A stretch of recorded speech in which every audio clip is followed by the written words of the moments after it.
This is The Vampire and the Case of the Secretive Siren by Heather G. Harris and Gillian Dolbear. Narrated by Elise Gibbs. If you'd like to hear about Heather's latest... Chapter 1. Fluffy and I burst into the Nomo's office, panting. We came as fast as we could. What's the emergency? There's been a break-in. Let's move. Gunnar barked. As we jogged out to the Nomo's vehicle, he threw Fluffy's canine vest to me. I caught it and hastily dressed my dog in his bulletproof jacket. We leapt in the SUV and the car roared forward. Where's the break-in? I asked, as we careened around the corner. Do you remember the Grimes brothers? How could I forget them? They were the town's unofficial moonshiners. Portlock was a damp town, one that didn't allow the sale of alcohol, but you could pay to have it shipped in. That concession was controlled through the Nomo's, the supernatural police's, office. People supplemented legitimate alcohol with the Grimes brothers' significantly less legal moonshine.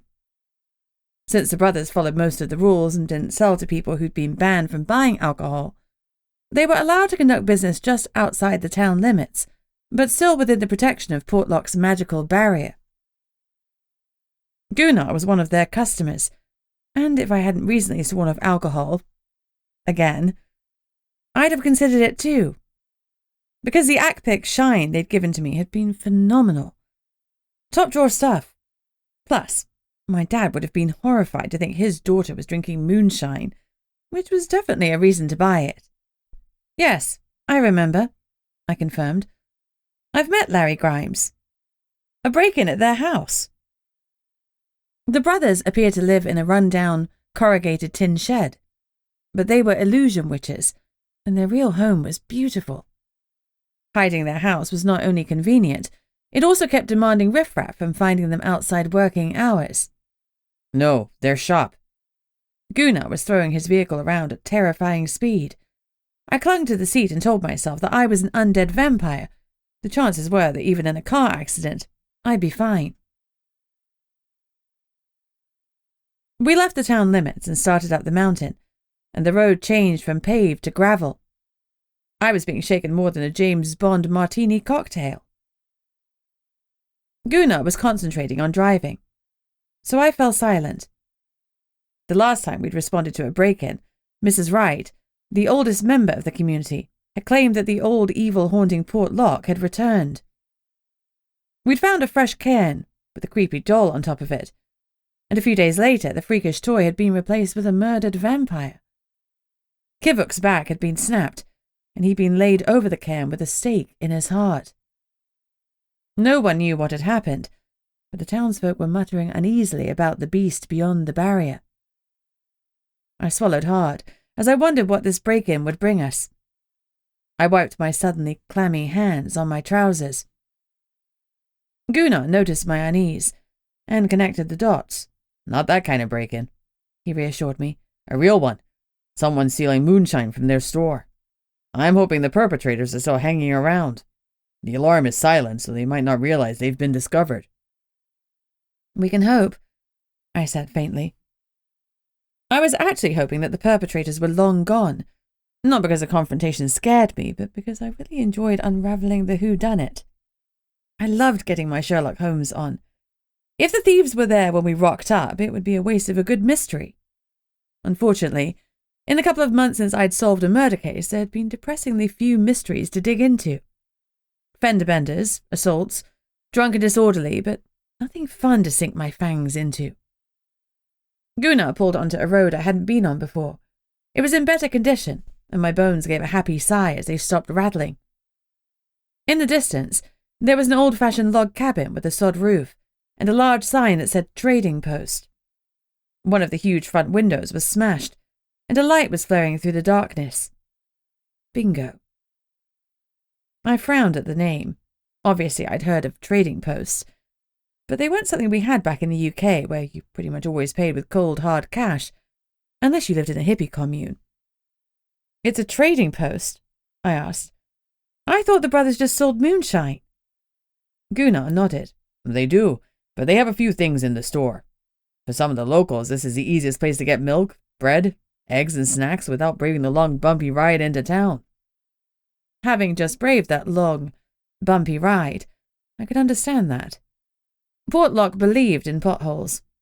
They were obviously a test of a driver's character. We parked up, and Gunnar drew his gun as we left the vehicle. We waited a moment but couldn't see any movement in the store, and I felt a thrill of excitement. The perpetrators were probably gone. I mentally rubbed my hands together with glee. Not that I wanted to encourage crime or anything, but now we'd have something to solve. One of the large front windows had been smashed in, and the glass door had a long crack that had been fixed with silver duct tape that had obviously been in situ for a while. That damage hadn't been done by our would-be robbers. If the door was any indication of how the Grimes brothers dealt with repairs, I wondered how long it would take them to buy a new window.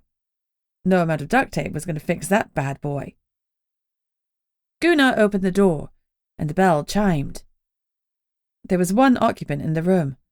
"Damn it, Lenny," my boss groused as he lowered his gun. "I told you to stay home until I checked it out." "It's my store," Lenny bitched. "I'll come here when I want." "And what if you've been met with an enraged, drunken shifter?"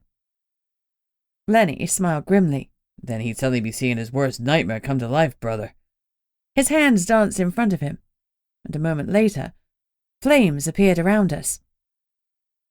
Fear consumed me, and suddenly I saw Virginia and Jim coiled together in one last char-grilled embrace. "Fudge!" I swore loudly, looking around for a fire extinguisher. Before I could properly enter the dark embrace of panic, I realized that the flames had no heat. As quickly as the illusory fire had come, it wavered and disappeared. "For example," Lenny said, looking at me curiously, "the lady was afraid of fire, although it was fire within. I didn't quite know how to replicate that in an illusion." I glared at him. He somehow trawled through my head and looked for my fears. My fangs snicked down, and Lenny held up his hands. "Whoa, calm down. Just making a point, little lady. No offense meant. I didn't see nothing in your head, just a little of your heart." "Is that supposed to be an apology?" Vulnerability was making me aggressive. "Well, no, I don't suppose it was. I'm sorry, lady." He sounded sincere. "I was just making a point to this here mountain of a man that I'm not without my defenses." "Neither am I." I bared my fangs threateningly. "Bunny," Gunnar said softly, "take a breath. Step outside if you need to." His voice held no censure. I took a deep breath, tried to subdue my fear, and my fangs retreated. Lenny squinted at me. "So, you're Bunny. You made an impression on Larry." "You've made one on me." My grim tone indicated that it hadn't been a good one. He guffawed. "Who is this handsome fella?" he asked, kneeling down to pet Fluffy. "He's a trained police dog, so watch your fingers," Gunnar warned. When Lenny snatched back his hand, he smirked. Fluffy yipped, and his tongue lolled out in a doggy grin. He thought it was funny too. "See if I save any of my finest act pick for you, Nomo," Lenny said grumpily. "So, tell us what happened?" Gunnar got back into work mode. "The perps were gone when you arrived?" "Yeah, come this way. I've got some evidence for you. I arrived just after they left, so took no time at all to find them on camera. You'll soon catch these teenage brats," he said with satisfaction. Teenage brats? Damn it. Didn't look like there was going to be much of a thrill in this hunt, after all. Chapter 2. Lenny led us through the store. It wasn't very big, but it had been divided into two parts. The front section had a counter, a few shelves of groceries and items you'd find in most convenience stores, while the back held a large glass-fronted refrigerated section full of moonshine, with a small section dedicated to juice, milk, and soft drinks. The door to the back room behind the refrigerated section had a handwritten sign that said, "Staff only," in barely legible scrawl. This room was full of boxes and had another refrigerated section. There was a large door, presumably for bringing in stock, which appeared to have been the criminal's point of ingress. It was wedged shut, but had been clearly forced open because the lock was busted. Gunnar tugged on nitrile gloves and passed me a pair. With no apparent effort, He moved the large rock with which Lenny had wedged shut the broken door. Lenny grimaced. The rock might be heavy for an illusion witch, but apparently it was a mere pebble for a demigod. I stood by Gunnar as he examined both the front and the back of the door. See these gouges here and how the wood is splintered? He murmured. I nodded, looking at the marks running parallel to each other. What do you think? He asked. I eyed the marks. Shifter? Bear, maybe. He beamed and clapped me lightly on the shoulder. Got it in one. We're looking for a bear shifter, all right. He moved the boulder back into place to give the room some semblance of being secured, even if it was as illusory as Lenny's magic. What was taken? He asked Lenny. A couple of cases of moonshine, some snacks, and the little cash we keep up front. Why do you think it was teenagers? We might be backwoods, Gunnar, but we do have security cameras. Of course you do, Gunnar said soothingly. You mind showing us? Sure. Lenny led us to a tiny office just off the back room. It was little more than a store cupboard and contained only a desk, ancient-looking computer, an old-fashioned TV, and a VHS tape machine. Gunnar said me an incredulous look, and I stifled a grin. Lenny may have had security cameras, but the setup was ancient, possibly older than Mrs. Wright. Lenny? My boss asked carefully. When exactly did you install your surveillance? Lenny looked thoughtful and scratched at his scraggy white beard. 94, I reckon. Sometime round there. Not older than 3,000-year-old Mrs. Wright, but definitely older than me. I could see the amusement lurking in Gunnar's eyes. I see. I gather the footage isn't real clear? Clear enough to see it's teenagers. Lenny snapped and folded his arms indignantly. Sure, that's great. You show us how it works. The store owner huffed and unfolded his arms. We waited patiently whilst he booted up the machine and rewound the tape. I hadn't seen a VHS tape since I was a kid, when I'd recorded the whole of House. I'd asked Mum and Dad for a video recorder because I knew that my nanny loved the series, and we sometimes watched a couple of episodes before we knuckled down to do homework. The memory made me feel nostalgic, and I winced a little, the sudden ache in my heart. The TV flickered on, and I focused on the job at hand. The camera showed 4 split screens. No doubt this had been a high-end system back in the 90s. One camera faced the front door and the counter. One had a view of the back area, including the back door. One covered outside the front door, and one covered the outside at the back. The thieves approached from the woods at the back of the building. There were 3 of them, and they were jostling each other as if they were already a bit drunk, or egging each other on. The perps were 3 teenage lads with short hair. They were skinny and scrawny, not quite grown into their lanky frames. Lenny was right, although it was hard to identify them from the atrociously grainy footage. It was clear that they were somewhere between 14 and 18 years old. As we expected, when they reached the back of the shop, one of them shifted into bear form. He clawed at the back door, wrenched it open, and destroyed the lock. I watched them move into the back room. Once inside, the bear waddled to the front of the shop and used his claws to rip open the cash box, which crumpled like a tin can. He seemed off balance and fell over more than once, and at one point he crashed through the front window. Ouch. He picked himself up and climbed back in, not caring about the glass that had shattered all around him. The other kids, still in human form, hauled out a couple of crates of moonshine. The bear shifted back into a boy and helped himself to a pile of snacks, eating as he went. I wondered if they'd been indulging in other substances besides alcohol, considering the voracious way he tore into the packets and dropped crisps everywhere. I'd bet good money the bear shifter had the munchies. After grabbing a few more packets of crisps, he shifted back into bear form and lumbered back out on 4 legs, dropping the packets on the way. Why had he shifted just then? He'd lost all the snacks he'd stolen. We watched the boys move back into the woods. A minute or so later, Lenny rumbled up and parked at the rear of the shop. He went in through the busted door and walked around to check out the damage. Gunnar and I watched the footage 3 times. On the fourth time, he sighed. I'm pretty sure I know who the bear shifter is. He looked at Lenny. You want to press charges? Lenny tugged his beard. No, I was a young idiot once too. Just make him say sorry and pay for the damage and loss of stock. I'll total a figure up. But scare him so they don't come knocking again. You got it, the Noma promised. Is it all right if we take the footage, Len? Fill your boots. Great. We'll photograph the crime scene, then we'll get out of your hair.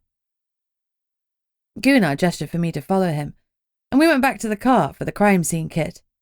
We pulled on booties over our shoes.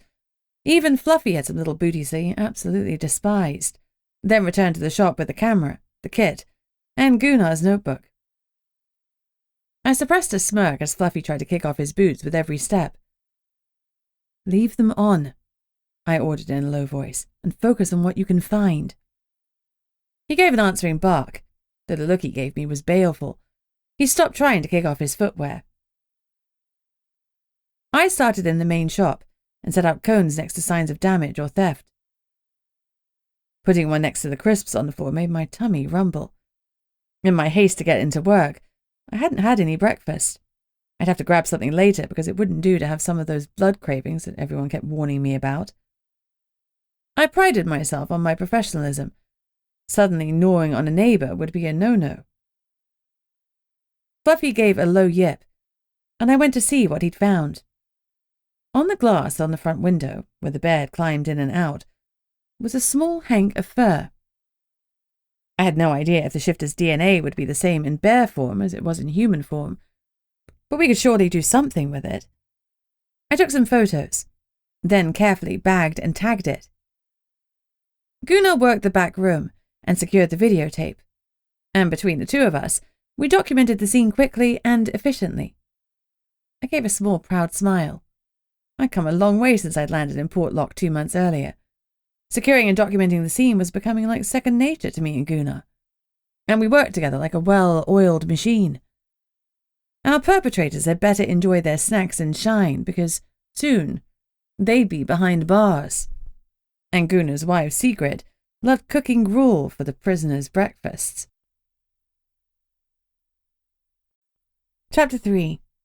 As we bounced our way back down the mountain, I asked impatiently, "So tell me, who is the bear shifter?" I'm thinking it's the oldest son of Mads Arctos. I don't know the kid's first name, but I've seen him around town with his dad. The name Mads doesn't inspire trust, I said dryly. Does he have anger issues? Gunnar grimaced. Like you wouldn't believe.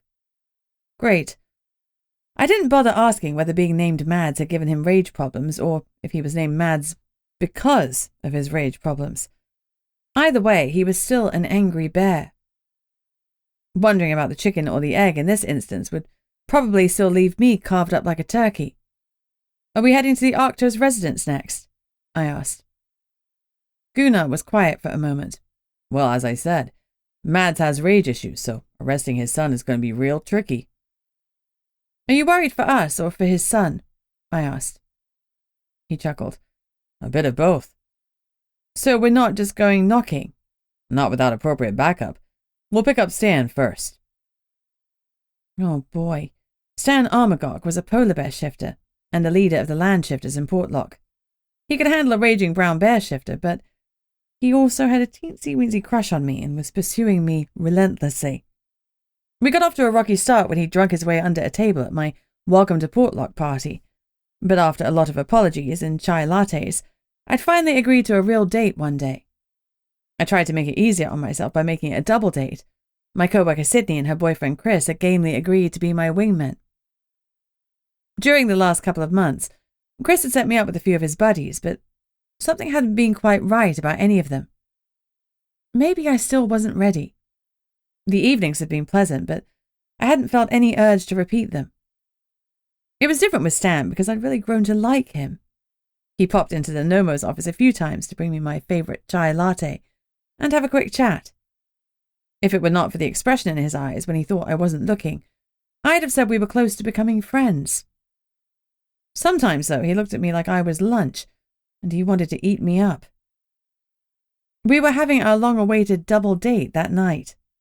Maybe this case would run on too long, and I wouldn't be able to make it. A girl could dream. You really think we need him? I asked plaintively. Gunnar slid me an amused look. He'd noticed Stan bringing me drinks. I do. Why don't you call him when we get back in cell range and see if he can pick him up? We'll get it over and done, like ripping off a Band-Aid. I sighed, but hauled out my phone and dialed. Bunny, Stan answered warmly. To what do I owe the pleasure? He was practically purring at me. Did polar bears purr? I didn't ask, implying he was some sort of pussycat would not be well received. Business, I'm afraid, I said briskly. We need your help with a shifter. Can we pick you up? Sure. Suddenly his tone was businesslike, and all hints of flirtation were gone. If you meet me at the South Harbour, that'd be best. You got it. We'll see you in 10. I hung up. Stan fished for a living, and he must have just got in. I relayed the information to Gunnar, and he turned towards the South Harbour. We'd found Eric Walker's body at the North Harbour, and sometimes could still see the bloody scene. He'd been sliced and diced, and because he had died in the middle of shifting, his body was a twisted horror. I hadn't had to return to North Harbour since then, for which I was grateful, but at some point I'd have to do the brave thing and face my fears. Vampires weren't supposed to be upset by corpses, since we were walking ones. Stan was striding up to the car park when we pulled in, fishing gear slung over his shoulder. We parked next to his truck, Bessie. Yes, he was the type to name his truck. And he slung the fishing gear into his vehicle. He closed and locked it, then climbed into the backseat of our SUV next to my dog. Hey, Fluff, he greeted, ruffling the top of my dog's head. Fluffy gave him a friendly bark hello. So, where are we going? Stan asked as we pulled away. We need your help with Mads Arctos. His son is being stupid. Gunnar explained briefly what had happened at the trading post. You want to go and poke at Mads, huh? Talk about poking the bear. We gotta go where the evidence points us, and it's pointing Mads' kid. Any suggestions about handling the situation? Stan blew out a breath. Yeah, let me do the talking and stay back. Things will probably get furry before we get Mads to listen. What's the kid's name? I asked. Russell. Stan frowned. He's a good kid. Responsible. I'm pretty surprised he'd do anything like this. I hope you're mistaken. I don't think we are, Gunnar said. The footage is grainy, but I'm 90% sure it's him. Stan grimaced. That's not looking good for Russ, then. His mom is going to be steamed. Better worry more about her than Mads. Gunnar was a mountain of a man. Not brown bear or polar bear huge, but immensely strong. Sydney had told me he was a demigod, and I was pretty sure she was telling the truth, though there was a faint chance she was yanking my chain. Still, if she told me Gunnar was half giant, I'd have believed her, because the man had stature. Whatever he wasn't a vampire. Unlike me, he didn't need extra speed and strength to get him out of the way of a raging bear. At least, I didn't think he did. I hadn't seen him run yet. He was more a stand-your-ground type. In a battle, he'd be the one holding the line until the last swing of his axe. Just remember, we need to ask Mads some questions, and we need to talk to Russell, Gunnar reminded Stan. Yeah, I know. I'll make sure Mads is still coherent when I'm done with him. Stan's tone was grim. He clearly thought a brawl was inevitable. We pulled up at the house, and he got out. Stay back, he instructed tersely, looking at me with real concern. That was the real reason I wasn't eager to date him, no matter how good he looked in his jeans. Whilst I appreciated his concern, he'd best look after his own back. I could look after mine, even if he still didn't realize it. Chapter 4. We hung back as Stan had instructed, and I checked out the house whilst he rolled his shoulders and strolled up the path. It was a modest but well-cared-for family home with a neatly maintained front garden. Stan knocked, and a woman answered who I assumed was Mads' wife. She looked motherly and was wearing an apron, as if we'd caught her mid-baking. She had shoulder-length red hair streaked with grey and appeared to be in her mid-40s, although the signs of age were deceptive in a lot of supernats. As we edged closer, I heard Stan diplomatically explaining our suspicions about Russ Mrs. Madd's lips tightened before she disappeared from view. With my sharp hearing, I heard her calling for her son. "Russell Michael Arctos!" He was definitely in trouble. He just got the full name shout. There was a ruckus in the background, followed by an exasperated shout of, "Mads, no!" Next, a gigantic brown bear came flying out of the door, barreled into Stan, and knocked him clear off his feet. Even as he flew through the air, Stan was shifting. I might have taken the time to admire the snow-white fur of his polar bear form, but he and Mads were already grappling and ferocious growls were rending the air. Despite my fear that they'd tear each other apart, I soon registered that despite the threatening growls, the bears weren't using their claws or teeth. This was the bear equivalent of WWF. A lot of grappling, noise and show, but no real threat of violence. Even so, Gunnar and I stepped back a little more and kept the SUV between us and the hulking beasts. One of them could hurt us by accident if they rolled into us. They were heavy. Mrs. Arctos came into the garden, ran down the front steps, and picked up a garden hose. She turned it on, aimed it at both bears, and sent a stream of water flying at them.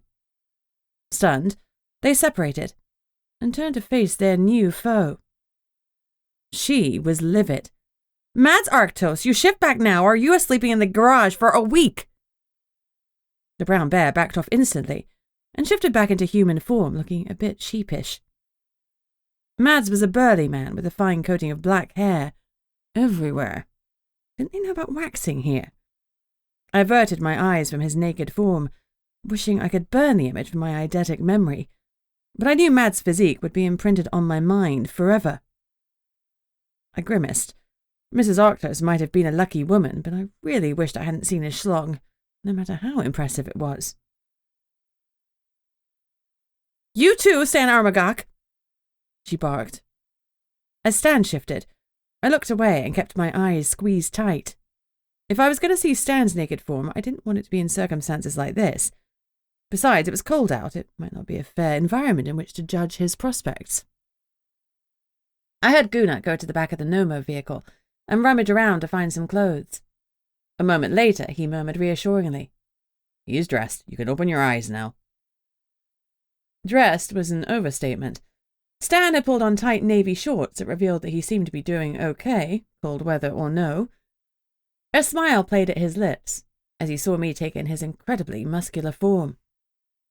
His abs game was strong, and his midsection was so sculpted that I bet Michelangelo had asked him for tips. I gulped and tore my eyes away. "What are you going to threaten me with, April?" Stan asked Mads' wife with a cocky grin. "You can't banish me to my own couch." She smiled playfully, then hosed him down again. I burst out laughing. Well, that was one way to handle him. Stan spluttered, but quit talking. It was nice to see that she wasn't afraid of him in the slightest. He might be her leader, but she didn't fear him. He went up a little more in my estimation. Hands on hips, April turned to her husband. "If Russ did break into the trading post, you need to be mad at him, not at Stan, not at the Nomo." Mads hung his head a little as he took the dressing down. "All right, love. Sorry." Gunnar and I looked at each other in surprise. She had the big tough man wrapped tightly round her finger. I wondered if she could give me advice. 10 top tips to tame tough testosterone-filled men. April bellowed into the house. "Russell Michael Arctos, get down here this minute! I've called you twice already. Don't make me shout a third time." Her voice snapped out like a whip, and the threat was heavy in the air. For all Mads had his cool nickname, we could tell who was the boss in this family. A tall, gangly boy appeared. "What, Mom? I was in the middle of a game," he whined. Mrs. Arctos grabbed her son by the shoulder and pulled him out of the house. His eyes widened as he caught sight of the Nomo and Stan. "Did you break into the trading post?" she demanded. Russell stared at us and gaped, but a moment later he widened his eyes in faux innocence. I didn't buy it for a second, and apparently neither did his mother. Before he could open his mouth, she laid into him again. "You better answer truthfully, Russell, or the video games, the computer, and your phone, all of them, are going in the trash. Oof. April Arctos was a heavyweight, and she wasn't messing around. Russell hesitated another moment, licked his lips, then his shoulders slumped in defeat. He hung his head and told the truth to his toes. Yeah, we did. His mother looked apoplectic. Her lips were pressed so tightly together it was a wonder they didn't disappear entirely. You are going to pay it all back, every single dime.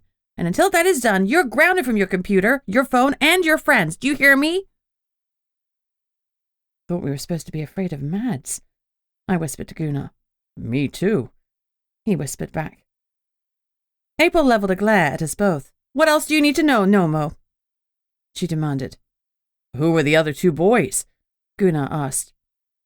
Russ looked like he was going to bolt, but his mom put a firm hand on his shoulder and squeezed. Tell him? They'll call me a snitch. That's better than what I'll call you if you don't give me their names right now, she snarled. Russell huffed a breath and gave up. Whatever, it was Jake and Sky. Jake and Sky what? Gunnar asked. Give me their full names, son. Let's not have any confusion. Russ mumbled a bit, but a nudge from his mom cleared up his vocal problem.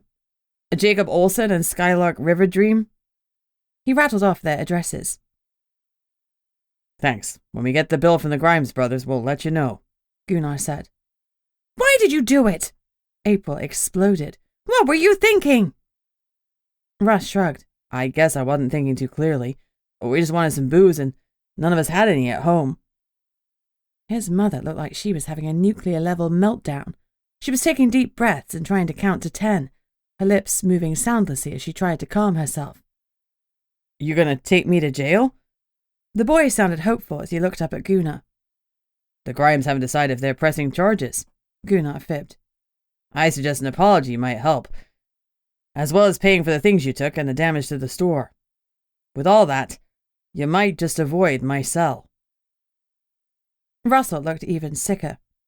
He'd probably been hoping that we'd take him away because his mother looked fit to kill him. His dad looked weirdly proud that his weedy son was finally striking out on his own. It might not be necessarily the best way, but Mads seemed relieved that his son was finally growing a set and living his own life. I doubted Russell would be having much more freedom by the time April was done with him. She was spitting fury. In a way, it was nice to see, because my mum had never cared enough about me to get this irate. I'd always felt that I was a constant source of disappointment to her.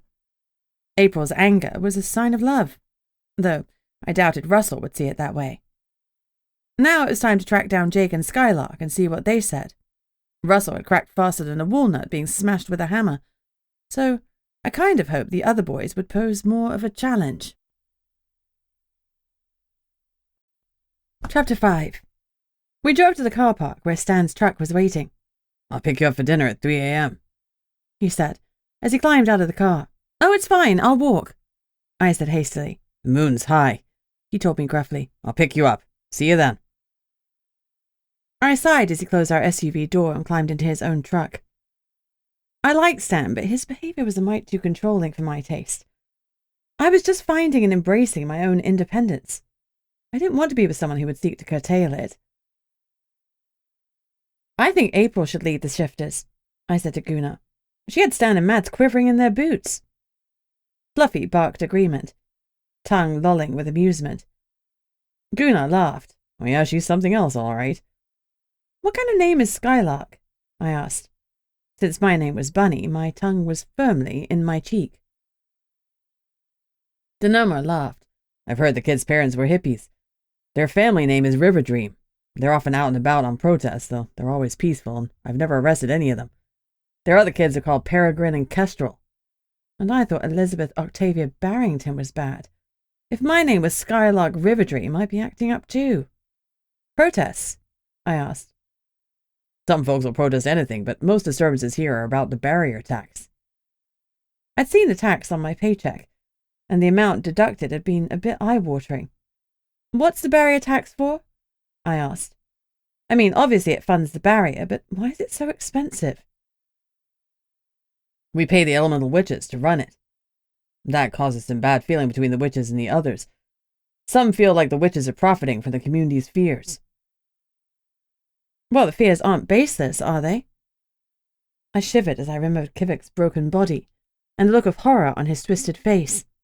No, I don't reckon they are, Gunnar admitted, but some folks don't believe in the beast beyond the barrier and they think we're paying through the nose for nothing. The beast, whatever it is, has been dormant for years. Frankly, we all thought that it was dead, and there was even some talk about lowering the barrier. But it's not dead. Doesn't seem so. Seems like it was hibernating and something or someone woke it right up. I shivered again and licked my suddenly dry lips. I didn't want to talk about the monsters anymore, so I cast around for a change of subject.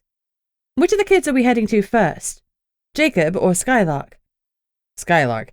I don't know Jacob's family so well, and the River Dreams are on the way to his house. Gunnar turned down a street not far from the Arctos' family place and pulled up in front of a dark green split-level house. There weren't any cars in the driveway, and Gunnar grimaced. Nobody home, I reckon. Even so, we got out and walked up to the door. He pressed the doorbell, and a dog barked inside, but we couldn't hear anyone approaching the door. After a second ring of the bell and some more frantic barking, no one appeared, so we left. It only took a few minutes to arrive at Jake's house. The three boys didn't live far from each other. A trifecta of trouble. Jake's home was a white bungalow. It was similar to mine, so it was likely to be borough housing. That meant one of Jake's parents probably worked for the borough.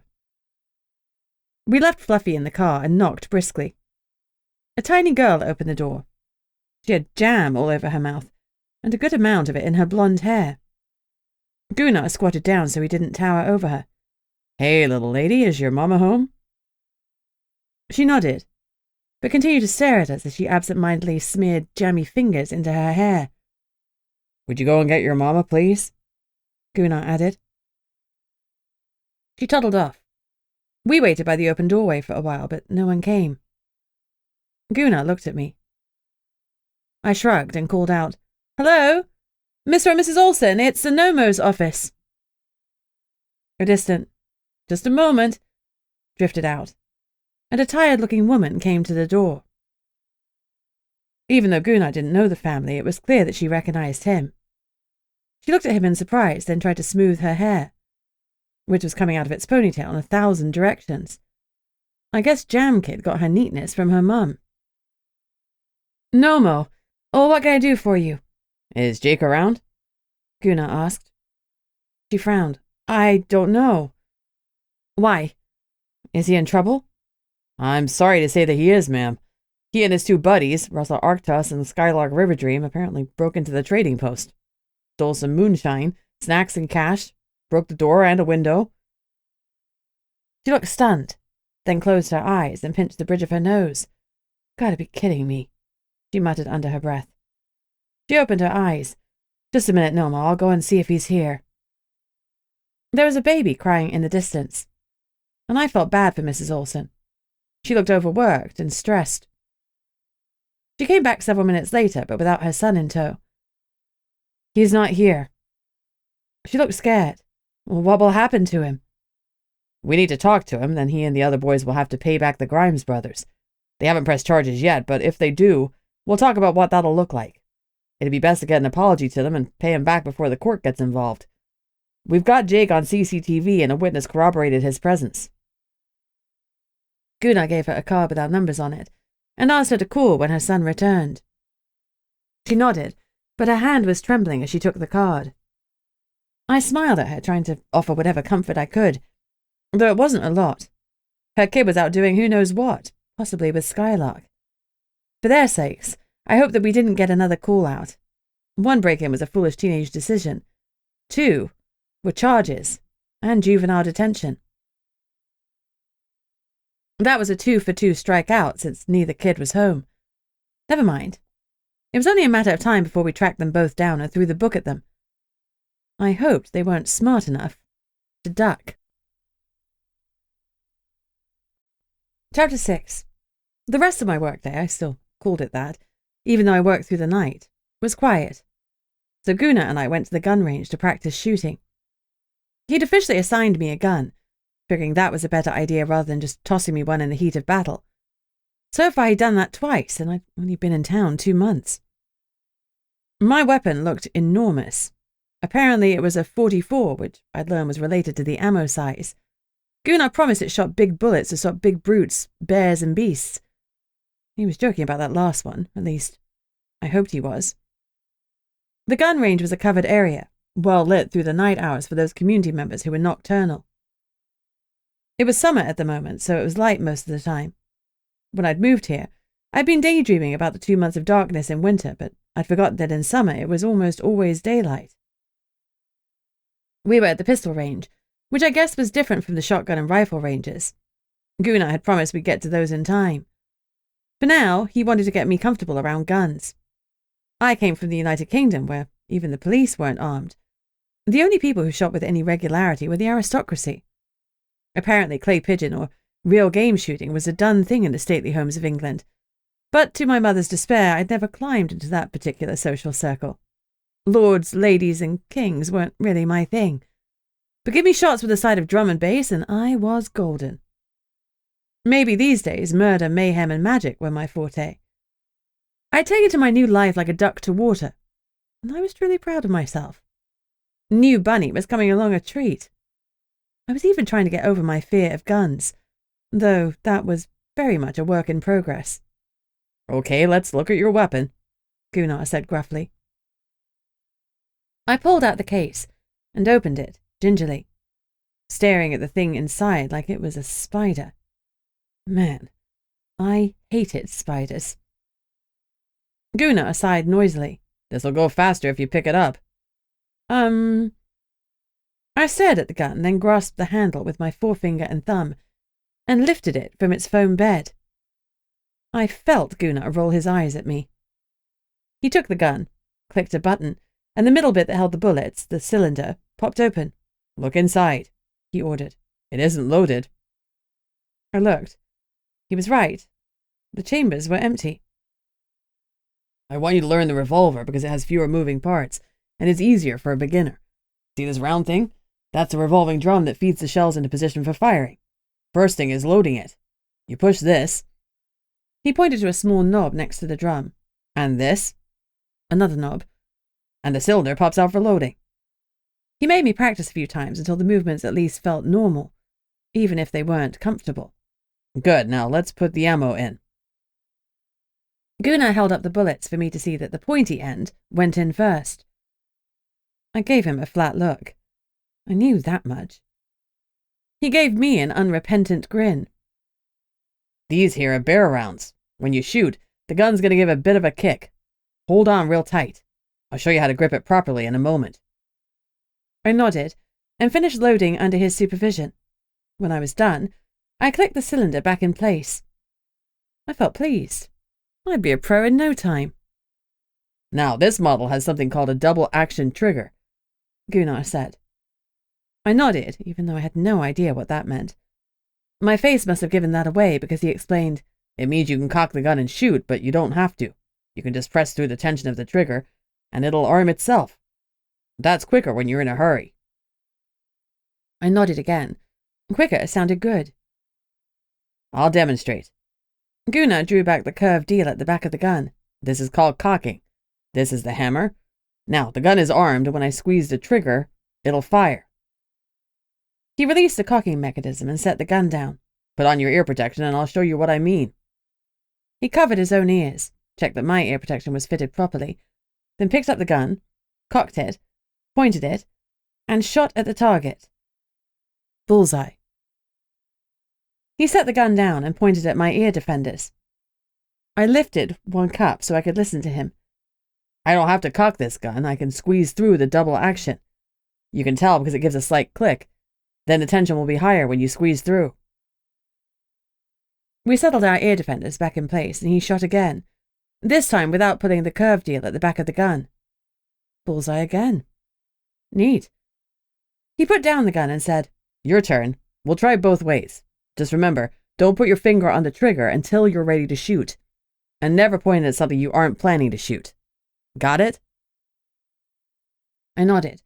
Gun safety was a big deal, and I didn't want him to think I wasn't taking this seriously.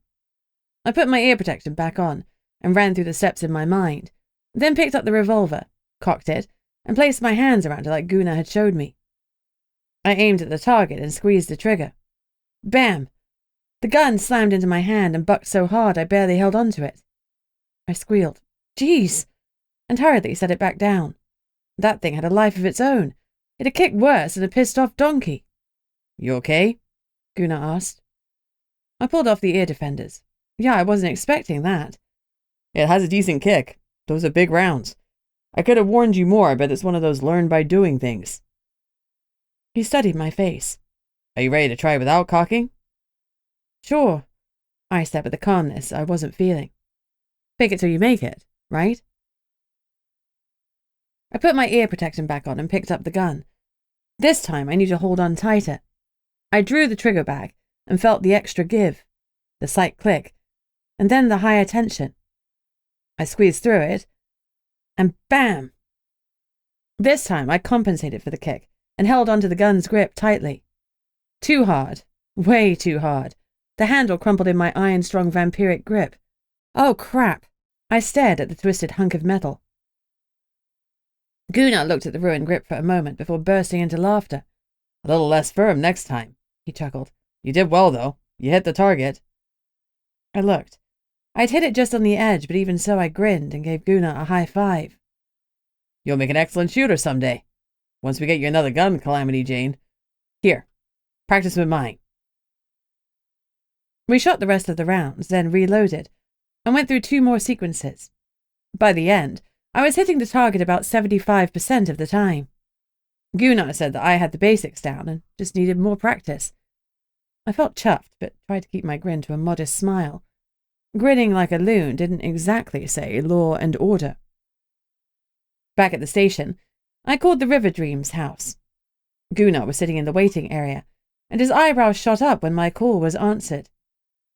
I quickly explained the issue to Mrs. Riverdream and started to ask her to bring Skylark in, but Guna tapped his watch and shook his head. I asked him to come in tomorrow, and she gruffly agreed. Why not get them in now? I asked Guna plaintively. Skylark will talk to the others and they'll all get their stories straight. Guna smiled. Whilst I appreciate your zeal, Bunny, it's the end of our shift, and this isn't even a crime where charges are going to be brought. We're just trying to shake these kids up so they don't fall by the wayside. And you? You're trying to get out of your date. My mouth dropped open. I was. How had he known that? He laughed. You're on your own. If you want to cancel, then do, but you don't get to blame me. I'd never hear the end of it. Secret thinks you and Sam will make a cute couple. I groaned aloud. Off you go. He waved me away. Have a nice date. Oh, shoot me now. Chapter 7. My house had burned to a shell 2 months earlier, and I'd been sofa surfing ever since. The previous week I'd finally received the keys to my new home. To say I was grateful was a gross understatement. This house had the same floor plan as the others supplied by the borough, although it was a little newer than my previous one. It was a bungalow with 2 bedrooms, a large laundry/bathroom, and an open-plan living room and kitchen. The colour scheme was a light, soothing blue and white. It had immediately felt like home. I had nothing to take with me but Fluffy's bowls, a few clothes, and some toiletries. A single tote, and we were moved. If I hadn't been so excited, it would have been depressing. Luckily, the home came with some furniture, so I had a bed and a sofa once more. Home sweet home, I called to Fluffy as we walked in. I gave him some fresh water, then hopped in the shower to start getting ready for dinner. I didn't want to go too dressy because we were only going to the Garden of Eden, so I stuck on clean jeans, a silver top that hung just right, and a pair of incredibly high heels. I decided I might as well wear my skyscrapers since Stan was picking me up, and I wouldn't have to walk far. I swiped on a little makeup. Regretfully, there was no time for fake eyelashes or painting my nails.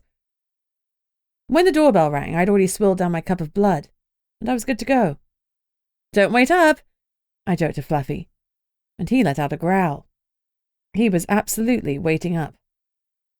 He'd already eaten, been outside to the toilet, and was relaxing on the sofa in front of the TV. I grabbed a small clutch purse that could hold my phone, and opened the door to Stan. He'd made a real effort. Like me, he was wearing jeans, but he paired them with a shirt and smart shoes. His brown hair was brushed and styled with some sort of gel. "Hi," I chirped. "You look great." "That's my line," he replied, his eyes dark with admiration. "You look beautiful." I felt my cheeks warm. "Thanks. Let's go. I hate being late." I stepped out and locked the door. "No problem." He opened the car door for me. We chatted lightly during the short drive to the diner. Then Stan parked up and insisted on holding the door for me again. Sydney beamed as I walked in and waved me over. She was wearing a dusky pink top that complemented her skin tone perfectly, and she piled her hair in an elaborate updo. Chris was sporting a shirt and some lovely-smelling aftershave. We'd all made an effort. Chris stood up as we arrived, and the men shook hands, and did some shoulder clapping. I slid into the booth opposite Sydney and next to Stan. "Chris is arranging for us to take a trip to Anchorage to see Hamilton," my friend burst out, almost bouncing in her seat. I grinned. "Oh, that'll be so much fun. I love the theatre. I haven't seen Hamilton, but I've heard great things." "It's supposed to be great." Chris gazed soppily at Sydney. "A weekend away is just what we need." The way he looked at her made me squirm a little, as if I were intruding on a private moment. He had plans for the weekend, and they totally involved naughty underwear. I'd have to check Sydney was prepared, because I wasn't sure she was a naughty underwear girl, and I might need to do some educating. Then again, she might surprise me. It's always the quiet ones. "I hope you're feeling game," Sydney said to me with a grin. "Game for what?" I asked cautiously. "It's karaoke night." My jaw dropped. "But it's a damp town. You can't do karaoke sober. Karaoke should be illegal without alcohol." Stan laughed. "I bet you'll smash it. What I remember of the Welcome to Portlock party, which admittedly isn't much, you have a great set of lungs." I winced. Oh, I sang. "Oh, yeah," Sydney said with relish. "Taylor Swift's Lover." Stan's smile widened. "You dance, too." "Oh, stop teasing her." Chris rebuked him. "You didn't dance." He paused, and a smile tugged at his lips. "Well, not the whole time. That was when you fell into a table and knocked a whole tray of drinks over." He smirked. I groaned and dropped my head into my hands. The others started to laugh at my expense. I sat up and rolled my eyes good-naturedly. "You guys suck. What is this, gang up on Bunny Day?" Stan leaned forward. "I've been dying to ask. How'd you come by the name Bunny?" "I once tried to speak in nothing but rabbit puns and jokes for a whole day. My friends nicknamed me Bunny. It stuck." I shrugged. Chris mock frowned at me. "Wait a second. Someone's telling fibs. You told me it was because of your overwhelming love of carrot cake." "Well, that too." Stan was laughing. "Do you tell a different story every time?" "Of course not," I protested, eyes wide. "Not every time. I reuse the really good ones. Government experimentation is my favourite." Chris's smile faded. "Well, what's the real reason?" I winked. "That'll die with me. Now, what are we drinking?" Stan slid a hip flask out of his pocket. "Order a Coke and we can add a hint of moonshine." "Nice." I laughed. "Now I can do karaoke." Sydney clapped her hands. "I'm on shift later, so I've got to take it easy, but I'll cheer you all on. Besides, I don't need a drink to have fun." "No, you don't."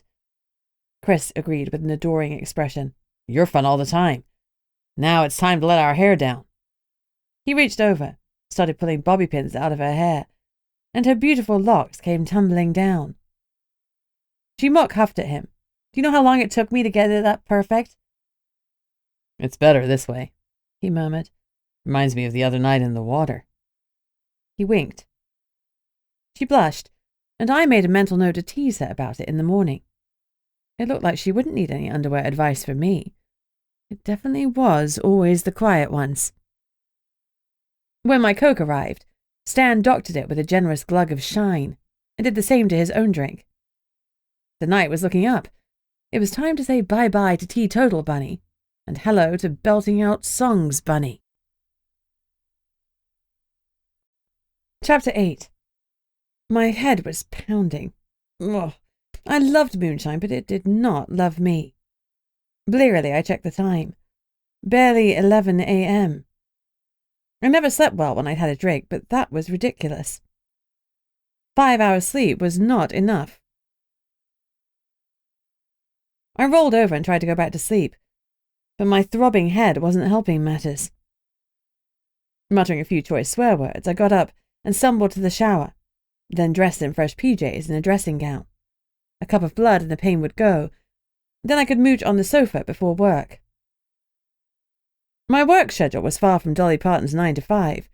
Usually I went in during the late afternoon or early evening and stayed through the night until 2 a.m. or 3 a.m.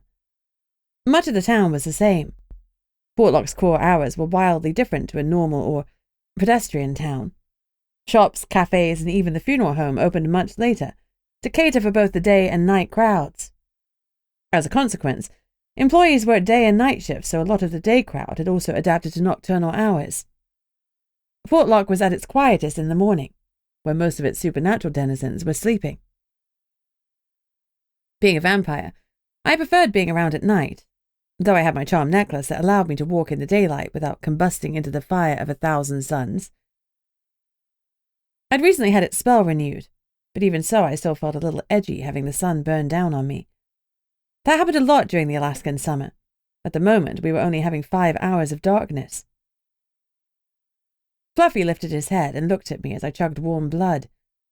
"My head hurts," I complained, and his tongue lolled out in a doggy grin. Stan had walked me home. He drank too much to drive his truck, but he'd insisted on making sure I reached home safely. It was sweet, if a little misguided, because he was 3 sheets to the wind. I doubted he'd have been much use if someone had attacked me. There'd been a moment on my doorstep when tension had hung in the air, but then I'd realized that what was curling in my tummy was dread, not excitement. I turned away, unlocked my door, and given him a jaunty wave as I stepped inside. Then I'd slammed the door shut in his face. It wasn't my finest moment, but, sexy as he was, I had absolutely zero desire to do tonsil hockey with him. Something about it felt wrong. There was no spark between us. Not from my end, at least. I flicked on the TV and lost myself in some truly terrible daytime dramas, where the shock reveal was that the baby wasn't the husband's. As I watched, intrusive memories flashed back, like when Stan had sung "You Give Love a Bad Name" by Bon Jovi, or when Chris and Sydney had softly duetted "We Found Love" by Rihanna. Groaning, I remembered singing "I Am Woman" by Helen Reddy. Stake me now. At some point, sleep took me again, and when I woke, it was 4 p.m. I had a crick in my neck, and it was only an hour before I was on shift. I flew around the house getting dressed in my work clothes and packing a hasty lunch for later. By the time I was ready, the crick in my neck was all gone. Vampire healing was the best. My mind skittered to Virginia cutting into me with my kitchen knife, and I pushed it away.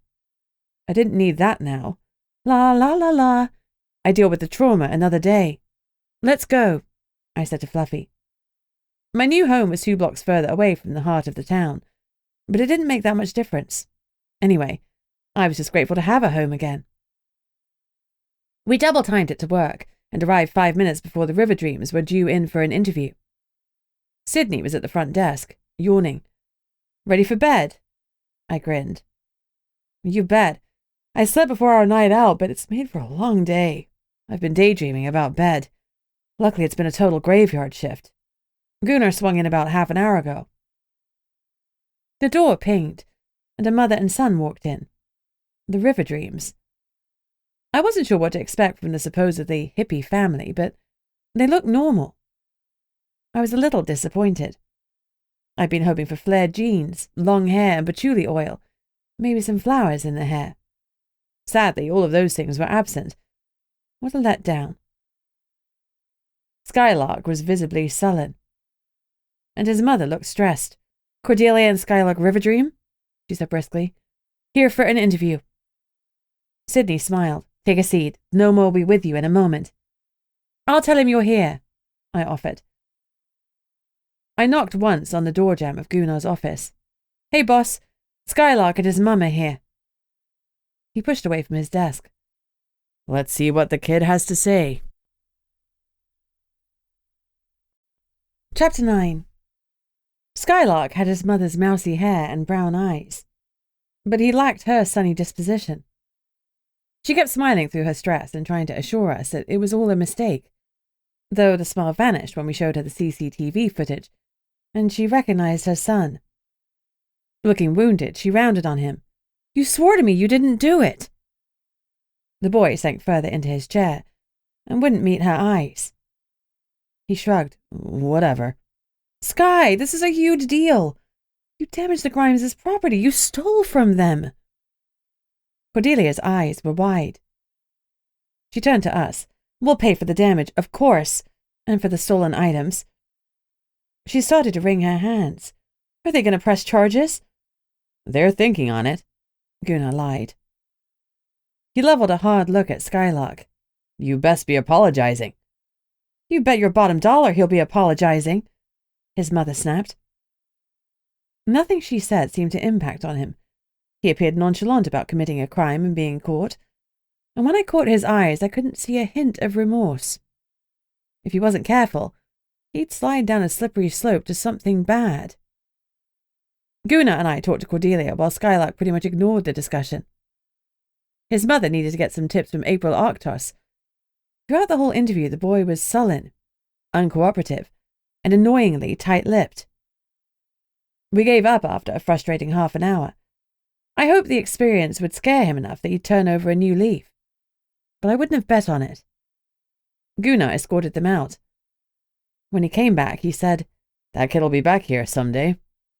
I nodded grimly. Yeah, I don't think he's learnt his lesson. I'll see if I can't get Calliope or Soapy to keep an eye on him. Skylark's a Siren. As far as I know, he's not a Siren, but he's definitely a water-based shifter, so he's in the Siren group. Sydney confirmed it. Sydney had clocked off while we were interviewing, so I went to sit at the front desk. After 5 minutes, I took a call from Jake's mum, and we set an appointment for them to come in an hour later. That made us 3 for 3. This mystery had been wrapped up with a bow far too early and easily for my liking. I was filling out the paperwork when Gunnar called me back to his office. I have a question for you, and I need you to really think on it. Okay. My mind went a million places, and my heart flopped lazily in my chest, my vampiric version of it speeding up. Was I in trouble? He leaned back into his chair, his keen eyes watching me. Would you be interested in becoming an official investigator? My mind went blank. What do you mean? I'm an elected official. I've worked in law enforcement for years, but I never took any official training to become a detective. After the murder, I realized that you have a gift for this stuff. I don't think we'd have caught our murderer without you. I want to send you to the academy to train you up. Like a police academy? Just like. Oh! I gasped, completely taken aback. I'd been daydreaming about just this sort of scenario. Who hasn't dreamed about being Rizzoli or Isles? The next class isn't for a few months. You have 4 or 5 weeks to think about it before I need to get you enrolled. I grinned. I would love that. To become a proper part of the Nomos team would be a dream come true. I'd always wanted to be a detective. Gunnar grinned. I thought you would. He opened a desk drawer. We're a small supernat town, but the Nomos office has been woefully undermanned for quite some time. Sydney loves the paperwork, and she isn't interested in being on the ground, whereas you seem to thrive on it. You need proper training, but you've learned a heck of a lot on the job these last 2 months, so I have no hesitation in offering this to you now. He lifted out a brand new shiny Nomo badge with a number 2 on it. I gaped. Seriously? Seriously. Thank you. I swear I won't let you down. I know you won't, he said gruffly. One day you'll take my place as Nomo, Officer Bunny. If you want it. I felt my throat close with emotion. Nobody had ever showed such faith in me. Not ever. Thanks, Gunnar. That means a lot to me. You've been grooming me for the badge this whole time, haven't you?" He winked as I secured the badge on my shirt. Before things could get too sappy, the Olsons showed up. Jake was dark-haired, slight, and very, very sorry. Stress was rolling off him in waves, and he cried as he confessed to breaking into the Grimes' store. "I'm so sorry, I don't know what we were thinking." He was wringing his hands. His mum started to cry, and his dad comforted her. He seemed incapable of speech. Jake was their oldest son, and there was a 10-year gap between him and his 3 younger siblings, the youngest of which were 3-year-old twins. Jake seemed like he had a sensible head on his shoulders, but he'd been swept up in mob mentality and the need to be cool. He'd made a stupid decision, and he was contrite. I felt bad for all of them. Teenagers in groups without adult supervision had been making bad decisions since the beginning of time. I know I had. It was a miracle I'd survived long enough to be killed in my early 20s. Jake promised to pay back every penny, and I believed him. Unlike with the other 2 boys, Gunnar reassured him that charges weren't being brought against him. After the family had gone, we completed the paperwork and reported back to the Grimes. With the kids apologizing and agreeing to pay for the damage, the case was officially closed. I didn't know it then, but that was the start of something far bigger. Chapter 10. The next day, Fluffy and I walked to work. As was my habit, I touched a daylight charm around my neck before I stepped out to reassure myself that it was there. The charm sat next to the Triskel that my Nana had given me when I was 16. She'd promised that it would protect me, and she'd be beside me as long as I wore it. Though the latter might be true, the former was clearly not, since I was now the walking undead. I held the Triskel for a moment and thought of my grandmother, of her kind, worn face, and her cheeky eyes that had sparkled with mischief. She'd loved cake in the afternoon, and had a ridiculous fondness for eating fish sticks. She'd loved gardening, and I'd often found her digging around in the earth. A wave of sadness washed over me. I missed her. If she could see me now, what would she think of me? Off as a bunny, a vampire, more than 4,000 miles from home. She'd be proud, I told myself firmly. I tucked the Triskel and the daylight charm under my shirt. Connor had told me the charm was rare and expensive, so it was better not to advertise it, though my daylight walking probably did that anyway. Fluffy nudged into me, and I looked down at him. Sorry, I was a million miles away. As I patted him, his head snapped abruptly to the left, and he barked 3 times in warning. I followed his gaze and saw a familiar figure. Connor Mackenzie. My heart did its weak flip-flop, and my stupid fangs dropped down. I closed my eyes and swore under my breath. I still had little control over them, and it was so embarrassing. I was the worst vampire ever. I begged the fangs silently to go back to where they belonged, but they ignored me. I didn't understand why they dropped down, because it wasn't like I thought that Connor was a threat to me. Behind him was another man I didn't recognize, dressed in all black, and giving off strong F-off vibes. He was scanning the area constantly, and it made me nervous. Connor gave me one of his slow smiles that made my insides tighten. "Hey, Bunny. How you doing?" I'd been avoiding him since the fire. He'd taken care of me and, more importantly, my dog, without hesitation, and that kind of caring scared me. Plus, I was very attracted to him, and I thought that he felt the same. I wasn't ready to date, but seeing Chris and Sydney's closeness had brought a pang to my heart. I wanted that closeness, those little touches and shared glances, the inside jokes. I'd been alone a long time. Even with my parents, I'd felt alone. I wanted to change that. I gave Connor a tight-lipped smile to hide my traitorous fangs. "I'm good. How are you?" It was awkward keeping my lips closed as I was speaking, and I sounded lispy. Ugh, I was such a dork. "I'm heading your way. Mind if I walk with you?" Connor asked. Fluffy looked perfectly content with the situation. Oh, he was a traitor too. "Yeah, sure. Who's he?" I looked over my shoulder at the chap walking a few steps behind us. My second, Juan. He watches my back when I might be otherwise distracted.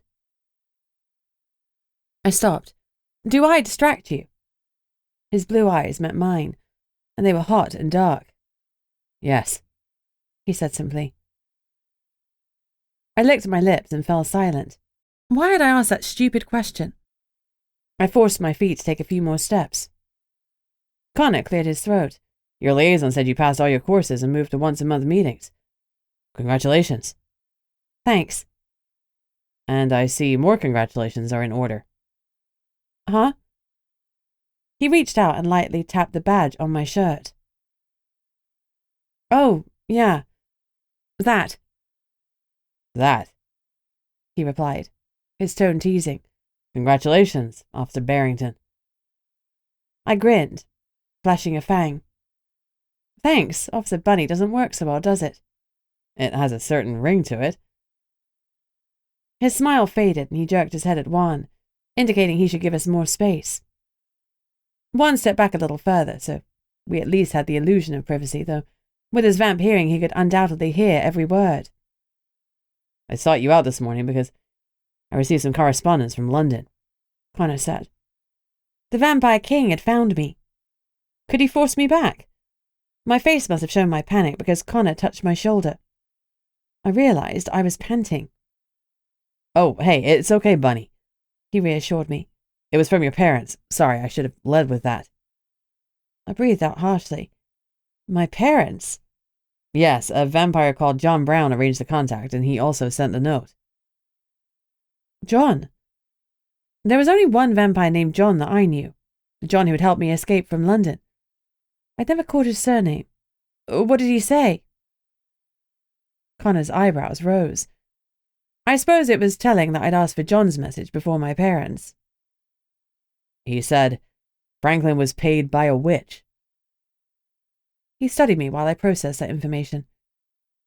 Franklin was my sadistic sire, and he'd been paid £50,000 to turn me into a vampire. By a witch? Why on earth would a witch want to turn me? I hadn't even known any witches before I came to Portlock. Was it an enemy of my father's? Dad was the Vampire King's business partner, so he must know other supernats. He couldn't be as ignorant of the supernat world as I had been. Connor continued. The message from your parents was a request that you get in touch with them. Obviously, I haven't given them or anyone else your contact details. You told me before that your emails were compromised and that you were avoiding the Vampire King of Europe. You'd obviously traveled a long way to get here, and you told me that your sire got paid to turn you. I'm assuming that was the Franklin that John Brown was referencing too?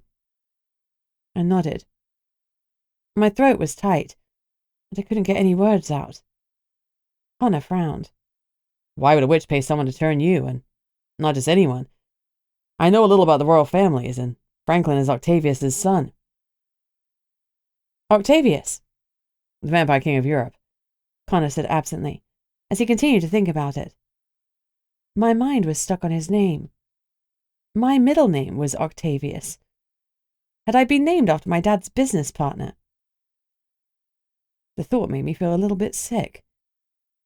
Oblivious to my inner turmoil, Connor went on. What Franklin did was strictly against vampire law, so approaching him to do it was a really risky move. The witch must be someone he knows. How do I find out which witches he knows?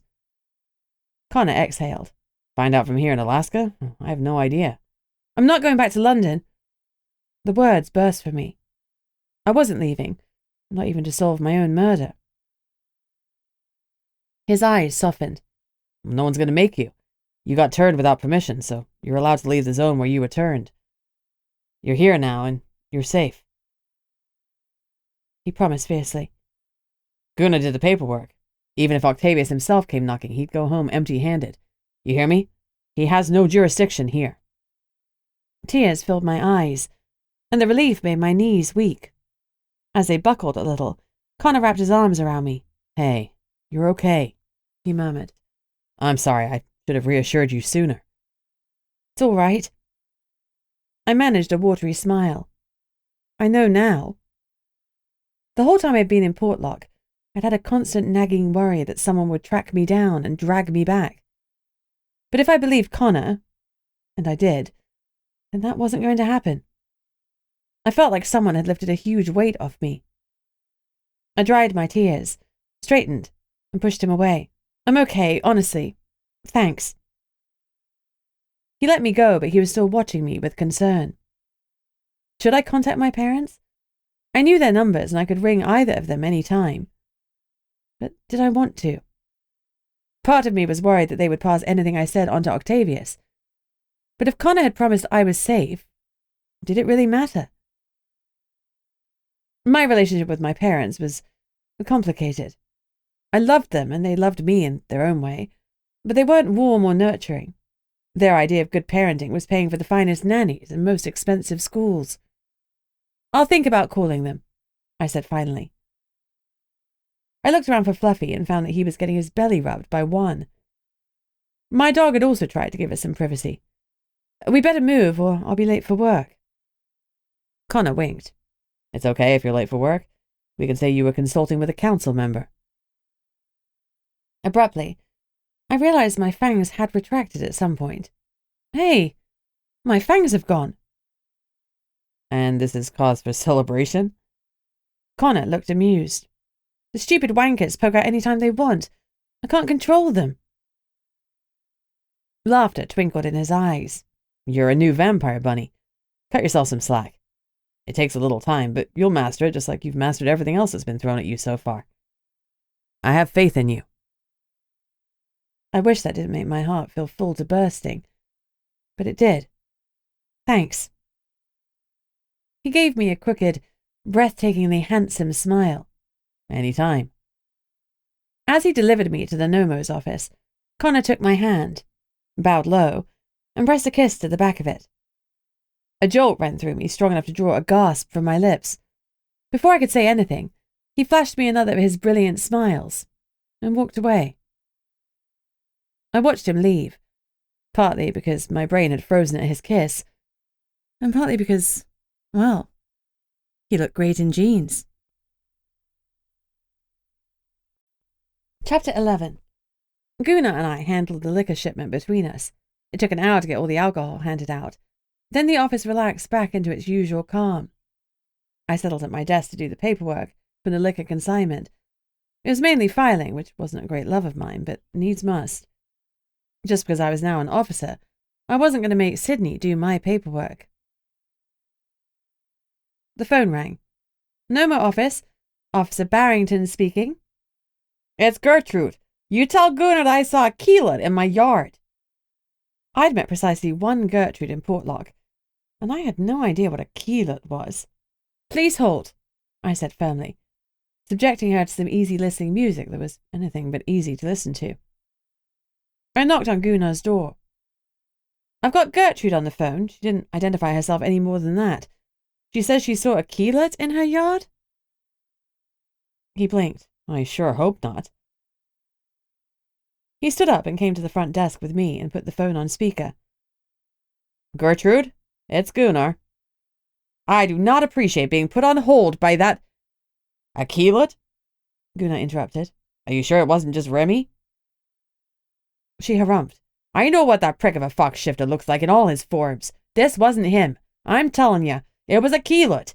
One of my chickens died yesterday. That may well have been that prick Remy. But the keelet dug up the grave and was munching on Mary. Her voice was affronted.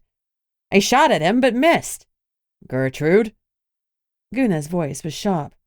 I've told you about shooting at Remy, and I'm telling you it wasn't Remy. Its eyes were red, Gunnar. I didn't mistake that. It's a keelet. Death haunts Portlock. She hung up. Gunnar ran a hand through his hair. Well, that's all we need, he muttered. He hesitated for a moment, then picked up the phone.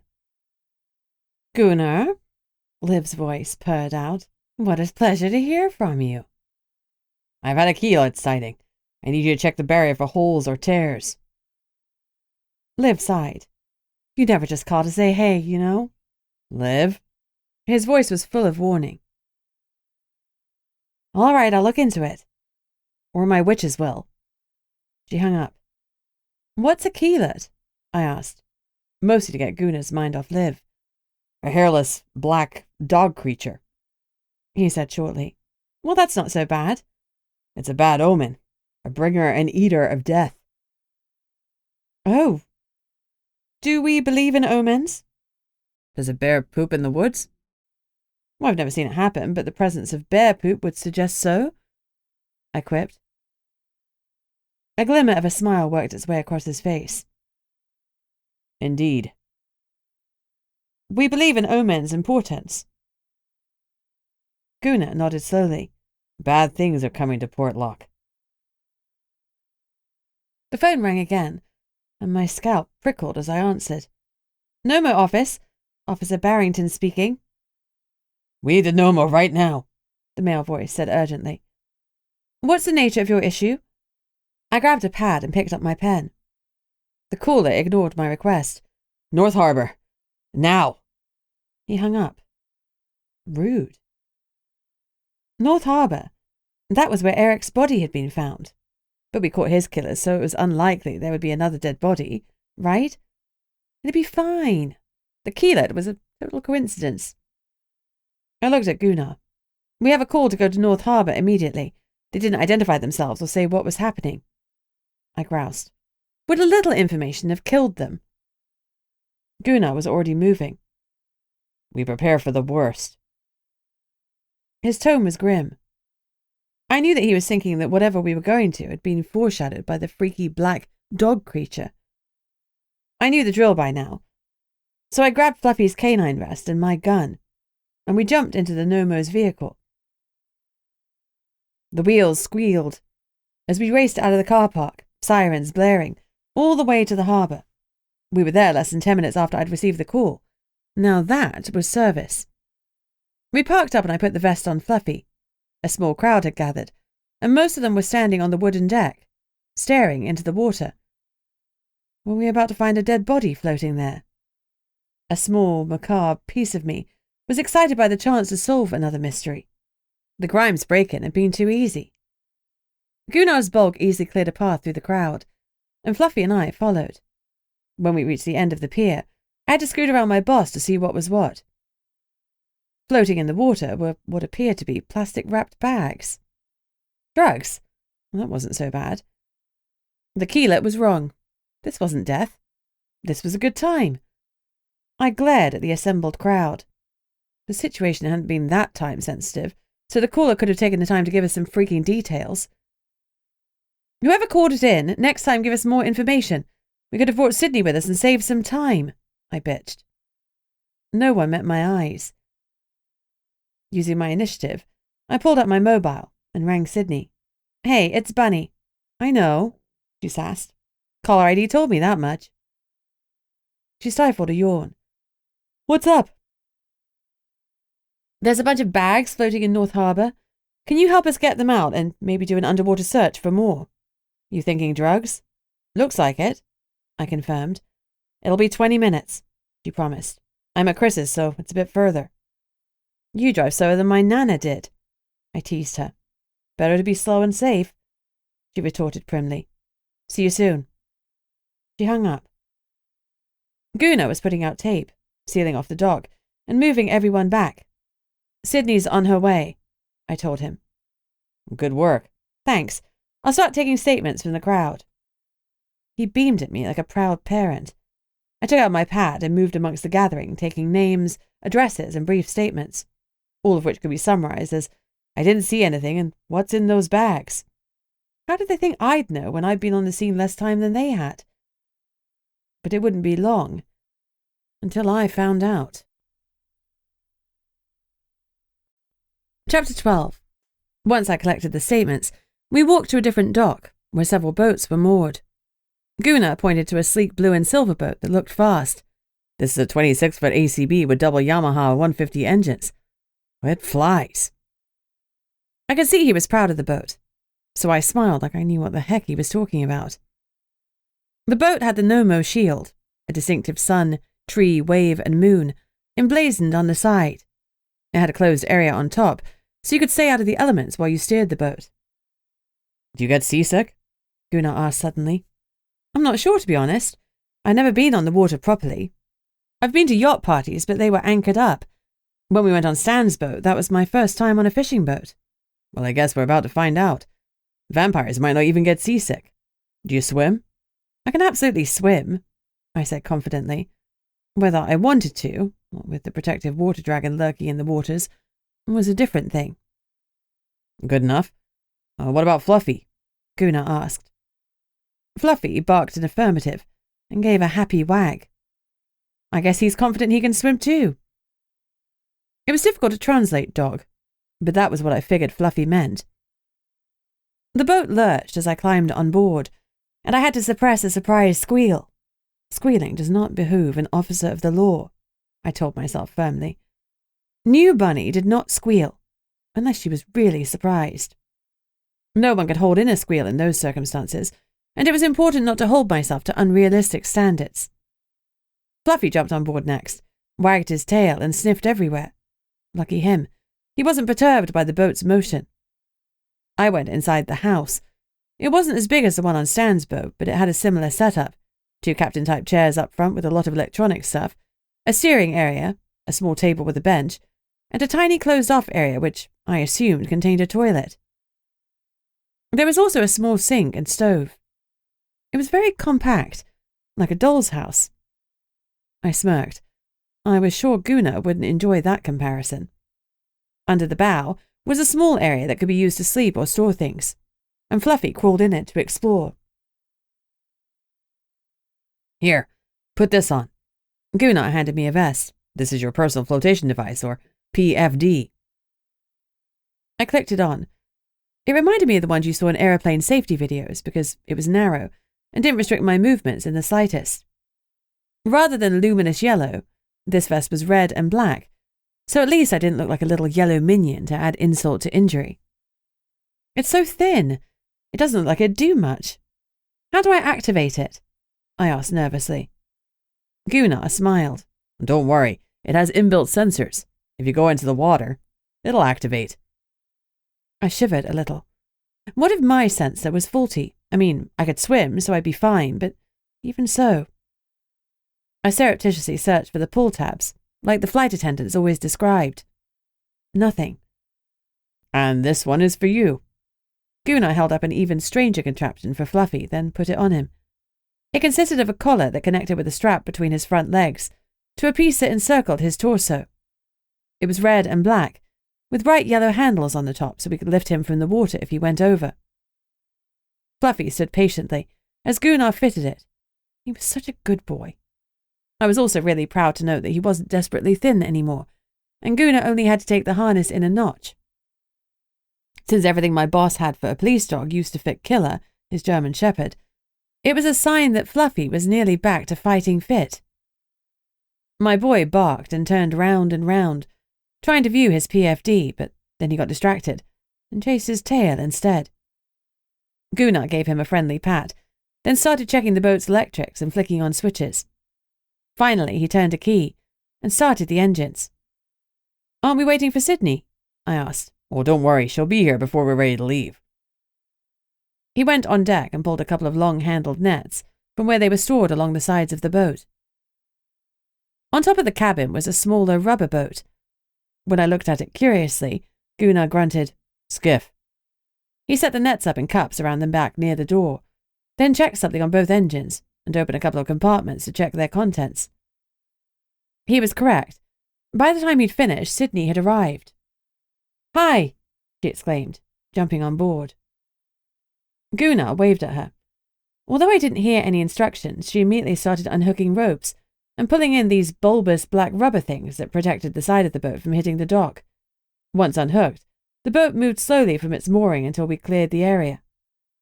Then Gunnar gave the engine some oomph, and we zoomed over to where the bags were. Once there, Gunnar told me to use a net to pull up the bags floating on the surface. I could handle that. Meanwhile, Sydney had started to strip off her clothes. I'll go see what sank, she said cheerily. I caught her perfect dive over the edge before she surfaced and smiled at me. The first time she'd done that, I'd noted the dark, bluish-grey colour on her back that faded to a lighter shade on her front, and her hair in a mohawk of jellyfish-like tendrils, but I hadn't seen her shark teeth. Combined with her solid black eyes, they were a little terrifying, even though she was my best friend. She waved her webbed hand, fins appeared down her forearms, and she dived down, flicking me with water off her fluke. I wiped it off my face and glared in her general direction, sure she was laughing at me somewhere underwater. I continued scooping up the bags. As I reached down, suddenly I was confronted by a huge, bright, golden eye. I suppressed my yowl of surprise. Officers didn't yowl. But I still threw myself backwards.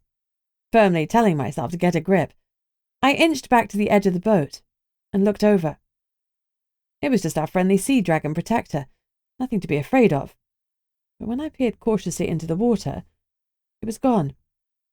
So much for longing for more mystery and excitement.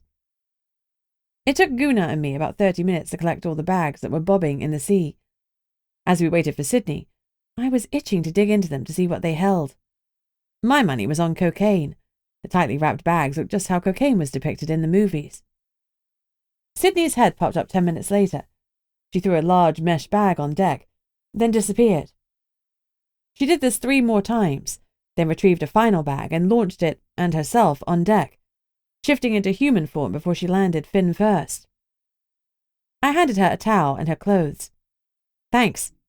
She beamed at me and quickly dressed. When she was decent, she explained what she'd seen. Those bags were all on the bottom in a small sea cave. I think something, or someone, got into them. And that's why some of them were floating free. The rest were all anchored for a pickup. Only a sea animal, someone in my Siren group, or an experienced deep-sea diver could get down that deep. Gunnar looked out over the water. I think we've got all the bags. They're all sealed, so nothing has leaked into the water. Let's head to land and see what we've got. Thanks, Sydney. Good work. She grinned. No, thank you, Gunnar. You know I love an excuse to swim. Plus time and a half for off-shift work, he pointed out dryly. Her smile widened. Well, that too. I picked up one of the mesh bags, and my eyebrows shot up. It must have weighed 50 kilos, but Sydney had flipped it in like it was a packet of sweets. I hadn't realized how strong she was, and I wondered if that strength extended to her human form. I'd learned that asking such questions was considered rude in supernat towns, so I was still pretty ignorant of the strengths and weaknesses of the town's supernaturals. Maybe I could find a book, or maybe the course Gunnar was sending me on would fill in the details. I brightened. That would be awesome. When we pulled up to the dock and moored the boat, we hauled the bags to the Nomo vehicle and headed to the office. Sydney followed in her own car. What do you think is in the bags? I asked Gunnar. Don't know until we open one, he said placidly. I think it's cocaine. Gunnar raised an eyebrow. Why cocaine? They look like those bags you see in the movies. He threw a glance at me long enough for me to see the twinkle in his eyes. All drugs in movies, whether marijuana, heroin, or cocaine, look the same. For all we know, these contain cash or someone's baseball card collection. Don't jump to conclusions. We'll know soon enough. I felt like don't jump to conclusions was Gunnar's motto. It was a good one, but the problem was that I liked jumping to a conclusion. Maybe I could hop to one instead. We pulled into the car park behind our office and unloaded the bags into the evidence room. Then Gunnar carefully unwrapped one of the plastic-wrapped packages, and we all leaned forward to see what it contained. Chapter 13. Gunnar cut through and removed the white plastic. The package underneath was charcoal grey. It was a container with a lid. He lifted it. Whoa, he said in surprise. What is it? I asked. He hefted the lid and spun it. It's super light. Here. He tossed it to me. I caught it. Weighed nothing. If it hadn't been solid beneath my fingers, I wouldn't have known I was holding anything. I tossed it to Sydney. That's weird. I frowned. It should weigh something. It was like holding air. That's crazy, Sydney agreed, setting the lid back down on the evidence table. Some sort of magic on the box, Gunnar postulated. He pulled out a bag made of iridescent material from the strange, ultra-light box. When he used his box cutter to open it, the blade skimmed over the material and didn't damage it in the slightest. Huh. He opened his drawer and took out some scissors, but had the same result. The scissors wouldn't cut the material. He examined the bag but couldn't find an opening or even a seam. But Gunnar wasn't going to be bested by a bag. He was determined to get into it.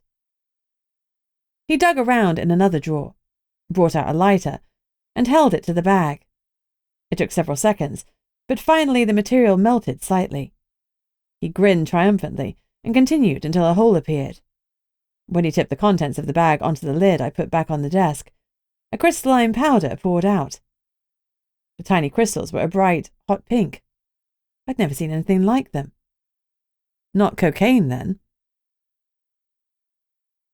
Fluffy sniffed the air, then whined, and put his tail between his legs, as he retreated from the substance. Sydney stroked him. "It's okay, Fluffball," she murmured. "What is it?" I asked, staring at the pink powder. Gunnar appeared equally stumped. "No idea." His eyes seemed to glaze over.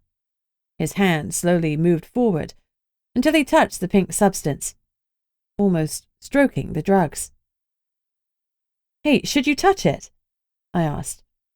Not that long ago, we'd arrested Shirley for growing poisons in her garden, and some of them had worked on contact with skin. Gunnar didn't respond immediately, and I jostled his arm lightly. He looked at me, but his eyes were unfocused for a moment, before they finally sharpened. "Drugs need to be ingested in some way," he pointed out slowly. Nevertheless, he removed his fingers. "It was ice cold," Gunnar said with faint surprise. He turned back to the drugs, and the same glazed expression took over him as he reached for the drugs once again. I pulled the bag sharply away before he could touch it. He looked at me for a moment with outrage on his face, before blinking and visibly coming back to himself. Something freaky was at play. "Well, the box is freakily light and the bag can't be opened, and then, when you do open it, there's some sort of compulsion to touch it. You said yourself there must be a ward or something on it," I said grimly. "This isn't drugs. It's magic." Gunnar grimaced but didn't disagree. He placed the bag back in the container, gently poured the powder back in, and replaced the lid. I noticed he was careful this time not to look at it for too long. "Would you get the packing tape from the back room?" he asked me. "Sure." As I went into the back room and found the tape, I heard a rumble like thunder. Fluffy let out a panicked howl. "Bunny!" Sydney screamed. Chapter 14. I ran back to the evidence room. Gunnar was lying on the floor, eyes open, head lolling on his chest. "Oh my God!" I rushed around and checked his pulse. It was steady. "Gunnar, can you hear me?" He said nothing. His chest was rising and falling, but his eyes were rolling. He was watching something we couldn't see. He was breathing, but not responding otherwise. "Crap," I muttered. "Get some gloves on," I barked to Sydney, "and don't touch that bloody stuff." I hastily checked to make sure there wasn't any of the powder still on the desk, then ran to the restroom to get some wet towels. I needed to clean Gunnar's hands to remove as much of the substance as I could. I pulled on nitrile gloves and carefully wiped each of his fingers. "Should we call an ambulance or just drive him to hospital?" I asked Sydney. She was staring at Gunnar, eyes wide with fear, and for a moment she looked impossibly young and lost. "Sydney!" I called again. "I need you! Focus!" I tried to snap my fingers in her face, but with the gloves on, no sound came. "Sydney!" I shouted again. She blinked. "Can't die." She sounded lost, paralyzed. "He won't," I promised. "But we must get him help. I need you to help me take him to hospital. It'll be quicker to drive, right?" She nodded slowly. "Yes." "Sydney, are you back with me?" She licked her lips. "Get Gunnar to hospital." "That's it. Can you help me do it?" She nodded robotically, then grabbed him in a fireman's lift and carried him out of the Nomo's office. I guess that answered my question about whether she carried her strength through to her human form. Sydney slung Gunnar into the back seat of the SUV and hastily buckled him in. She retrieved the keys from his pocket and switched on the engine. Fluffy jumped in and we set off. Sydney had driven me to a few places before, and she was a slow, careful driver, to the point of being annoying. Not today. Today she took hairpin corners at breakneck speed, and I broke my own rule that officers shouldn't squeal. "Take it easy," I urged, white-knuckled. "If we overturn the car, we won't be helping Gunnar." She shot me a scornful look. It looked strange on her usually smiling face, then ignored me. We got to hospital in what I suspected was record time. Sydney didn't bother parking the car, just abandoned it outside. "You better stay here," I murmured to Fluffy. "No dogs in the hospital, except maybe therapy dogs, and we don't have a vest for that yet. Guard the car. I'll be back soon." Ears down and unhappy, he laid down to wait for us. Sydney lifted Gunnar again, but this time she staggered a little under his weight. Now the adrenaline and panic were fading. Her strength was leaving her. I'd heard tales of mothers lifting cars when their kids were in danger. Maybe this was a similar situation. I took one of his arms, and between us, we walked him into the hospital. "We need help!" Sydney screamed. "It's the Nomo!" Hospital staff descended on us. A trolley was wheeled over, and the staff lay him down. He was still unresponsive, eyes roving everywhere. "What happened?" a nurse barked. I recognized her petite form and no-nonsense demeanour. It was Martha Wakefield, wife of Frank, the drunken bear shifter. "We found an unknown substance and Gunnar touched it. He said it was cold. 20 seconds later, he was out like a light. He may have hit his head since going down, but he's been like this ever since." I gestured to his eyes. "Was the substance magical?" "We think so. The box it was in was really light. Had to be magically contained somehow." "All right, we'll take it from here. Don't move." She pushed Gunnar's trolley towards a board marked Magical Maladies. I slumped. Well, he was in the right place. Now I just had to call Secret. Maybe I could do something else instead, like poke my eyes out with a hot iron. That would be preferable. With a grimace, I pulled out my phone.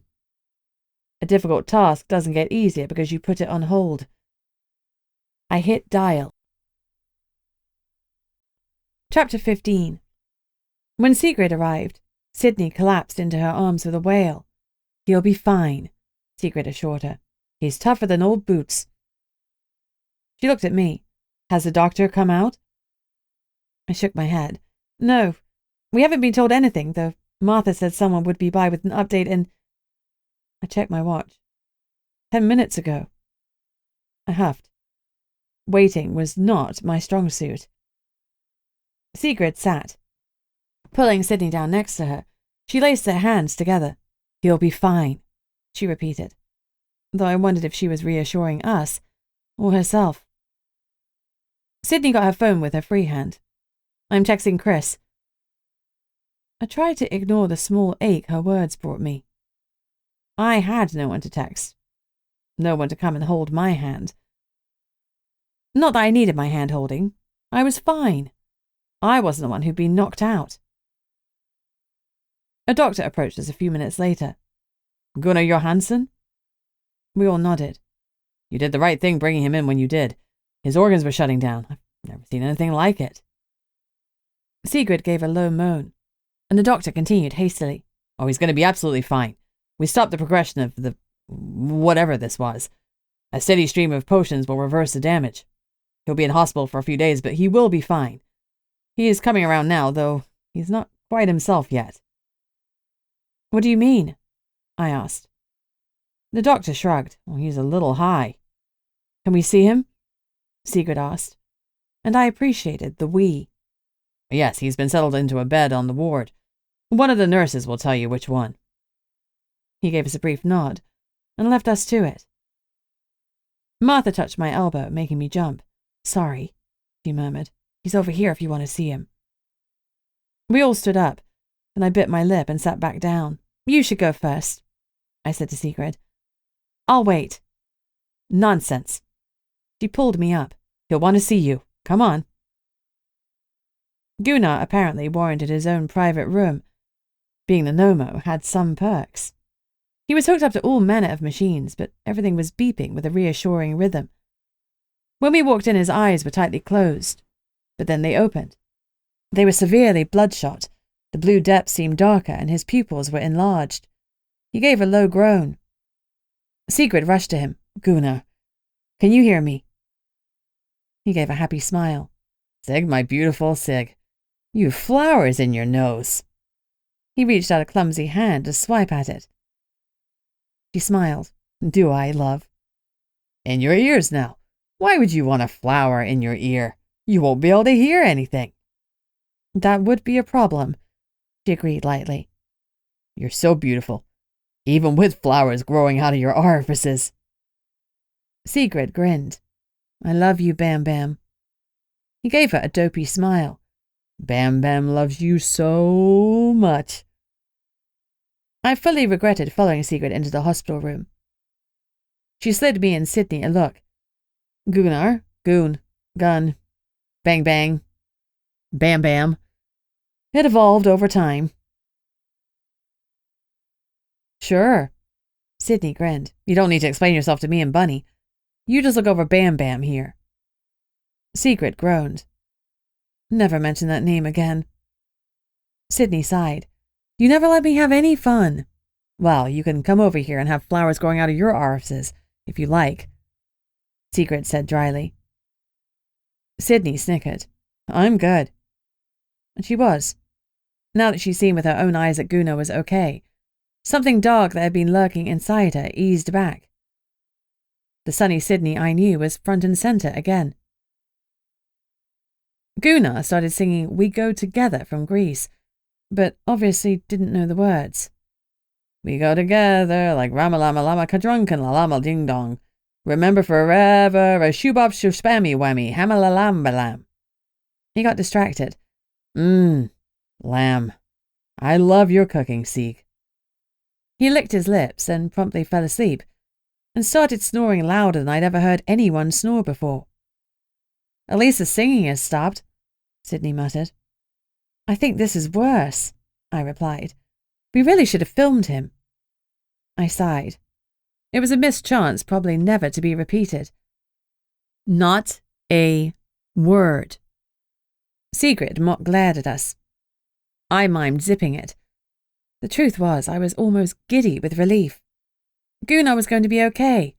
He could sing Grease as much as he wanted, as long as he was going to be okay. Chapter 16. After giving an ear-splitting snore, Gunnar woke himself up and looked around blearily. He spoke slowly and deliberately, like he had to concentrate to make the sounds. Where's the auspicious box? I sealed it, I promised. It's on the desk back at the office, and the office is locked up. Good. He struggled to sit up. Lie down, you silly oaf, Sigrid chastened, pushing his shoulder gently back down. You've been really ill. That crazy stuff knocked you on your butt. You need to take it easy. She wasn't wrong. He'd barely touched the drug and certainly hadn't ingested it, but it had literally knocked him out cold. What was that stuff? Whatever it was super potent and deadly.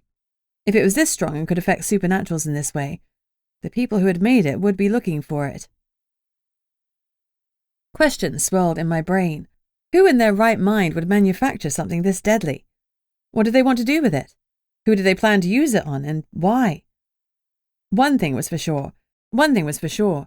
Only bad people would make this stuff. Bad people who would undoubtedly do bad things to get it back. We need to send that stuff off for testing, I said. Do we have a lab that knows about supernaturals? We have a lab with a few friendlies in the know, Gunnar confirmed. You'll find the details in the address book in the top drawer in his desk, Sigrid added. Gunnar glared. I'll sort it out. Her eyes narrowed. You will not. The doctor said you're going to be in here a couple of days on a strict potion regime. This was serious, Gunnar. You nearly died. Some of the fire left his eyes, and he squeezed her hand. I'm sorry I scared you. She nodded tightly. I cleared my throat. I need to send it to a lab, so I'll pack it up like it was before. Make sure it's sealed tighter than a millionaire's wallet. Good idea. Gunnar nodded. I could send one of the bags that was already taped shut, after I'd found a few layers of plastic to put around it. The mesh bags with the other packages were still safely sealed, but we should find a more secure place to keep them. This stuff had to be dangerous to keep around, and not just because of what it did. Where shall I store the rest? I asked. Gunnar grimaced. The only place I can think of is in one of the holding cells. We don't have a safe that's large enough. We had a gun safe where Gunnar stored weapons, but there wasn't room for large, bulky packages. Okay. I stood. I'll get on it. Sydney's phone beeped. I'll go too. Chris is here to take me home. Bunny, Gunnar called. Keep in touch. Any questions, just give me a ring. I nodded, but I'd seen the warning look in Secret's eyes. I keep any contacts to an absolute minimum. Sure. Speak soon. Sydney and I went back outside. Chris was leaning against the abandoned Nomo SUV, and Fluffy was barking at him loudly and repeatedly for daring to lounge on his property. Sydney flew to her boyfriend and he wrapped his arms around her. You okay? What's up with Gunnar? He asked. Some pink drugs, she sniffed. Crazy dangerous. What? Drugs in Portlock? Yep. We found a huge stash of drugs in the water tonight. Gunnar opened one of the packages and touched the damn stuff, and it nearly killed him. His organs were shutting down. Chris looked surprised. I didn't think anything could fell that man. Apparently bright pink crystals can, she grumped. Do you know who put them in the bay? I shrugged. Not a clue. And now our chief investigator is out of action. It looks like I'm up. I just wish it didn't feel like amateur hour. Sydney jostled me. You'll have the suspects in custody in no time. I gave a half smile. I'll do my best. Take me home, Sydney murmured to Chris, as a yawn cracked her face. You got it. She chucked me the SUV's keys and hopped into Chris's car. I waved them off. I didn't need witnesses for what was going to follow. I had a British driving license and I could drive. I could even drive a manual car.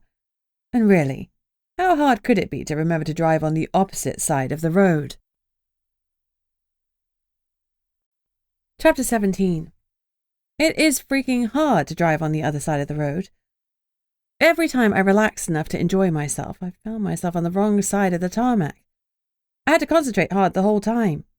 Thank goodness for my memory, or in my panic, I'd never found my way back to the office. I told Fluffy all about Gunnar's medical issues and that he'd be bedbound for a few days, mostly to talk it through for myself. It helped to set it all out. Whatever the drug was, I needed to track down who was making and distributing it, and I didn't have Gunnar to rely on. I needed to think this through, but first, I need to get that stuff secured. I parked behind the Nomo's office, opened the back door, and locked it after I'd gone inside. It took a solid half hour to move all the bags into an empty cell and lock them down. The jail was the most secure part of the building. You could try to break in if you were determined to, but we'd probably catch you before you got through the reinforced concrete and the steel bars, and certainly before you got away. We also had CCTV monitoring the space that Sigrid often watched remotely. Since she was also going to be out of action, I spent an hour learning how to get the footage sent through to my phone. Technology was never easy. Luckily, Gunnar's drawer had the password for the security company written on a post-it. We'd have to talk about his security after all of this. Now that I was certain I could monitor the drugs no matter where I was, I packaged up the remaining box to ship it to the lab. I'd need our new pilot to do a special run, but I figured the expense was worth it. This stuff was deadly and we needed results yesterday. I called the new pilot who had replaced Jim. Eddie Kumakyak was interesting, though I'd only met him briefly during the last drinks run. He was a one-armed bald eagle shifter who couldn't fly anymore under his own power. I knew that shifters regenerated from their injuries, but maybe growing new limbs was a step too far. It would be rude to ask. Edgy's plane was adapted for his disability. One arm or not, he could still get his time in the sky. He answered on the first ring. "Yo!" "This is Officer Barrington of the Nomo's office." I felt a surge of pride. I was going to be the best Nomo ever. "I have an important package that needs to be couriered to Anchorage. Can you tell me when you can make a flight?" "No time like the present," he said cheerfully. Despite his native name, he spoke with a bit of an Australian twang. "Great. Can you pick it up from the Nomo's office? We're a little understaffed at the moment." "Far out. I'll be by in 10 and underway in 30. He sounded thrilled at the excuse for a flight. "Fantastic. Thank you so much, Mr. Kamagyak." "Call me Edgy." "Right. Okay, Edgy. I'll arrange pickup at Anchorage Airport. See you shortly." I hung up, then arranged a courier on the other side to take the package directly to the lab in the city. I marked the package for the attention of Anthony Brown. Brown was Gunnar's contact at the lab, who knew about the supernat world. Edgy strolled in 10 minutes later. He was skinny, with long brown hair and bloodshot dark eyes. His clothes were rumpled, his hair unbrushed, and he smelled faintly of wacky-backy. "Here for the package as requested, Mom?" He mock saluted me with his remaining hand. "I appreciate your promptness." I passed him the package. "Your last name sounds local, but the accent—" "I'm Alaskan born and raised. Sugpiaq or Alutik." He shrugged. At my blank look, he explained, "Alutik is the Russian version, same tribe. In my teen years, I had a yen for the sun, so I travelled a bit. Easy enough when you're an eagle." His tone was full of nostalgia. "I found Australia on my travels, and I stayed there a long time. A long time. When I lost my arm, I came back home. Mum wanted a fuss. I've stayed ever since." "Don't you still have a yen for the sun?" "Well, it's all right here just now." He was right. Annoyingly, we were in a sunny summer period, where there was only a handful of night hours. It was probably rude to ask how long it had been since he'd lost his arm, but the skin on the stump still looked red and angry, so I guess it had been fairly recent. Another hint of weed danced on the air, and I hesitated. "Look, don't take this the wrong way, but you smoke marijuana, right?" "Medicinal." He winked. "Helps with the old phantom pains. But don't worry, I haven't had any this morning. These are yesterday's clothes. I'm good to fly." Yesterday's clothes? He wasn't going to win any cleanliness awards anytime soon. Still, it was a relief that he was okay to fly. "Okay. I was just wondering if you could tell me the details of your drug dealer." He grinned. "Well, I can tell by your accent that you're from our former colonizing mistress, England. Here in Alaska, marijuana's legal. I buy it from the store." Bugger. Well, there went that idea.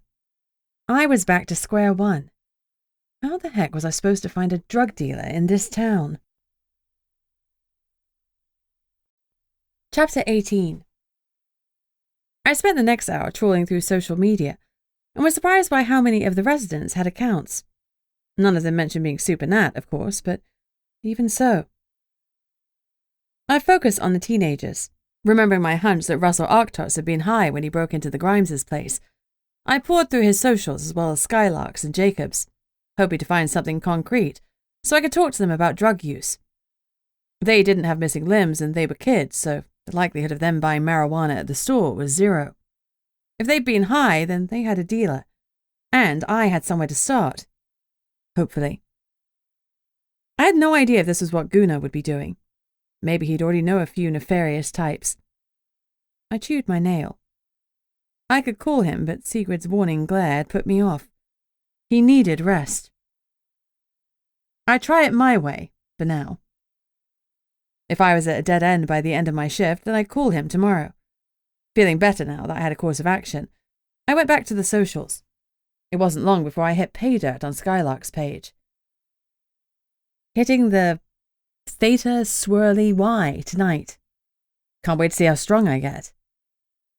I stared at the symbols. Were they Greek? Either way, Skylark was taking something, and I didn't think it was marijuana. The desk's phone rang. Nomo, Bunny speaking, I answered. Damn it, I should have said Officer Barrington. I want you to arrest Skylark Riverdream, the woman on the line said firmly. My eyebrows shot up. I'd manifested a lead. I'm sorry, who is this? April Arctos. That little reprobate gave my son something and now he won't shift out of his bear form. He's high as a kite. Skylark is a menace. Arrest him. I thought of the weird symbols on Skylark's post, and my stomach clenched. Please take him to the hospital to get him checked out. I rolled back my memory, visualizing the doctor who dealt with Gunnar and given us the feedback in the waiting room. Asked to speak to Dr. Etok. That stunned her into silence for a moment. Oh my God! The hospital? Is he in danger? In a split second, her voice went from raging Mother Bear to scared Mother Dove. I'm not a healthcare professional and I don't know what he's taken, but others have suffered an adverse reaction from a new drug. I strongly suggest you have him checked out. Now. I'll call back later. Great. Please ask the hospital to take a blood sample to send for analysis and confirm that we can have the results. Will do. She hung up without any further pleasantries. I didn't blame her. My gut said this was more than a little wacky-backy. Skylark's comment about how strong he'd be made me wonder if the drug they'd taken was specifically for supernats. The fact that Russell was stuck in bear form. I didn't know if the drug Russell had been given was the same one that Gunnar had touched, but my gut said that it was a strong possibility. If Skylark was dishing out this new drug, hopefully I could find something else on his socials.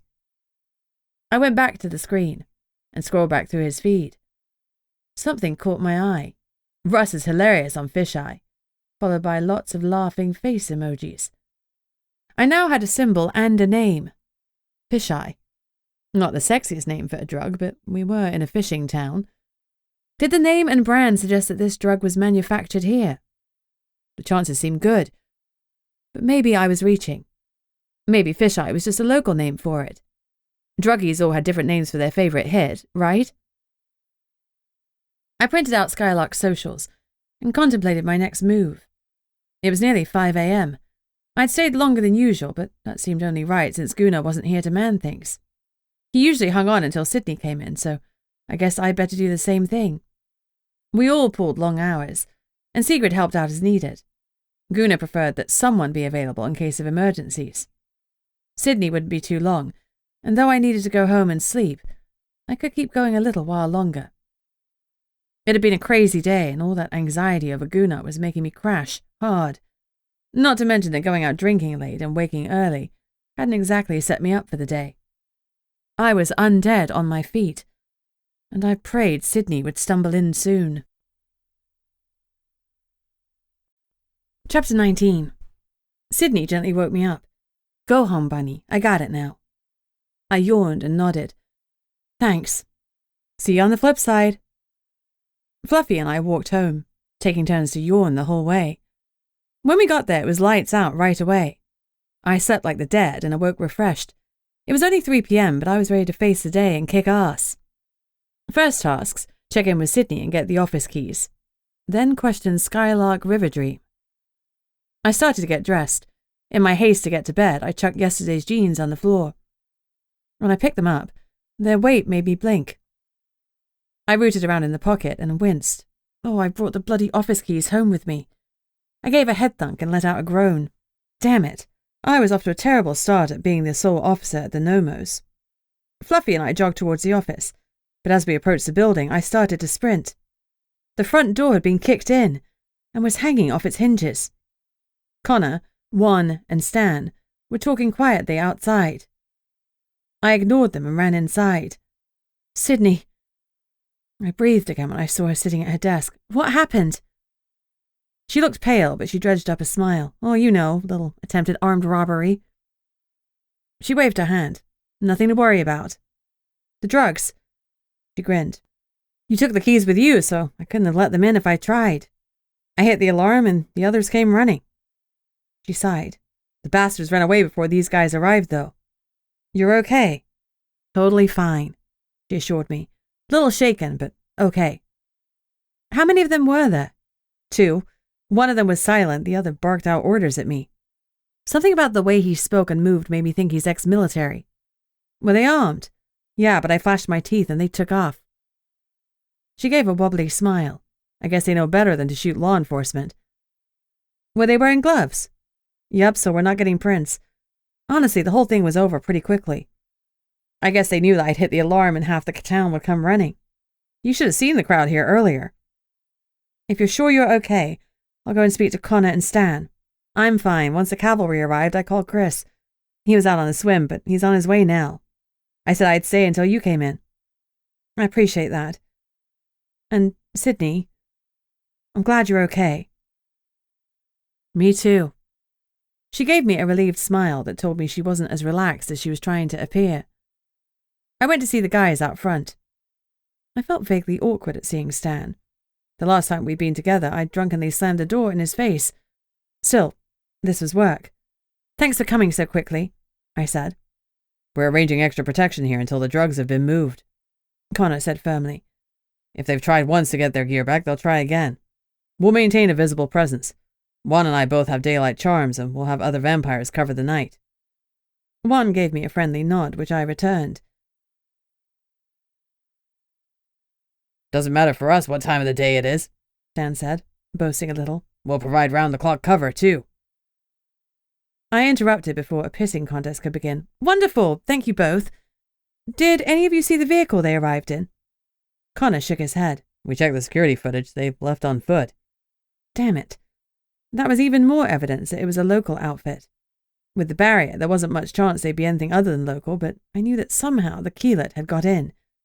If there was a fissure, the perpetrators might not have been from town. But if they'd left on foot, the chances were they were Portlockian. Can one of you secure the front door? I asked. I'll do it. Stan volunteered hastily. Great. I smiled. Gunnar keeps pre-cut pieces of wood in the back. You can just board it up for now. Nah, Stan said. I'll have a new door fitted within the next couple of hours. I smiled. I really appreciate that. He puffed out his chest. Chris's car pulled up and screeched to a stop. Is Sydney okay?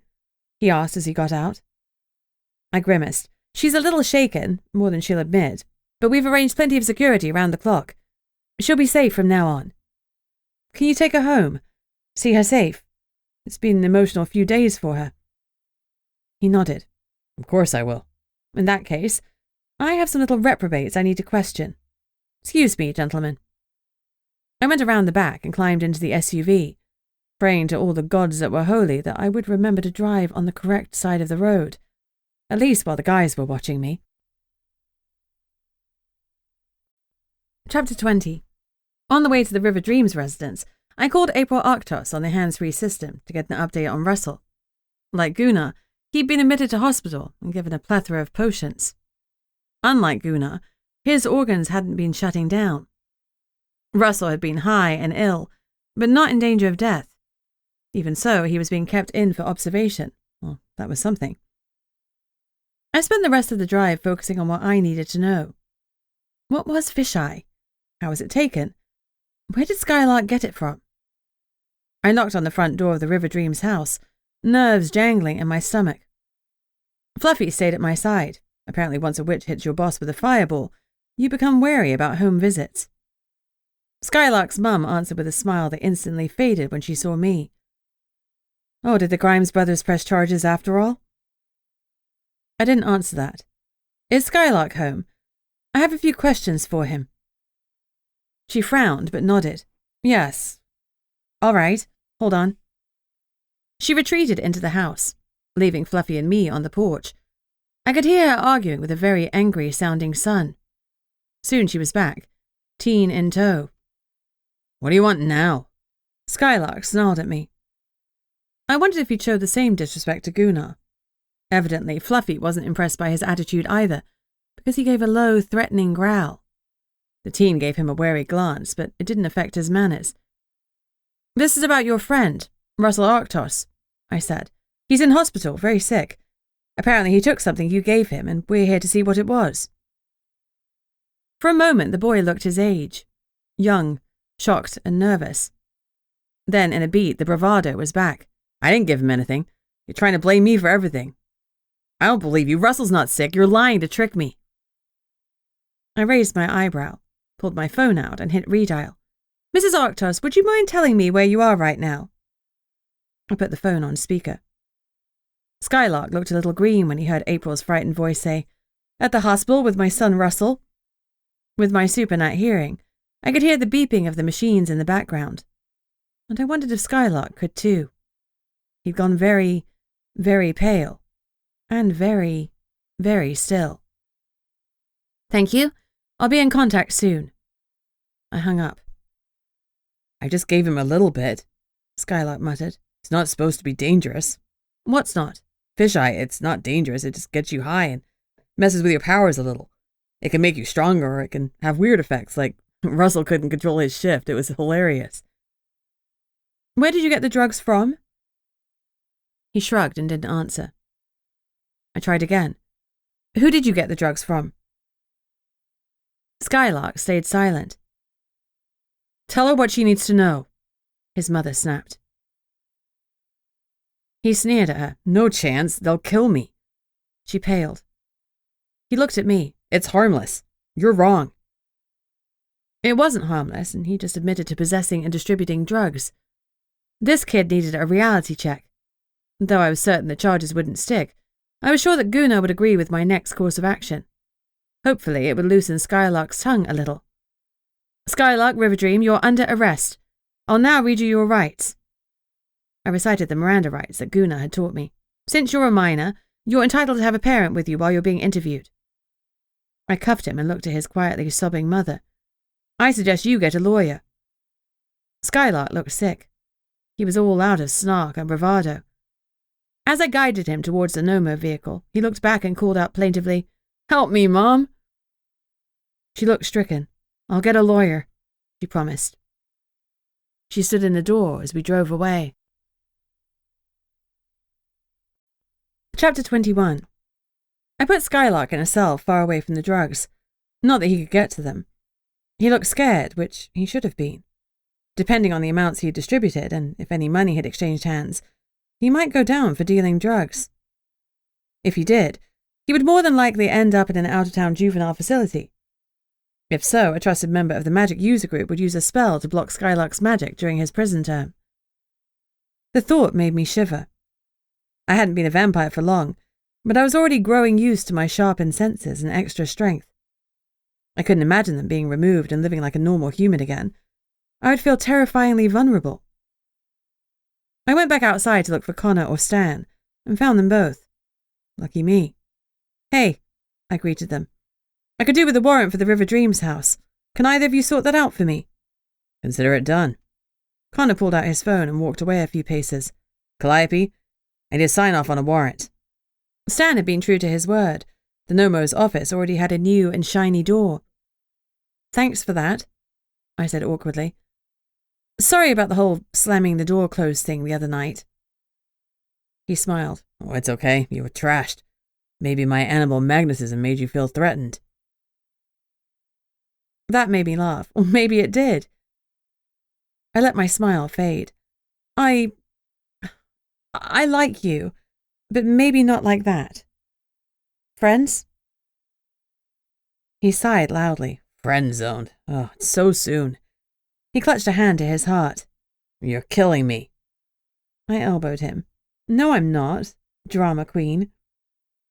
The huge man let his jokey exterior drop. "I like you, but I respect that it doesn't seem to be reciprocal. Plus, I'm not the only man with my eyes on you, am I?" He flicked his gaze to Connor, who was still talking on his phone. My skin warmed. "Well, that's got nothing to do with us. Regardless of any third parties, I just think of you as a friend. Maybe it's because Gunnar and Secret treat you like a son." "And you like a daughter," he murmured. "A little. Secret mothers me. It's nice. But that makes us kind of siblings." Stan rubbed a hand through his hair and flashed me a warm grin. "From sexy debonair date to brother in one fell swoop." I grinned. "You weren't that debonair." "You bet your ass I was. You're just not refined enough to realize it." He stuck his nose in the air and I gave him a light slug on the arm. "Are we okay?"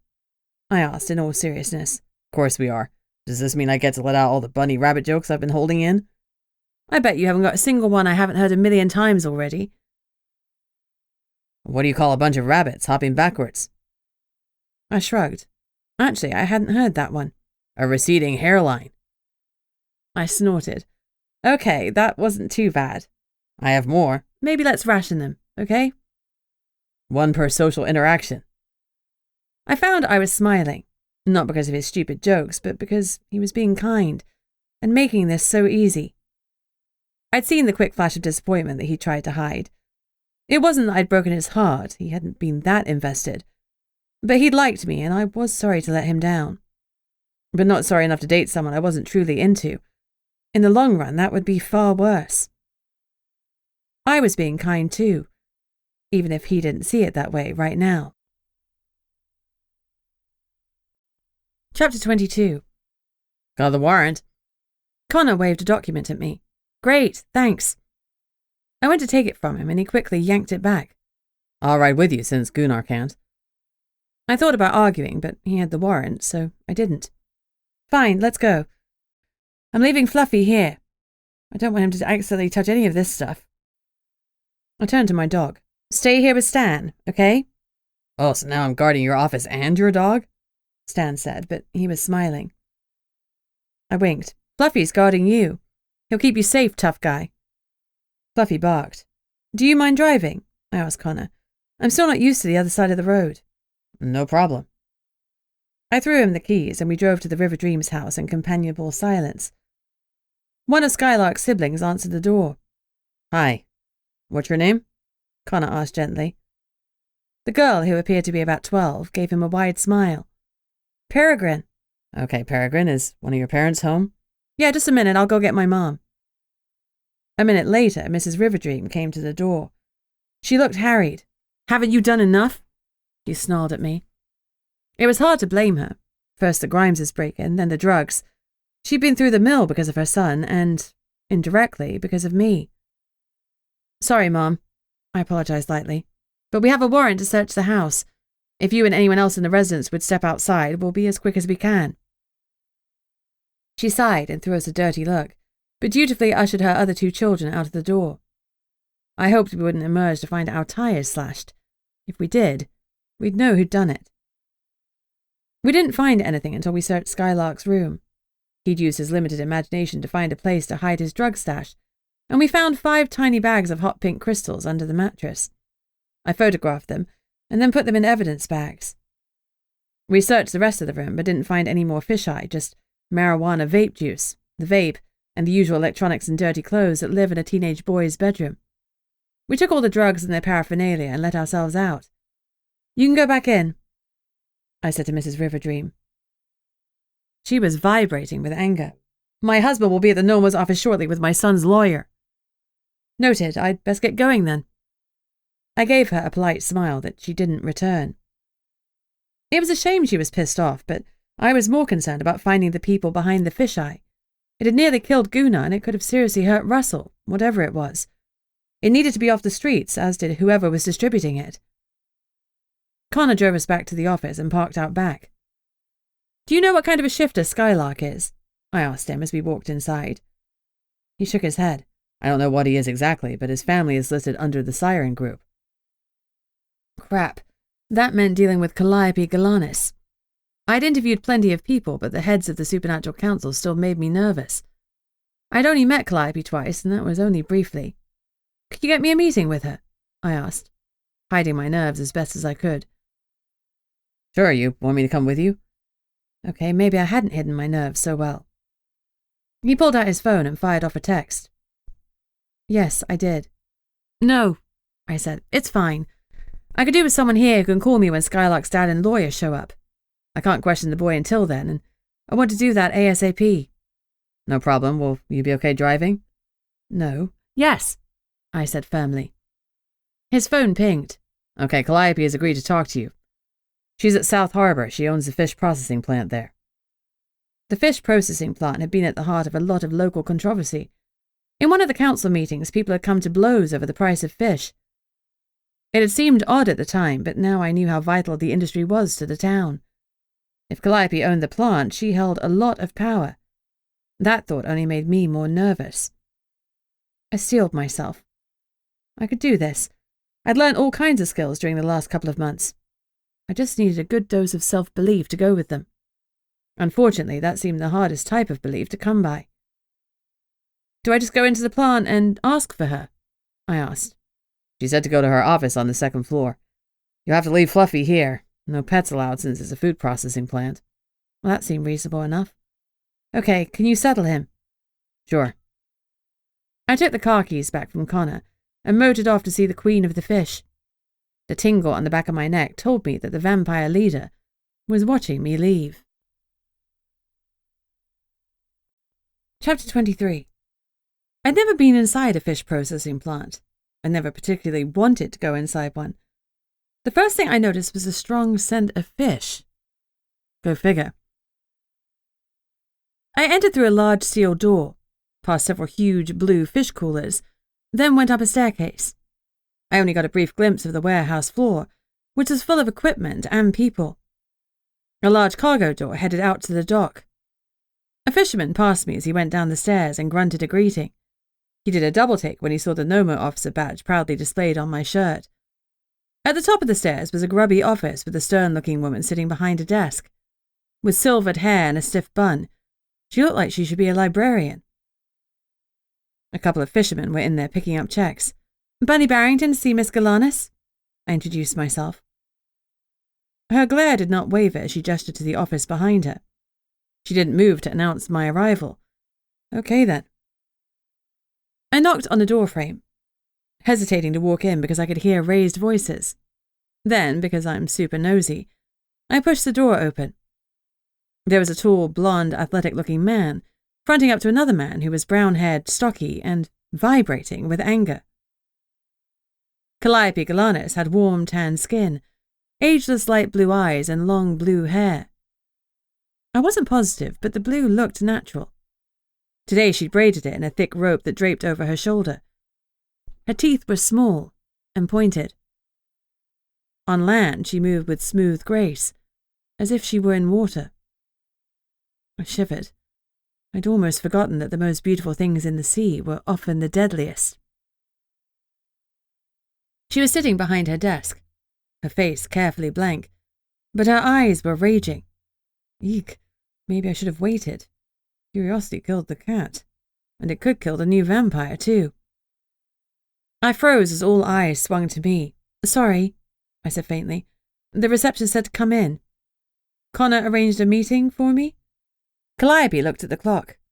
So he did, she said mildly. In any event, Mr. Mahoon was just leaving. Her voice was hard. The brown-haired man bobbed about her, but despite the deferential action, his hands were still clenched with rage. There was trouble at the fish plant, all right. He stalked out, slamming the door for good measure. Calliope's eyes narrowed at the blatant disrespect. The taller man returned to the desk and shuffled some papers together. He put them into a folder and filed it away in a cabinet before turning to face me. His expression bland.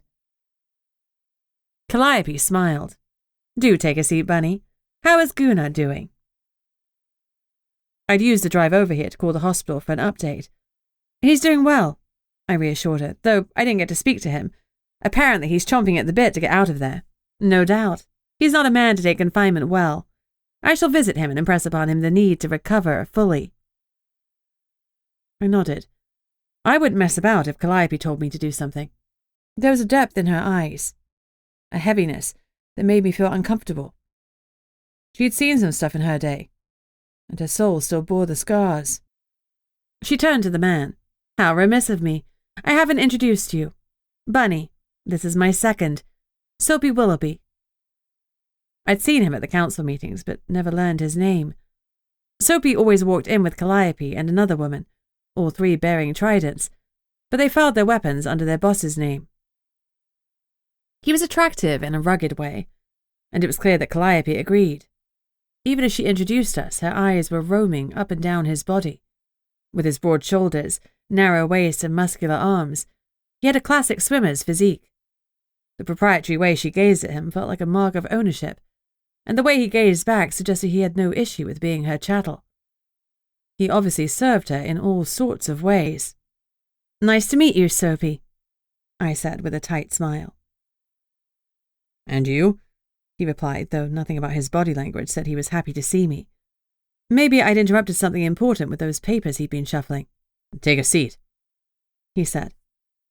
It was just a shade off an order. I sat. The office was plain and utilitarian, with an old metal desk and metal chairs, straight out of a World War II movie. The only modern item was the laptop on the desk, and some contemporary seascapes on the wall. Behind Calliope was a row of filing cabinets, and an incredibly large saltwater tank with dozens of colourful fish darting around inside it. "So how may I help the Nomo's office today?" she asked, her voice like honeyed silk. Soapy moved around to stand behind her. For all Calliope's strange beauty, she was dressed in business casual, a crisp white shirt tucked neatly into a pair of black trousers, though I had noticed a set of rubber overalls and those ubiquitous brown rubber boots behind the door. She might be the picture of sophisticated elegance, but she could get dirty. Somehow that knowledge made me even more aware that I needed to tread carefully. The drugs were being moved via the water, and here I was with the water shifter leader. There was every chance that someone she commanded was involved. It might even be her. I needed to not muck this up. I sat back in the chair and tried to look relaxed. We have an issue we're trying to contain. That was a royal we, since Guna was out of action. She frowned slightly, encouraging me to say more. I didn't want to give too much away, but if she knew about Guna being admitted to hospital, then surely she already knew something about the drug. "There's a new street drug called fisheye," I explained. She didn't react, not so much as a flicker of shock or dismay. A large shipment was recently recovered. I liked that. Recovered made it sound like there'd been a successful drugs bust, rather than us just finding a ton of drugs floating in the water.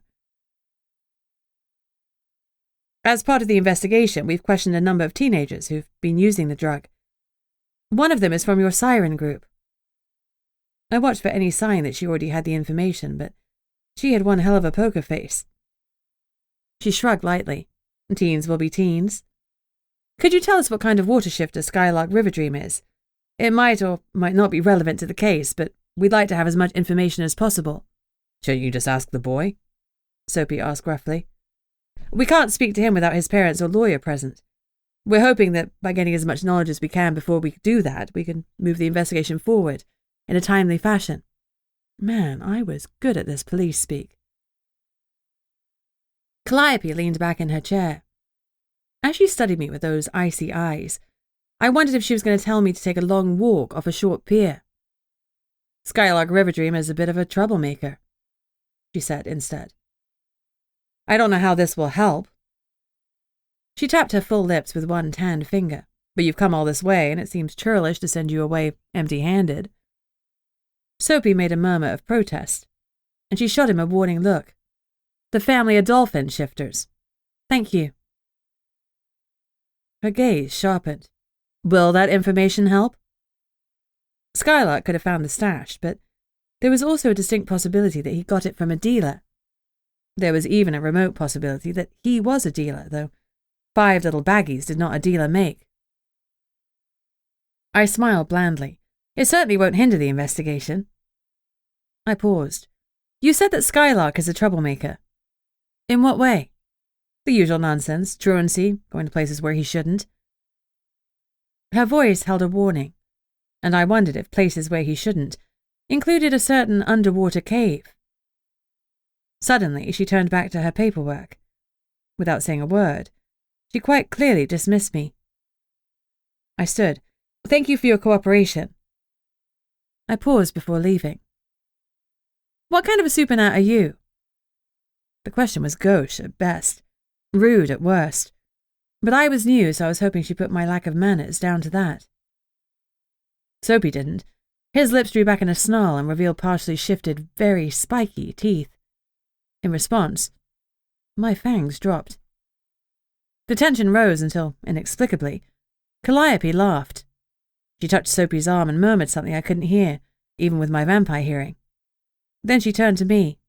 "I'm not shy, little rabbit, though you should be careful who you ask that question of. Ask the wrong person and you won't like the answer." She smiled, but there was nothing friendly about it. No doubt in my case you could simply ask around town. I am a sealer. I blinked. My mother's idea of a fine education had included me learning Latin, and I'd read Homer. A barking grizzly beast with 12 legs, 6 long necks, and 6 hideous heads, each with 3 rows of fangs? Staring at the woman before me, suddenly that didn't seem like such an impossibility. Calliope gave a tinkling laugh. That bastard Homer was a little miffed at me when he wrote that. Some men hate being told no. I'm what you would probably call a water dragon shifter. Holy heck. She'd known Homer. That was, what, 7th or 8th century BC? How old was she? And why the heck was she running a fish processing plant in the middle of Alaska? I realized abruptly that I was staring. I flushed and hastily looked away. Holding her gaze felt a little like I'd inadvertently been challenging her. Like holding a wolf's gaze, it was a bad idea.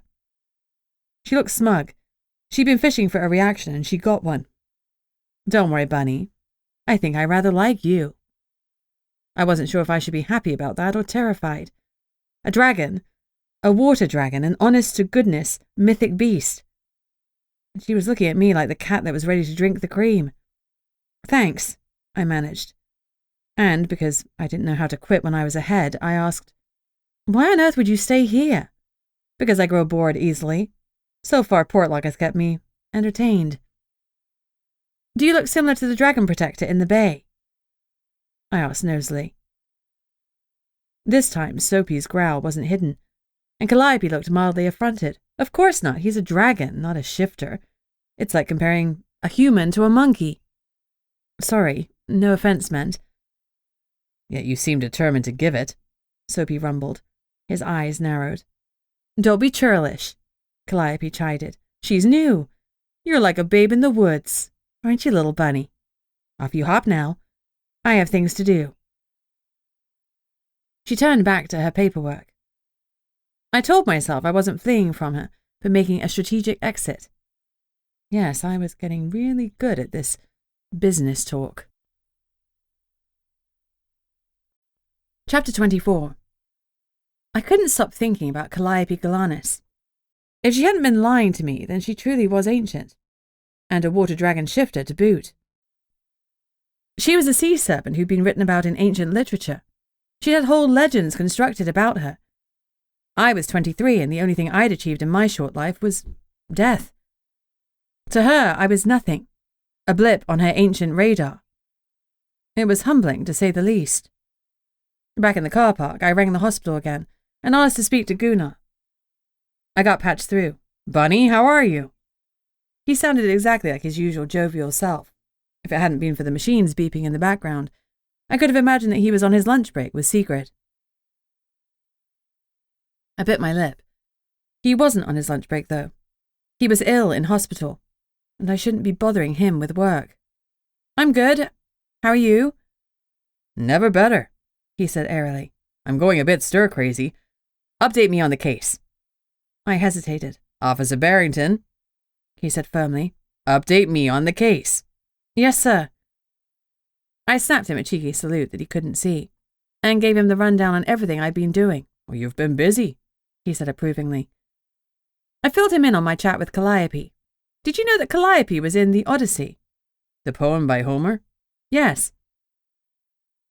Gunnar frowned. No, I didn't. I don't know much about her at all. She's very private.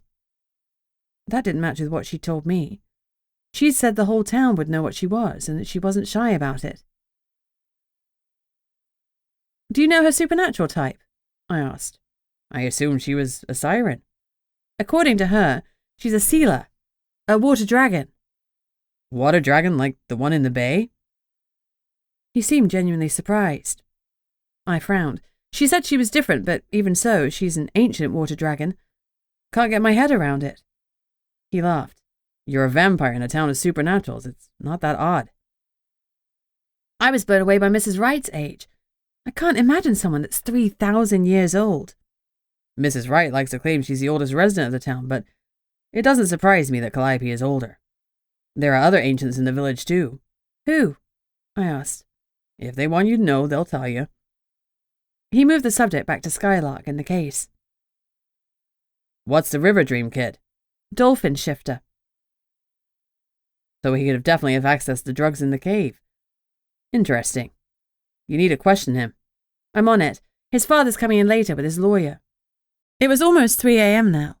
The lawyer had called while I was out and made an appointment for 10 a.m. No doubt to mess with me and put me on the back foot. Okay.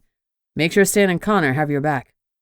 I'll contact someone to move the drugs to another secure facility, but it'll probably take a few days. His voice hushed. Gotta go. Secret's coming back from the bathroom.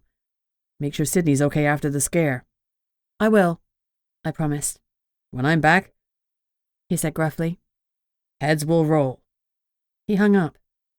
I really hoped that was just an expression, because I could remember all too well the sound that heads made when they rolled. After I collected Fluffy from the office, we walked home for some food. Normally I'd have finished for the day about now, but since we were a man down, I needed to grab a quick nap before going back to interview Skylark. If his lawyer thought his timing meant that Sydney would be conducting the interview, he was going to get a surprise. I gave Fluffy a bowl of dog food for his supper. As I put it on the floor, he gave me a look of utter disdain.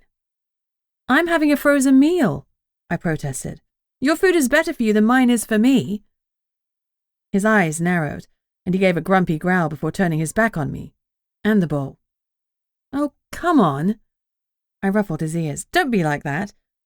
I'll chop up a frankfurter to go with it. He wagged his tail. I opened a jar of the brine sausages and mixed in 2 with his biscuits and wet food. He gobbled it up. I drank my cup of warmed blood and took my microwave meal to the leather sofa, so I could curl up and watch some trashy TV. Fluffy jumped up next to me, kicked off all the cushions, turned around 3 times and sat down, pointing his bum towards me. I wasn't totally forgiven for the dog food. I ate quickly, surprised by how hungry I was even after the blood.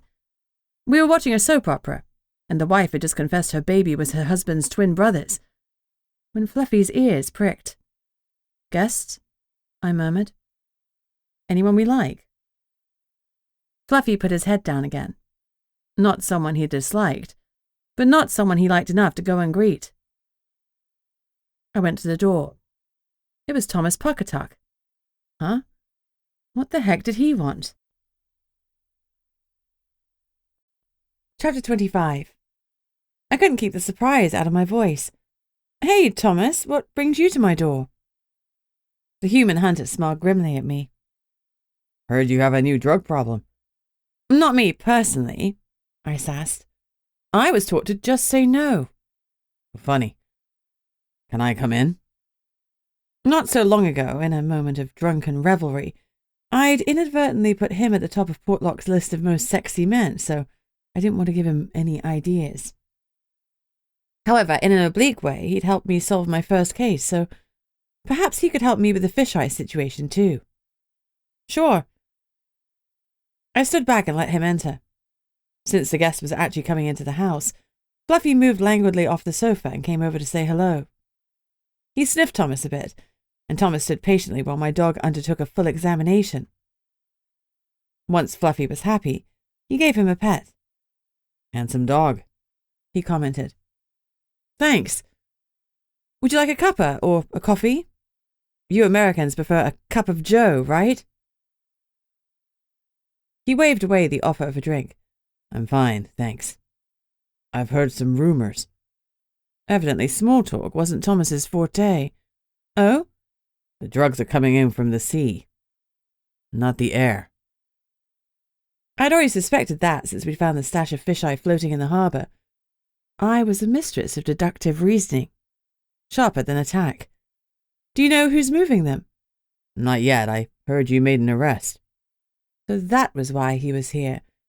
Not to give me information, but to dig for it. I looked at him sternly over my teacup. You need to let the Nomo's office deal with this. He sat down across from me at the kitchen table. Funny, Gunnar is in the hospital and, with respect, this is above your pay grade. You were made an official Nomo officer about a hot minute ago. We can help each other. I'm not fond of drug dealers, nor their effect on the community. They almost killed Gunnar. He leaned forward. If you want to bring them in, you'll have to be faster than me. Holy heck! Was he saying he would kill to take them down? I frowned at him. You would rather kill them than try to rehabilitate them? It's cheaper in the long run. He shrugged nonchalantly, like we weren't casually discussing death. Do the rest of the council feel this way? He shrugged again and didn't answer. A passing comment from Gunnar had led me to think that Thomas had done wet work for the council before. I needed to cool down his jets before this got messy. We arrested a minor. A kid, I said. I don't have any information for you yet. He stared at me a moment, assessing whether I was telling the truth. Okay. He stood. Keep me posted. Thomas, I like you, but this is the Nomos case. Stay out of it. He gave me the ghost of a smile. Nice to see you growing that backbone. Screw off, I said mildly, which made him laugh. I watched him walk out, then lock the front door behind him. That was just what I needed. Portlock sticking his oar in. I hoped he'd heed my order, but something told me he wasn't going to. Fluffy whined after I'd shut the door, and I looked down at him. I don't know what to do. He cocked his head, and I guessed he didn't either. I was tired and frustrated.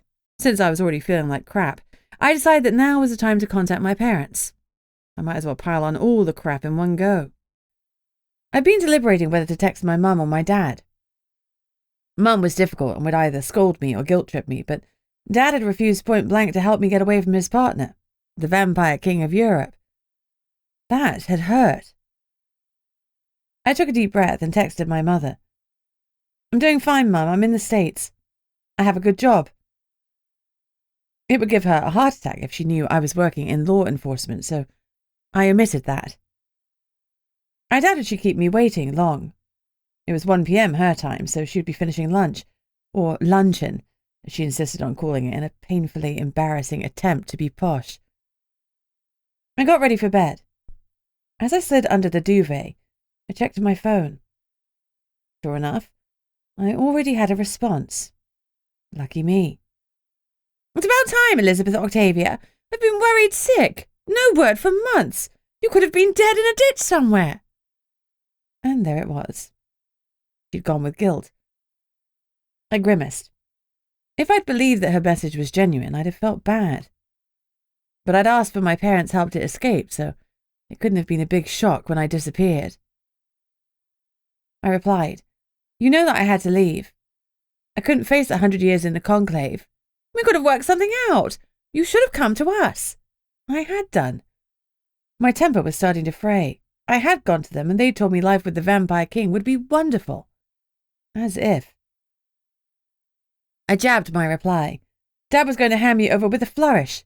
You know what? This was a mistake. I shouldn't have contacted you. You know I'm okay. That'll have to be enough for now. I wanted to throw the phone at the wall, but that wouldn't solve anything. It beeped again, and despite myself, I looked at the message. Oh, darling, I'm sorry. I miss you. I worry about you, that's all. I love you.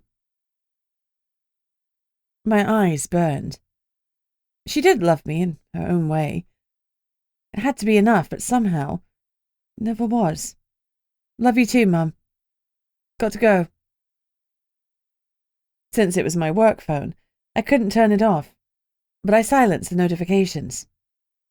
I wished I could silence my brain in the same way. Despite my exhaustion, sleep took its sweet time arriving. Chapter 26.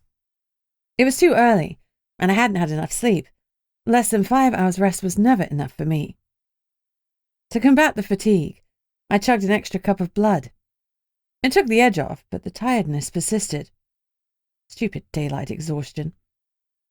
I showered and got ready in record time. I wanted to be at the office for 9, so I had plenty of time to prepare for Skylark and his lawyer. My nerves were clanging. I didn't want to mess this up. At this point, Skylark was pretty much our only lead. Fluffy and I stepped out of my house and stopped abruptly when we found Connor on my front step. How'd you know I'd be up? I blurted. He shot me an amused look. As if you'd missed the chance to question Skylark yourself. The lawyer flew in from Homer. You just landed. I figured you'd be up soon. And you thought you'd track me down and accost me outside my home? Accost? He raised an eyebrow and looked amused. We'd look at your definitions. You'd know if I was accosting you. His voice was warm and flirty. How did the man make everything seem like innuendo? I huffed a breath. No, I'm grumpy. I had to deal with my mother, thanks to you. You had to deal with your mother because she is your mother. He responded evenly. I just passed along a message. I sighed. Oh, you're right. I'm not being fair, but I am grumpy. And tired. Did I mention tired? I looked around. Where's Juan? Guarding the Nomo's office. So who's guarding you? I'm responsible for myself today. He winked. Terrifying. He looked amused. What gives? I asked impatiently. What gives what? Why are you here, besides the need to fill your soul with my sunny disposition? He battled a smile, but lost. I do enjoy your disposition. British, prickly, with a hint of fun. He sounded like he was describing the bouquet of a glass of wine. Funny guy. Looks like we're both a laugh a minute. Connor's face grew serious. I'm here representing the council. And? You have a minor in custody and the council wants some answers. To give you leverage, it is declared that if Skylark answers your questions truthfully and to the best of his knowledge, we'll grant him time served and community service. He won't get sent to juvie. That at least gave me something to work with. Connor continued. The council wants a report on this new drug. I can do that. Tonight? Tonight'd be good. Okay. I paused. You could have phoned me. I could have, he agreed. But it's much more pleasant to take a stroll with you. Even if I snap at you? He studied me, eyes twinkling. Well, I guess it would be even more pleasant if you didn't. That made me laugh out loud. Suddenly the remnants of my bad mood were gone. Have dinner with me, he said suddenly. Okay. My mouth agreed before my brain could catch up. I just agreed to go on a date with Connor. And worse, I really did want to go. Is it okay for us to date? I blurted out. You're a counsellor and I'm working for the Nomo. And then there's my age and your age. I mean, you're how old? He laughed. It's rude to ask a gentleman's age. Let's just say I'm well seasoned. Like a steak? Like whiskey. I have depth. I smirked. Did someone shove you in a barrel for a while, too? I've never been in a barrel, he reflected. I've been over one a time or two, though. If you're super old, how come you're so good at modern stuff? You drive a truck, you dress normally. The best vampires are excellent at moving with the times. Some still cling to old-fashioned ways, but in my view, embracing modern fashions and conveniences is necessary camouflage. That's a bit disappointing, I admitted. I half expected you to wear lace and bemoan the good old days. He grinned. The good old days weren't that good. Disease was rampant. Nobody bathed much or brushed their teeth. And believe me, central heating and air conditioning are hard to beat. Not to mention email and cell phones. Do you know how long it used to take to send a message with a darn pigeon? And even then, there was every chance I'd get eaten by a hawk. Huh. Hashtag 15th century problems, eh? He laughed again. I'm not that old, Bunny. We'd reached the office, and I found that I was disappointed that our walk was at an end. How old are you? I asked once more, hoping to draw out the conversation. You'll have to come on a date with me to find out. I'll call you with a few options once I work out the details. Have a great day, Bunny. He turned and walked towards Juan, who was loitering by the office, leaving me in the street wondering what had just happened. I looked down. Fluffy was watching me closely. What the heck was that? I asked. He wagged his tail and barked. Then his tongue lolled. He was laughing at me. Shut up, fur-face, I muttered. As I walked into the office, Sydney's face lit up. Bunny, I didn't expect you in this morning. Well, you've got to be exhausted. I really don't mind handling the interview. Even as she said the words, she started fidgeting her hands anxiously. It's fine, I answered. I need to feel like I'm doing something, you know? No progress on identifying the men that broke into the office? None. She sighed. Chris was really worked up that someone had come in and threatened me. Said I should quit my job or at least take some time off. That it was too dangerous for me. She snorted. I told him to F off. I've worked for Gunnar ever since. Well, ever since I've worked. She looked away, then started to say something else, but changed her mind. I thought Sydney was an open book, but evidently I'd been wrong. There's nothing in this town the way that it seemed. Fluffy lay on his bed by my desk as I logged onto my computer. I figured it was too early to have anything back from the lab, since the package would have only arrived yesterday afternoon, or this morning, so I was shocked to see an email from them. Dear Miss Barrington, Portlock Nomo, I've worked with the Nomo office in Portlock before. I worked through the night to examine the substance you sent. It is extraordinary. I've never seen anything like it. It's not a drug, at least it's not a chemical substance. I don't want to say too much in an email, but I'm sending a registered letter to your office, and I'll include my preliminary findings. I'll have to send it on to another expert. More details to follow in the letter. Sincerely, Tony. Anthony Brown, Alaska State Crime Lab. 907-269-5740. Anthony.brown@alaska.gov. I printed off the email and added it to the file. Anthony Brown had obviously watched too many spy movies, and now he was reacting all cloak and dagger, which probably wasn't warranted. Plus, I now had to wait for the darn letter to tell me how this substance was extraordinary, and I sucked at waiting. I wanted to call Anthony at the lab and demand some answers, but I didn't know him well enough to dismiss his paranoia.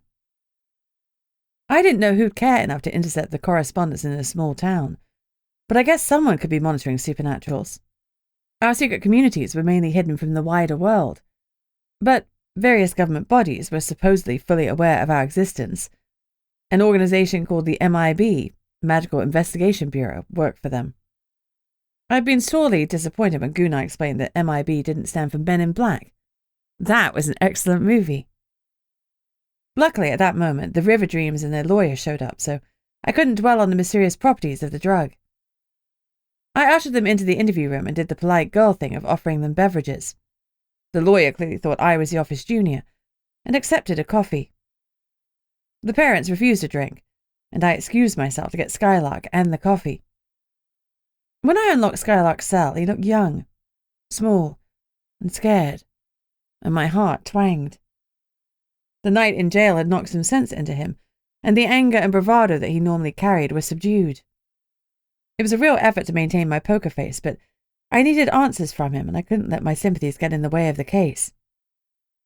When I took him into the room, he ran to his mother, who gathered him into her arms and started sobbing. I left them to it. Legally, they needed a chance to discuss Skylark's situation and what statement, if any, he was going to give. I just hoped he knew enough to shine a light on some of this mess, because I was sick of stumbling around in the dark. Chapter 27. An hour later, there was a knock at the door, and the lawyer announced brusquely that they were ready. His eyebrows shot up when Sydney and I entered the interview room. He'd expected Gunnar. I said that the session would be recorded, set the device on the table, and hit record. After everyone in the room had given their name, I announced the date, time, and the charges. Sydney had offered to take notes in case the recording failed or someone magicked a fault on it. Although the chance of that felt low, I said sure. She needed to feel useful, and I was grateful for the backup. I turned to Skylark. Do you understand the charges against you? He nodded, eyes on the desk in front of him. Please answer yes or no, I said. Yes, he responded dully. I'm going to ask you some questions about Fisheye. Are you ready to start? Yeah, whatever. Who sold you the Fisheye? I don't know his name. He looked down and away. He was lying. Please describe him then. He's about my dad's height. Blonde dude. Weight? I don't know, not fat, sort of muscular. I studied him. He looked uncomfortable, shifting in his seat, looking between Sydney and me. My gut said Skylar had seen this guy more than once and he knew his name. Whether it was his legal name was another matter altogether. I decided not to press for now. I'd circle back to it. Did you buy the fisheye? I asked. No, he gave it to me. He told me to give it to my friends. That part sounded about right. Get the kids hooked, then make them pay. Did you take some of it? He licked his lips. Yeah, I took some. How did it affect you? Evidently it hadn't made him KO like Gunnar or get sick like Russ.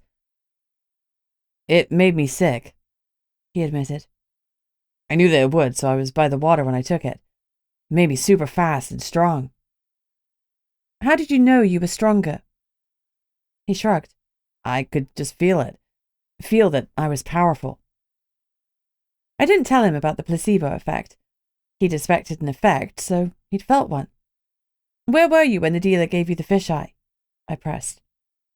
He gave a one-shouldered shrug. By the docks? Which harbour? North. Bloody North Harbour. That was where Eric had been murdered and where we'd found a ton of fisheye floating around. It was my least favourite of the harbours. Who did you give it to? No one. Skylark glared at me. I leaned back and stared at him. He was lying, and he knew that I knew it. Should I call Russ in? I asked quietly. Skylark studied the surface of the table and said nothing. The lawyer broke in. You don't have to answer anything you don't want to, Skylark. I've been authorized to make a deal with you, I said finally. If Skylark answers all my questions truthfully and to the best of his knowledge, the council will grant him time served and community service. He won't get sent to juvie, but he knows the dealer's name and I need that information. Let me consult with my clients, the lawyer said. Interview paused, I said for the recording, before turning off the equipment. Sydney and I left the room for them to discuss my offer. Do you think that will work? I asked anxiously. And, if they accept the offer, how will we know if Skylark is telling us everything he knows? Sydney grinned and pulled out a set of handcuffs. Because Gunnar had Sigrid spell these with a truth spell. If Skylark and his lawyer agree, we pop them on and we get our answers. I smiled back at her, relieved we had a plan. Nice. Thank goodness I had Sydney at my back. It wasn't long before they called us back in. We'll take the deal, the lawyer said. Skylark will answer your questions. Sydney presented the cuffs. Since you've agreed, we'd like to use these cuffs to guarantee that he is telling the truth. The lawyer whispered to the parents, and eventually they nodded. Skylark looked panicked. He hadn't been expecting us to enforce anything magically. Guy, hold out your hands, the lawyer said kindly. The boy hesitated, but then presented his wrists. Sydney cuffed him. I'll resume the recording, I announced. Now, let's start again. I looked directly at Skylark. Who did you give the fisheye to? He grimaced. My friends, Russ and Jake. Anyone else? The boy shrugged. Please answer out loud for the recording. No one else. We retrieved several baggies from your house. How many were you given? I asked. Skylark looked sullen. 12. An even dozen. Minus the 2 you gave to Russ and Jake, that should have left 10. Where did the others go? Skylark obviously wanted to spit nails at me. We tried it one other time. When you broke into the Grimes' place? I asked, though the question was rhetorical. He nodded. Now we were getting somewhere. Who gave you the drugs? Skylark started to answer, then froze. He couldn't lie, but he wanted to, and his face was turning bright red with the effort of trying not to tell the truth. He looked desperately at Sydney because she was playing good cop, then turned to whisper to his lawyer. The lawyer whispered back, and Skylark shook his head firmly. Could you give us a moment, please? The lawyer asked. Sydney and I stood up. I picked up the recording device, and we left the room. Do you think Skylark will tell us who the dealer is? Sydney asked. He's a fool if he doesn't, but he's trying his hardest not to. Yeah, poor kid. Sydney sighed. I was sympathetic, but Skylark was making things harder for himself. Arresting him had been a scare tactic, and I'd fully expected to let him go soon afterwards. If the council was baying for blood, I might not be able to do that. Politics were murky, and even though I felt like they had no place in law and order, small towns like Portlock were something else. He's not making good choices. He's a teenager. Making bad choices is part of the job description, Sydney joked. I wondered what bad choices my best friend had made in her teens. My bad choices had come when I was older.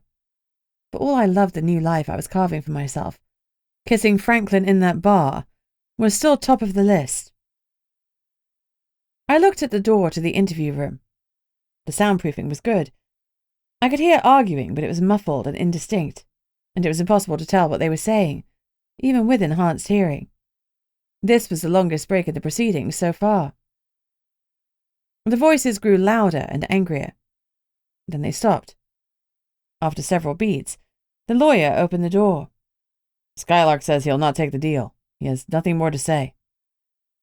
My gut churned. Without the deal, he could go to trial and end up in juvie with his magic frozen until he turned 18. It seemed extreme. Whoever the dealer was, Skylark was scared shitless of him. When his parents walked out, Mrs. Riverdream's eyes were red from crying, and her husband looked furious. Can we take him home? She asked plaintively. We'll have bail set up for you by tomorrow. You can get him then, I explained. They left the office looking stunned. The lawyer shrugged. It was a good deal, he said before he left. Sydney went in and removed the truth cuffs from Skylark. He was shaking as she gently escorted him back to his cell. Meatloaf tonight, she said softly. I don't like meatloaf. She gave him a flat look. Don't get thrown in jail, then you can have choices. I heard the cell door shut and the lock turn. She came back to me. That poor boy is scared. The only reason I can come up with for why he wouldn't take that deal is that he's more afraid of the dealer than juvie. I reached the same conclusion, I admitted. Maybe he shared something with his buddies. We could start by pulling them in again. They were all walking a fine line after the stunt they pulled at the Grimes' place, and Russell was bound to be more tractable after his hospital stay. What do we do now? Sydney looked lost.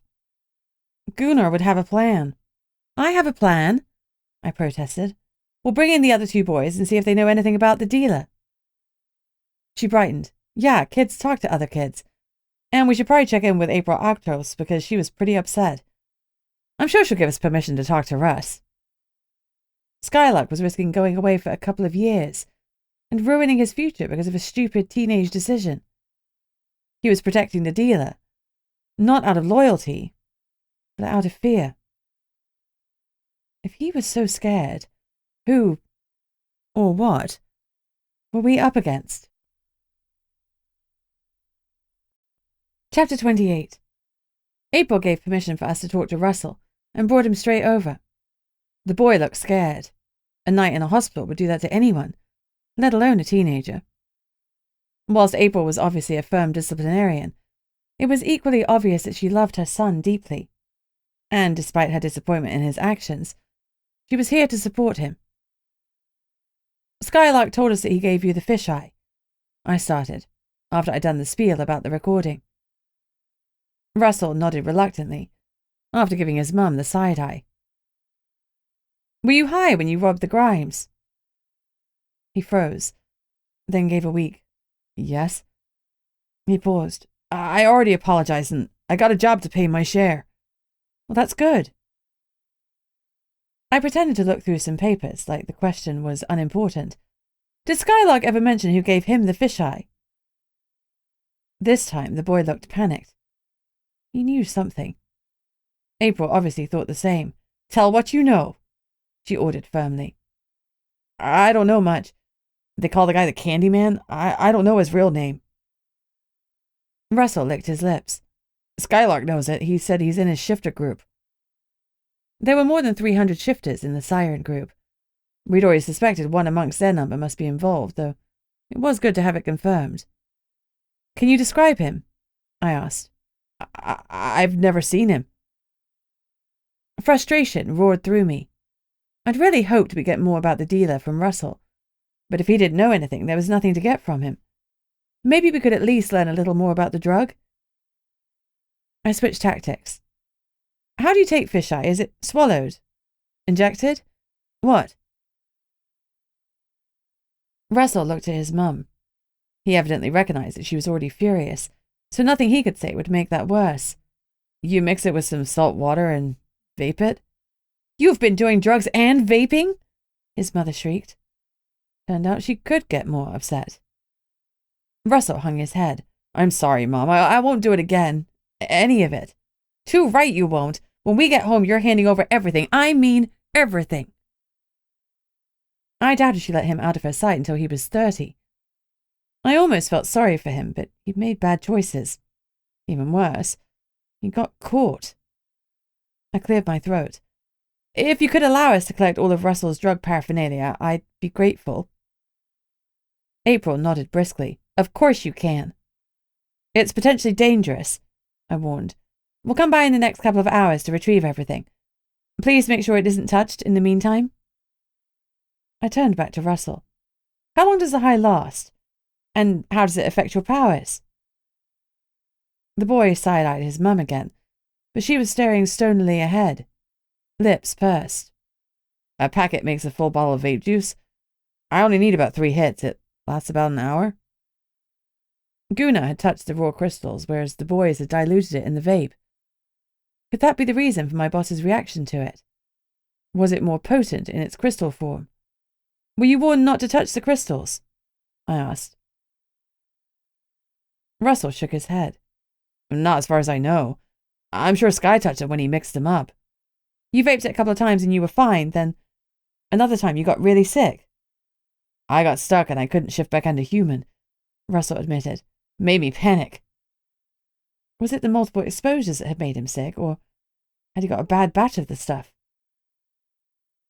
April's face was red, and I was afraid she'd explode. How many times did you take that stuff? She asked through clenched teeth. I used 1 full vape bottle, but only 1 double hit off the second one, he said quickly. That's why you were so wasted? You took a double hit? She leaned over him with her hands on her hips. You could have died. You don't know anything about this drug. She whirled on me. How dangerous is it? What is it? I exchanged a helpless glance with Sydney. Frankly, Russ knew more about fisheye than we did. We sent it out to be tested, but we don't know much about it, I confessed. It is worth noting that it hospitalized a Nomo when he simply touched it. Gods, it brought down Gunnar? April turned back to her son. And you've been sucking it up with goodness knows what else in that vape? Well, that's it. You will never see Skylark or Jacob alone. Never again. Russ's eyes flew open. He looked like he was going to say something, but then shut his mouth, sensing that now was not the time to plead with his mum. He probably sensed right. April's tirade reminded me of Jacob. We need to get hold of him as well. If he still had some fisheye, he could be in danger. Mrs. Arctos, what did the hospital say about Russell's condition? I asked. The more information we have now, the better, especially if other kids get hold of this stuff. His vitals were fine, but they took blood to check everything over. I don't know the results yet, but the drug affected his shifting. In what way? At first he'd flip in and out of his bear form and he couldn't control his shift. Then he got stuck in bear form, and that's when I really began to worry. After that, it wasn't until the drug wore off that he could shift at will again. Interesting. I know I asked this last night, but could we get a copy of Russ's blood work when it comes in? Well, that's fine. I'll send it over. Thank you. We don't have any other questions right now. Thank you both for coming in. I smiled at Russell, but if anything, he looked even more miserable. Date. Ratted on Skylark. His best friend. April grabbed him by the arm and hauled him out. I had a feeling poor Russ was very sorry he'd ever looked at fisheye. Chapter 29. Connor organised a warrant for us, in case the Olsons weren't in a cooperative mood. There seemed to be some tension between Stan and Juan, So I left Connor to mediate between them. Cowardly? No. Sensible? Yes. Rather than call and give the Olsons prior notice, Sydney and I drove to their home. If Jake had fisheye, it was best to get it from him now, before he took any more of the deadly stuff. We needed to get the word out about this drug too. There had to be a newspaper in this town. We knocked on the door, and this time Jake answered. He looked confused by our presence. I already sent my apology to the Grimes, he said. We aren't here about that. Are your parents at home? Mom's out and my dad's asleep. He works swing for the borough, he explained. You better get him, I said. Jake let us in and walked through to the back of the house to get his dad. The 3 other children were watching a children's movie on TV, and it was clear that Jake was watching over them. Unlike Skylark, he had a responsible head on his shoulders. A few minutes later, he returned with a tired-looking man in flannel pajama bottoms and a t-shirt. His hair was mussed and his eyes were tired. I sympathized. I was tired too after only snatching a few hours' kip. I looked at the small children watching the movie. It's probably better if we speak somewhere they can't hear, I suggested. Jake, take the kids up to their rooms. We'll need Jacob back here when he's done, I said hastily. Mr. Olson nodded, and Jake gathered up the kids. When they were out of earshot, I quietly filled him in on the fisheye and Jake's purported involvement. The man only looked more tired and defeated, like we'd kicked his favourite dog. I looked down at Fluffy, who'd come in with us, and he whined a little. I guess he felt bad for Mr. Olson too. Jake came down the stairs, looking worried. When his dad pointed at a chair, he dutifully sat. Do you have fisheye in this house? Mr. Olson asked. The boy blanched, then looked at me and Sydney. Yes, he stammered. How much have you taken? I asked. This is important. Fisheye can be really dangerous. I only took it twice, he said. I have to watch my little sister and brother, so I can't get high too often. He wrung his hands nervously. That was something. He was responsible enough not to do it around his siblings. You still have a full bag? I asked. The boy nodded. And half a bottle of vape juice. Vape? His dad said, uncomprehendingly. You've been smoking it? Vaping, Jake corrected. I tried to steer things back on course. Who gave you the fisheye? Jake squirmed in his seat. Sky? Were you high when you robbed the Grimes? He straightened a little and looked me in the eyes. Yes, ma'am. Who is the Candy Man? The boy went a little paler, if that was possible. I don't know. All I know is that he's in Skylark's Siren group. Have you ever seen him? Jake started to shake his head, then froze. Actually, I think I did once. He was far away, so I don't know if I can tell you much, but he was blonde and sort of bulky, muscular. That probably described about a quarter of men in Portlock. In a town of supernaturals, everyone was more muscular, the shifters particularly. I nodded briskly. We're going to have to take the fisheye and your vape paraphernalia. The boy let out a breath, but he nodded. I'll get it. I shook my head. You can show us where it is, but we'll collect it. That stuff is extremely dangerous to the touch. Jake looked shocked. I've touched it, but it didn't do anything until I vaped it. That was interesting. It was just like Russell had said.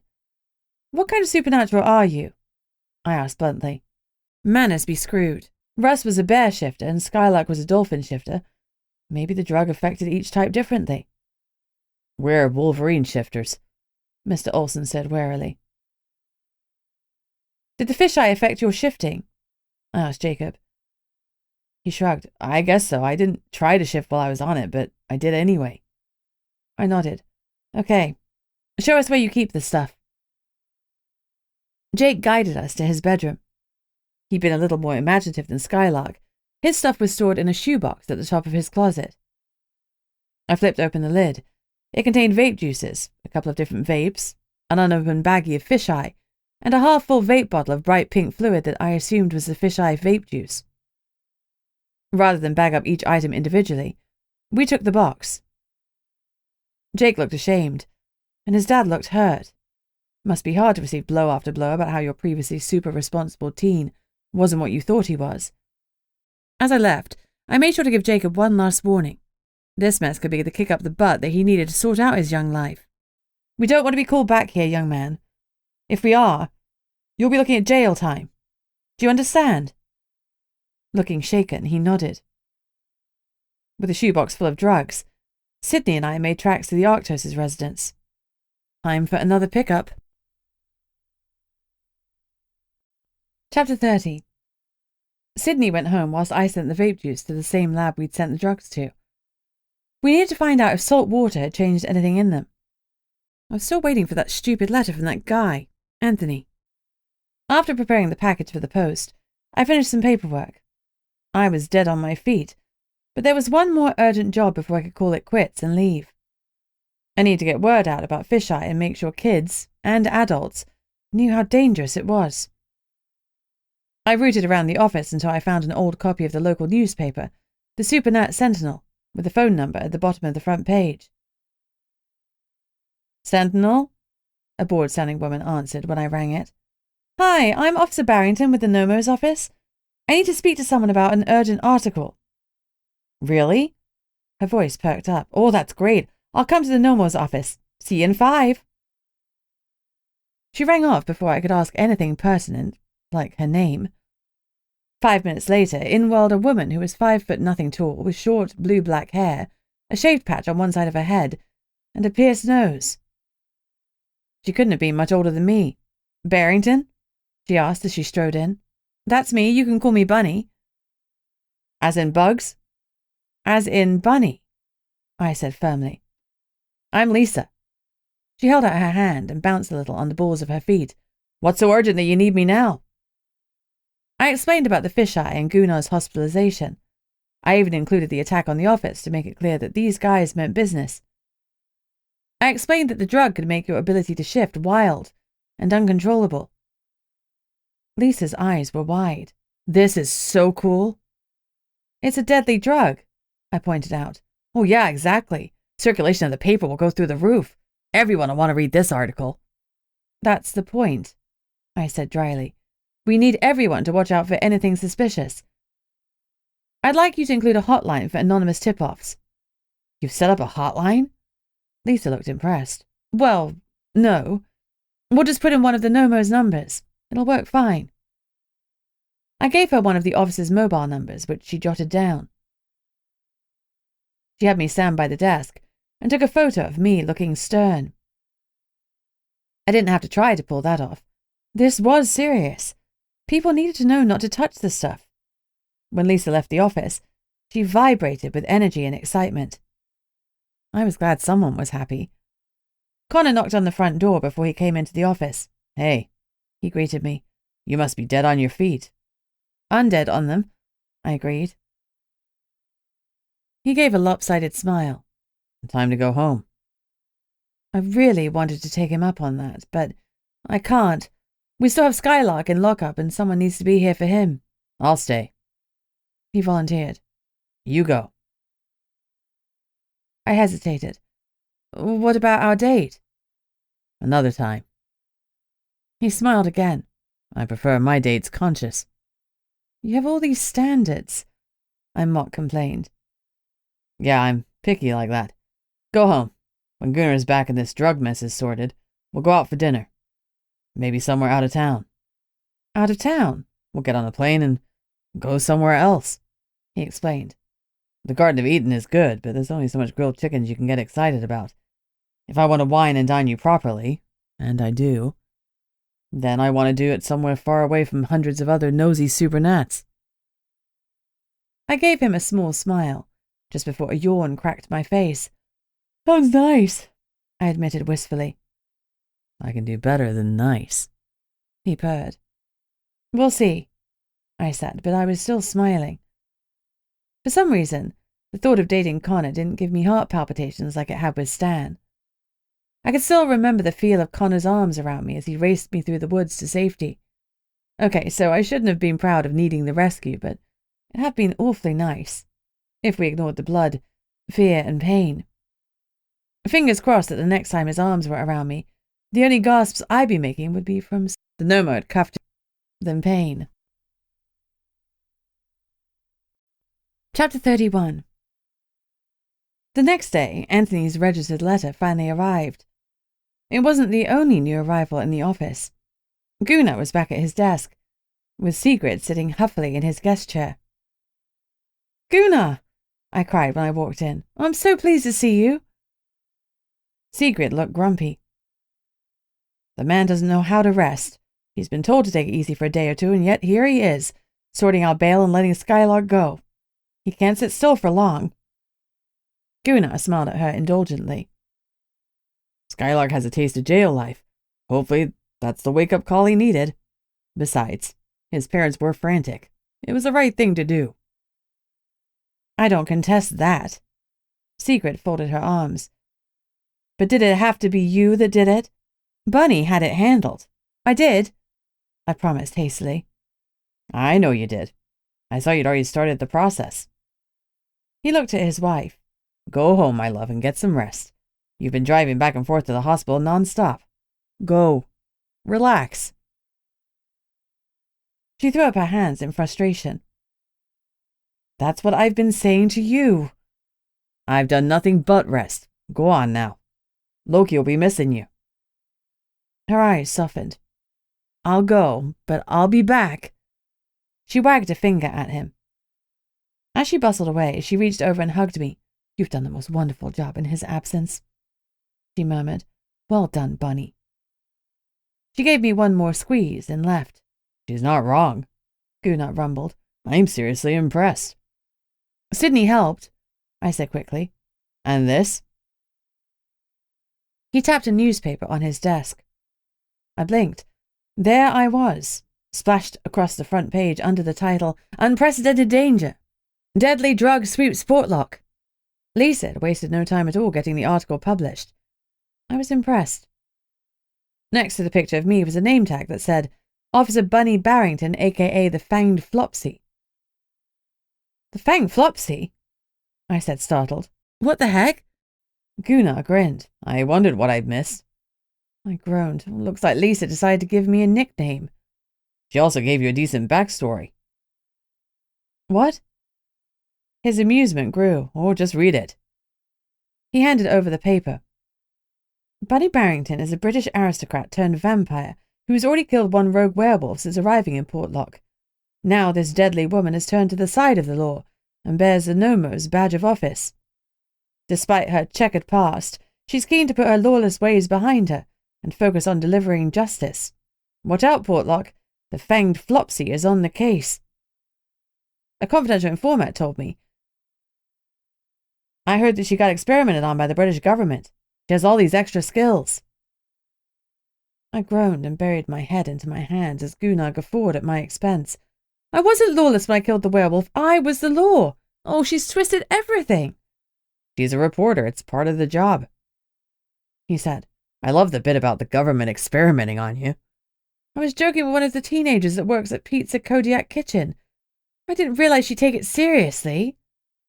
Gunnar laughed again. It was nice to see him looking relaxed.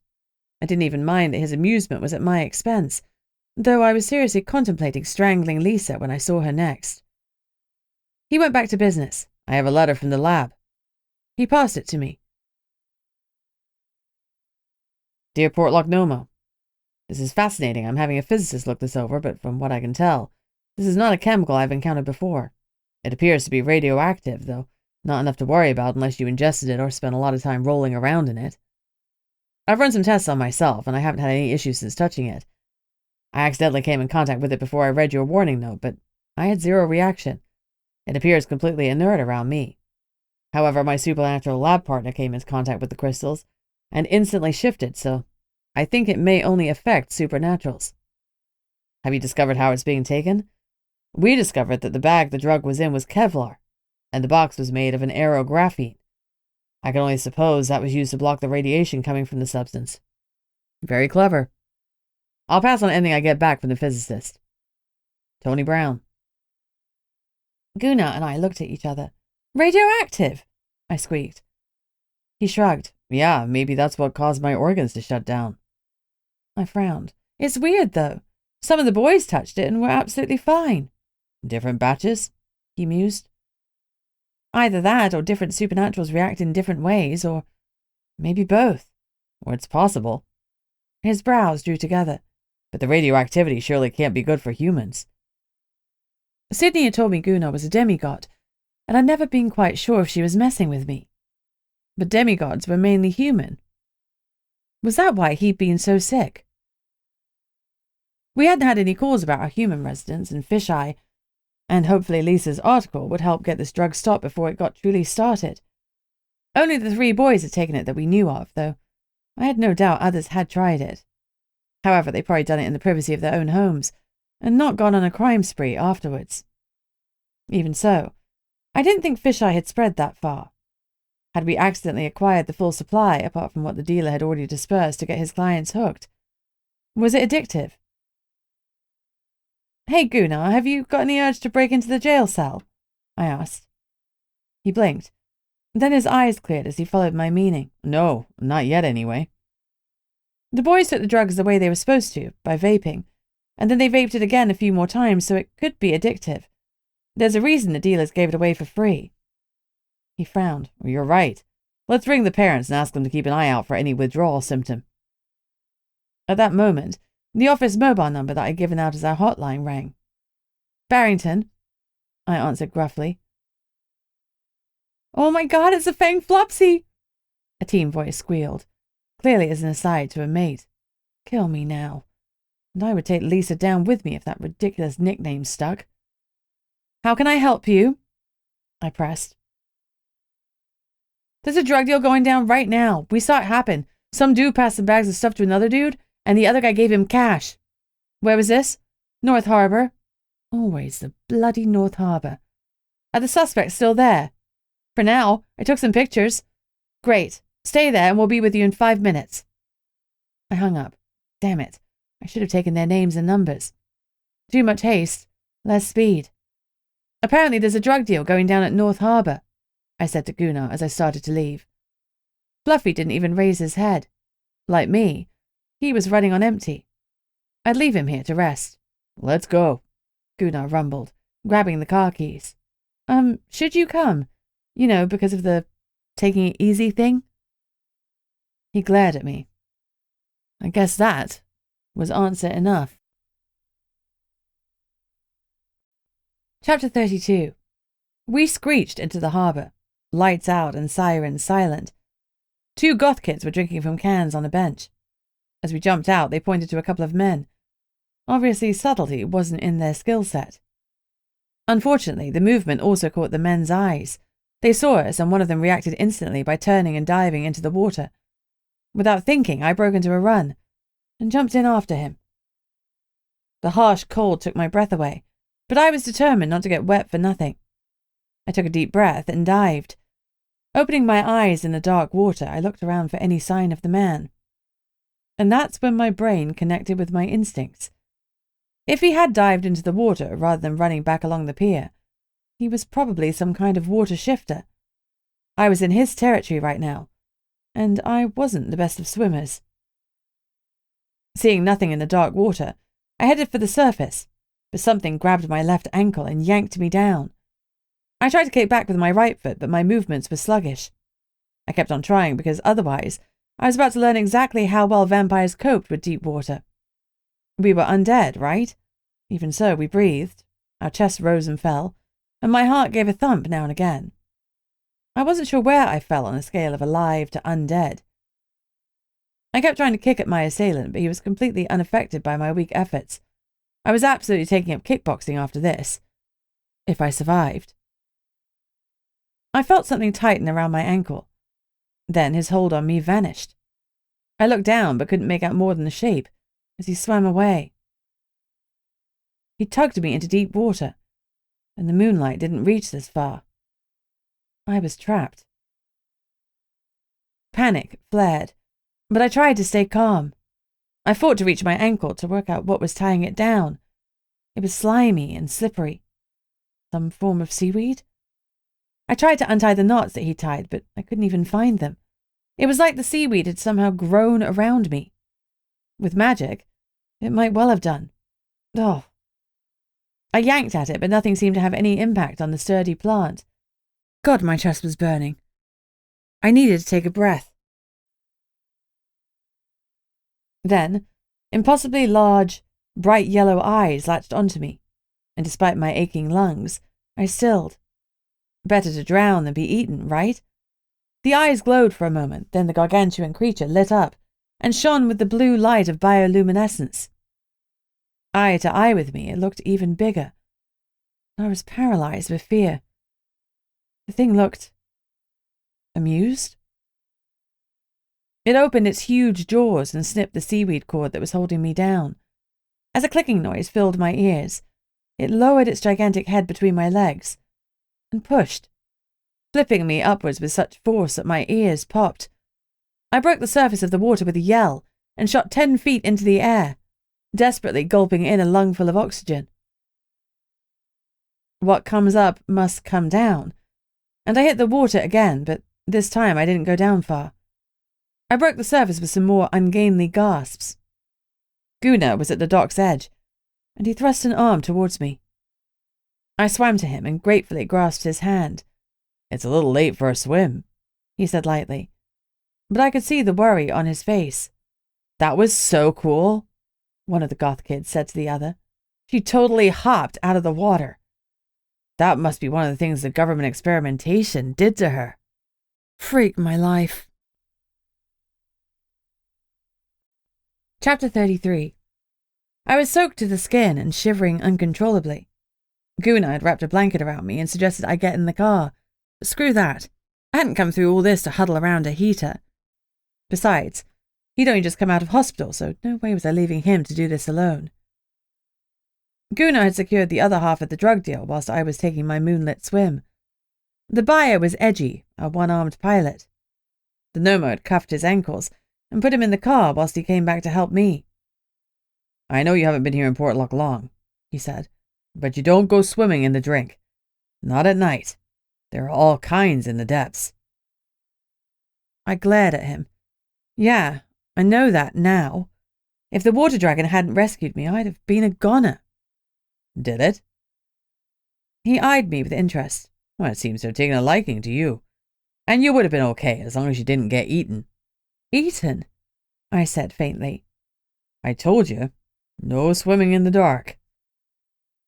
I wasn't sure if he was messing with me. Given the vastness of the water dragon, I figured that he probably wasn't. Being eaten wasn't the problem, it was the whole lack of oxygen thing that was getting to me. He smiled. "Bunny, I hate to break it to you, but you're a vampire. You don't need to breathe." I took a breath. See? I absolutely do. He shook his head. "It's an affectation, a habit left over from life that the body can't quite forget. But you don't need to do it. Your brain just thinks you do. That's where stories of zombies come from.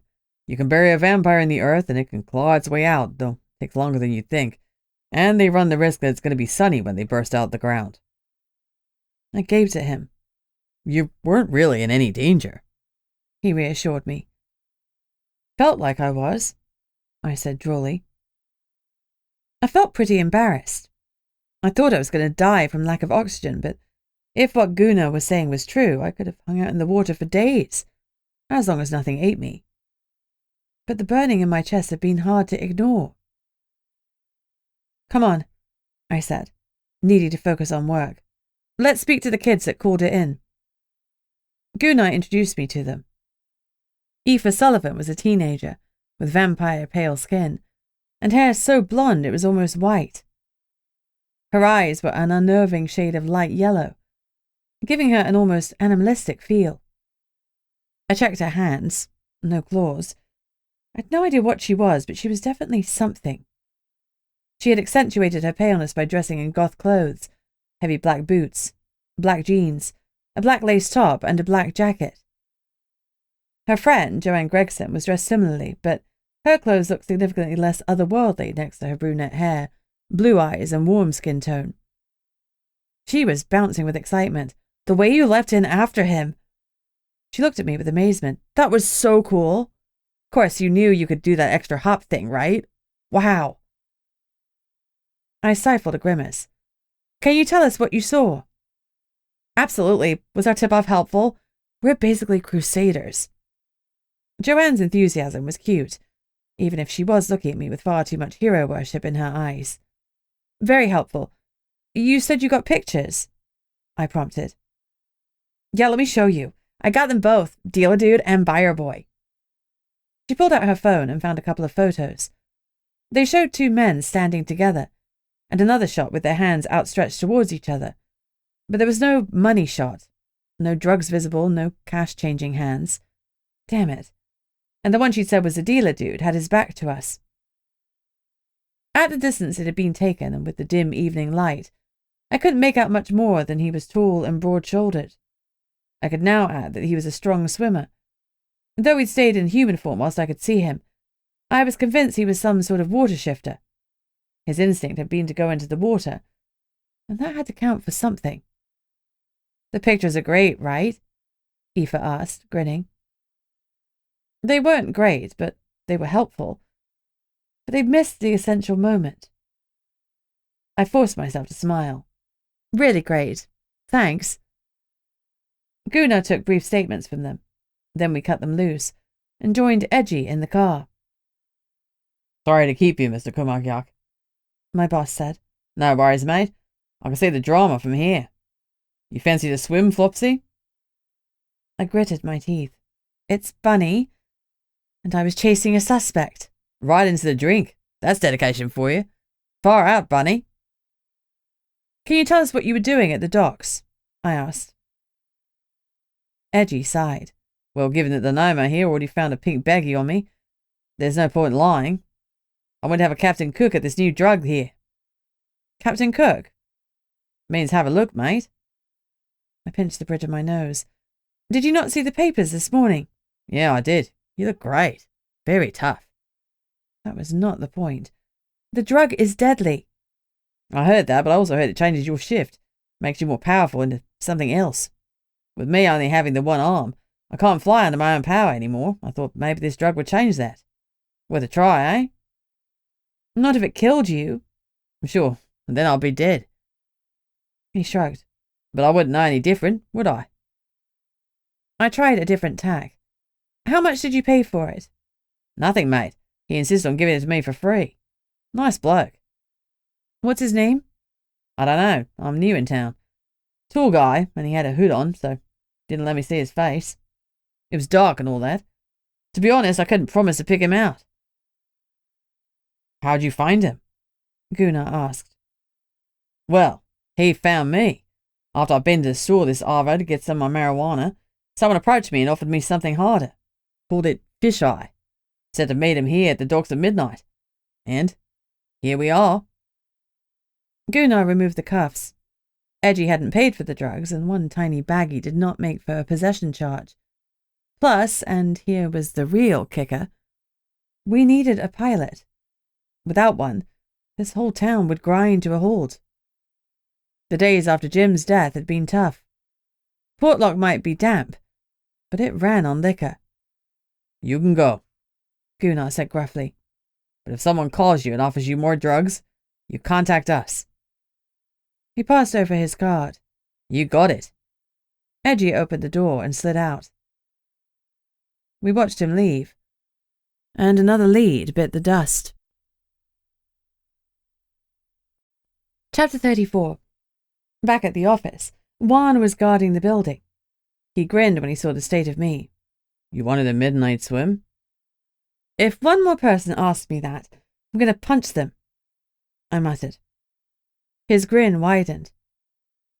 I stepped closer and asked, Vamps really don't need to breathe. He barked a laugh, then held his nose and covered his mouth. After 3 minutes, I sighed. Okay, I get the point. No breathing. So why did it feel like my lungs were burning? Juan tapped his head. Psychological stuff. The brain's a powerful weapon. That was one way to look at it. Right. Thanks. I walked into the office. Fluffy woke up and gave a low growl at the state of me, then trotted over and sniffed pointedly. Yes, I know. I stink. His growl deepened and he glared at me. He was peeved by being left out. You were sleeping, I protested. He barked. Okay, next time I'll wake you up. Now, keep an eye on Guna while I get changed. Apparently, I smell ripe. Fluffy's nose recoiled. He agreed. Charming. I dried out a little in the warmth of the car, but still I smelled of the water, and my clothes were uncomfortably damp. I used a towel to dry off, then found a change of clothes.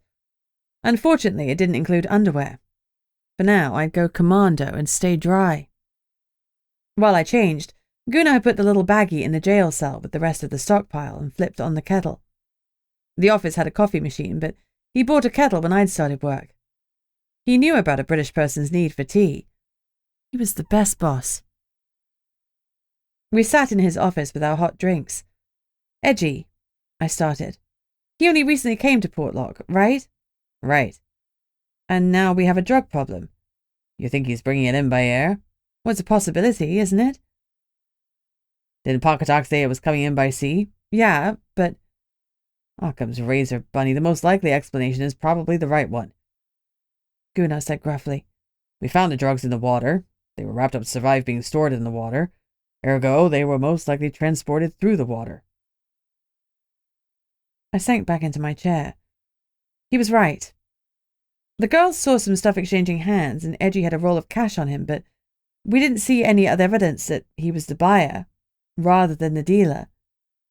That was to pay for the drug, but the dealer let him have it for free. Well, that was his explanation. I agreed. But what if the roll of cash was money he'd been paid, and that solitary bag was all he had left after the deal had gone down? Oh, it's possible, Guna said finally, but not probable.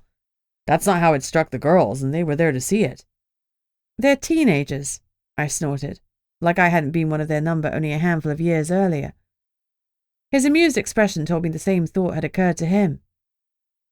As he was absently checking his emails, he stilled abruptly, and his eyebrows shot up. Well, now, he murmured. That's interesting. What is? I asked. Another email from our friend, Anthony Brown. The lab guy? The lab guy, the physicist, whom he wouldn't name, told him off the record that he'd seen this effect before. Guna paused dramatically. In a government project he can't talk about. I was stunned. Maybe all my jokes about government experiments weren't totally off base. The government knows about supernats. Oh, yes, he said grimly. A few people in power, not everyone, but the president and some of his advisors know. There's a whole government branch dedicated to keeping us all nicely hidden. His voice was grim. The MIB, but isn't that what we want too? Whether we want it or not, it's the reality. Anyone tries to out themselves and the MIB will be knocking on their door.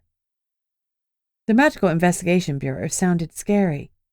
Guna had told me that they had all sorts of dangerous powers, and they ran black sites for supernat containment. You reckon someone stole this drug from the government, so maybe this really is a limited stash. We get rid of it, and the problem goes away. Maybe, Guna said. But the dealer's out there and still peddling. He still has something to give away. He gave the kids a dozen bags, but he only gave Edgy one. Must be running low. We can hope, he agreed. I'm not up on witchy things, but couldn't we ask someone to scry for the drug dealer? Good thinking, but there's a snag. Technically, we can scry for our guy, but we'd need a personal item of his, which we don't have. The drug bags aren't personal enough because they wouldn't contain enough focused emotion for the spell to work. And witch-wise, Sig can't do it for us. By community standards, she's not very strong. She's more of a hearth witch, good with homey things. I didn't know much about different types of witchcraft. I was the only supernatural in my family, and I'd come to this world late. But even so, I was picking up on knowledge. Shirley had thrown fire at us. The Grimes could do illusions. And Sig was a hearth witch. Whatever that was. Is there an encyclopedia of magical beings? I asked Guna. Sometimes I could do with a cheat sheet. No, each species guards its secrets well. None of us want a book of our strengths and weaknesses lying around for the MIB to find. Oh, good point. I'll teach you as we go, he promised. You'll pick things up in no time with that memory of yours. So, Hearth Witch? Oh, it means she's magical at domestic things. In Secret's case, it's cooking. That's one of the reasons she prepares the meals for any prisoners here. She laces calming magic through their dinners. It's reduced the frequency of incidents, Gunnar explained. Cool, so who would be strong enough to scry for us? I know of one witch in Portlock that can do it. There may be more, but as I said, we play our cards close to our chest. Even so, we still need to find something personal belonging to the dealer. If we knew who it was, that would be a whole lot easier, I said dryly. It really would. Gunnar grinned. Okay, I'll stop suggesting unhelpful ideas. I often felt like I was working blind. For example, would it have killed Connor or my vampire liaison Hester to mention the breathing thing? I'd taken a computer course and nothing about that had been mentioned. Gunnar was right. No one liked being upfront about their strengths or weaknesses, even to their own kind. Gunnar was watching me. Hey now, your suggestions are great, and one of them's going to work out. If we don't keep thinking outside the box, we'll never get anywhere. You've done great work on this case so far. I'm really proud of you. I nodded because suddenly I couldn't speak. A rock had taken up residence in my throat. He was proud of me. The door dinged, and Sydney came in. She squealed when she saw Gunnar through the glass, ran in and hugged him. Gunnar, you're out and about already. How much trouble are you in with Sig for being here? He laughed. Well, she's posturing, but only a little. She knows I need it. She knows you well, Sydney agreed. How's the case going? We filled her in on the hotline tip, the drug deal, and my impromptu swim. She stared at me in horror. You followed him into the bay? What were you thinking? And in the dark, too. You swam in there at night, I pointed out mulishly. She rolled her eyes. I am a mermaid. If something tries to bite me, I bite back. I smiled sheepishly. Trust me, I won't be doing it again. Anyway, I was thinking about the case. Our only remaining lead is Skylark. He knows who the dealer is, and I think we should take a run at him again. Now his parents have had more time to make him reconsider his position. Maybe he'll tell us more. Can't hurt, Gunnar agreed. Later, Sydney said firmly. Now go on home, the pair of you. I've got the office. Get some food and rest. In that order. I stood. You don't need to tell me twice, I admitted. You've been burning both ends. Well, I'm back now, so no need, Gunnar said firmly. Sydney and I exchanged looks. Until he was back to full power, we would both be pulling extra hours. No way were we leaving Gunnar by himself. What if he relapsed? What if the drug was addictive and he broke into the jail? It was unlikely, but I wasn't risking him for a minute. Bunny, come on home with me, he said. Sig made dinner and you're invited. Fluffy, too. We've missed you both since you got your own place. I smiled. Thanks, Gunnar. I'd love to. Sofa surfing had been grim, but it had been nice to have some company that wasn't furry. I just have to call Chris, Sydney said. He's anxious about me since the whole break-in thing. I'll let him know I'm here safe and I have the guards outside. Won't be long. You chat with your beau on your mobile as long as you like. If the Nomo's phone line isn't tied up, I don't mind. Anyhow, you've got the quiet shift. We left Sydney on the phone to Chris and drove to Gunnar's house. A charming dark red place with green trim and hand-painted flowers. It looked charmingly old world for this wild place, but it suited Secret. Fluffy ran to the door to greet Secret as soon as she opened it. She smiled warmly at him and me, but her eyes were really only for Gunnar, and she checked him over anxiously, looking for any sign that he wasn't okay.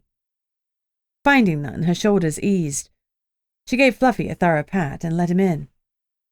He raced to join Loki. Loki could get quite exuberant around him, and my dog was quick to put him in his place, but they seemed to enjoy playing together.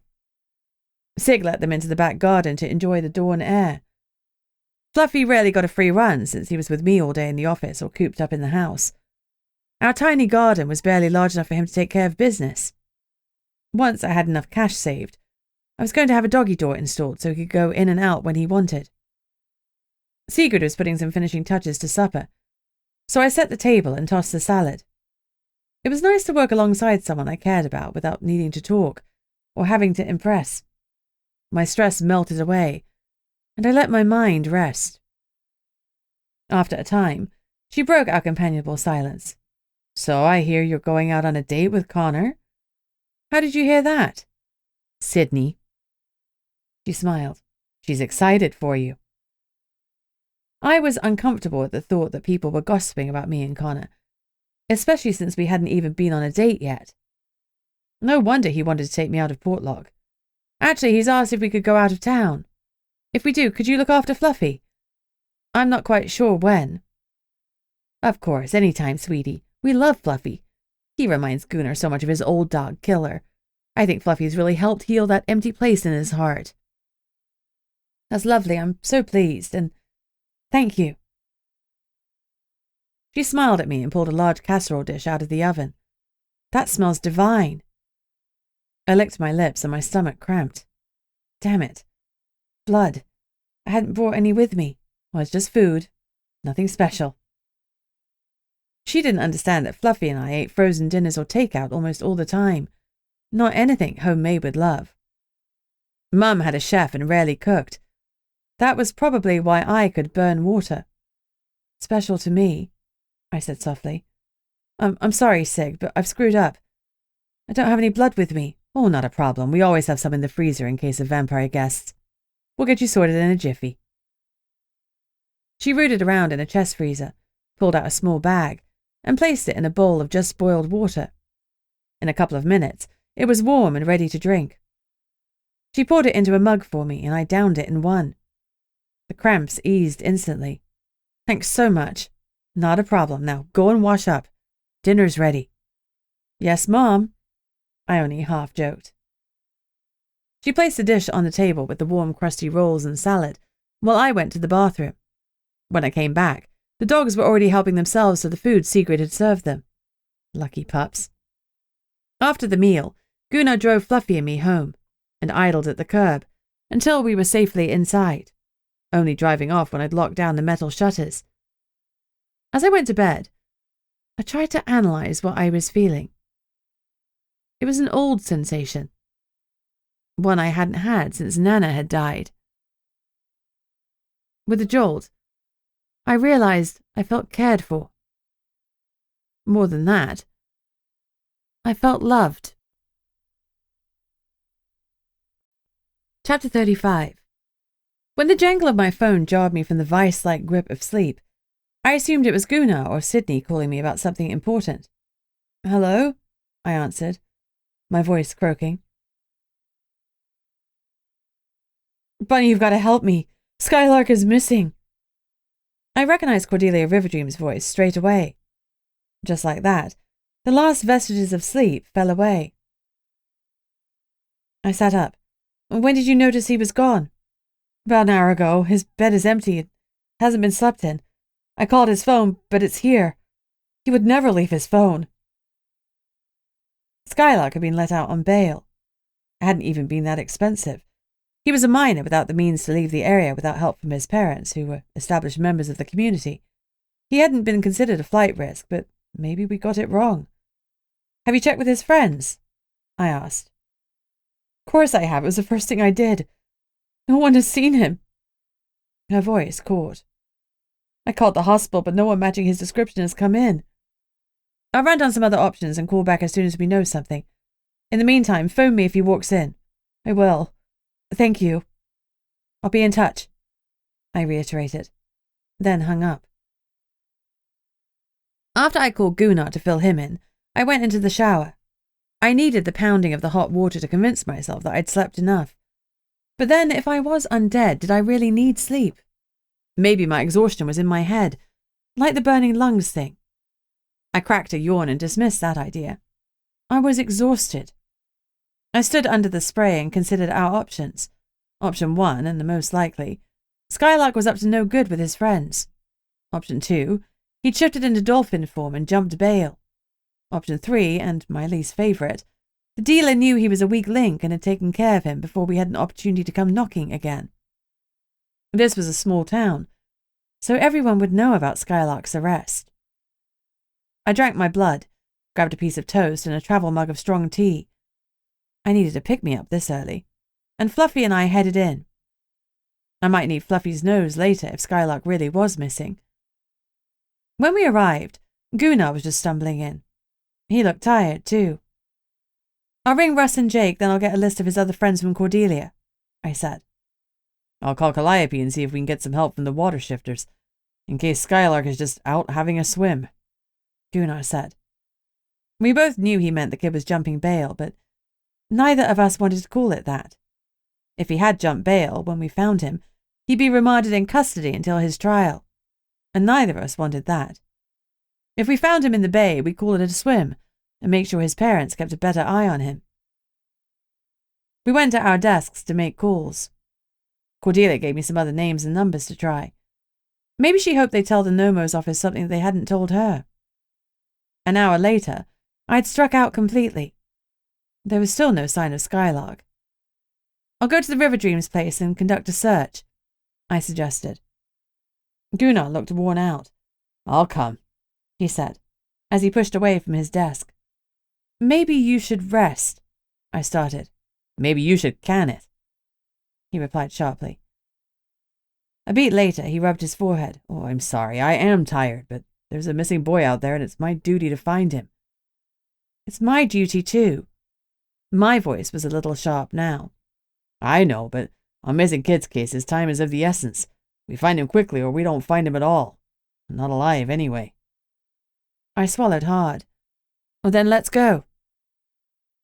The three of us loaded up and headed out. Understandably, Mrs. Riverdream was a mess. Her hair was disheveled and her eyes were red from crying. As we pulled on nitrile gloves, she showed us the Skylark's room. "Have you noticed anything missing?" I asked her as I photographed the scene. She shook her head. "Just the clothes he was wearing when he went to bed last night. A pair of athletic shorts." There was an old pair of ratty, well-loved trainers at the base of the bed. "What about shoes?" She blinked. I didn't think to look." She scanned the room and pointed to the pair I'd spotted. "Those are the ones he had on." "Are there any others missing?" I hoped there were, because a kid wouldn't leave his room without shoes if he were planning a lark with friends. A Wolverine shifter, perhaps. One of those might shift in his room and climb down the tree next to his window. But Sky was a dolphin shifter, so he'd have to walk or climb out. If he'd left voluntarily, he'd have needed shoes. My gut telling me that his disappearance was anything but voluntary. Cordelia dived frantically into the closet and tore apart his shoe rack. "They're all here!" she cried, and the sobs started again. "Oh my God!" She started to hyperventilate. "Someone took my boy!" she wailed. I wanted to reassure her, but I feared exactly the same thing. Chapter 36. Fluffy was snuffling around the room, head low by the window. He let out his "I've found something" alert, so I went straight over. I took out an evidence bag and frowned at the item. It was a girl's hairpin with a sparkly butterfly at the end. "Is this one of yours or your daughter's?" I asked, holding it out. Cordelia shook her head. "No, I don't think so.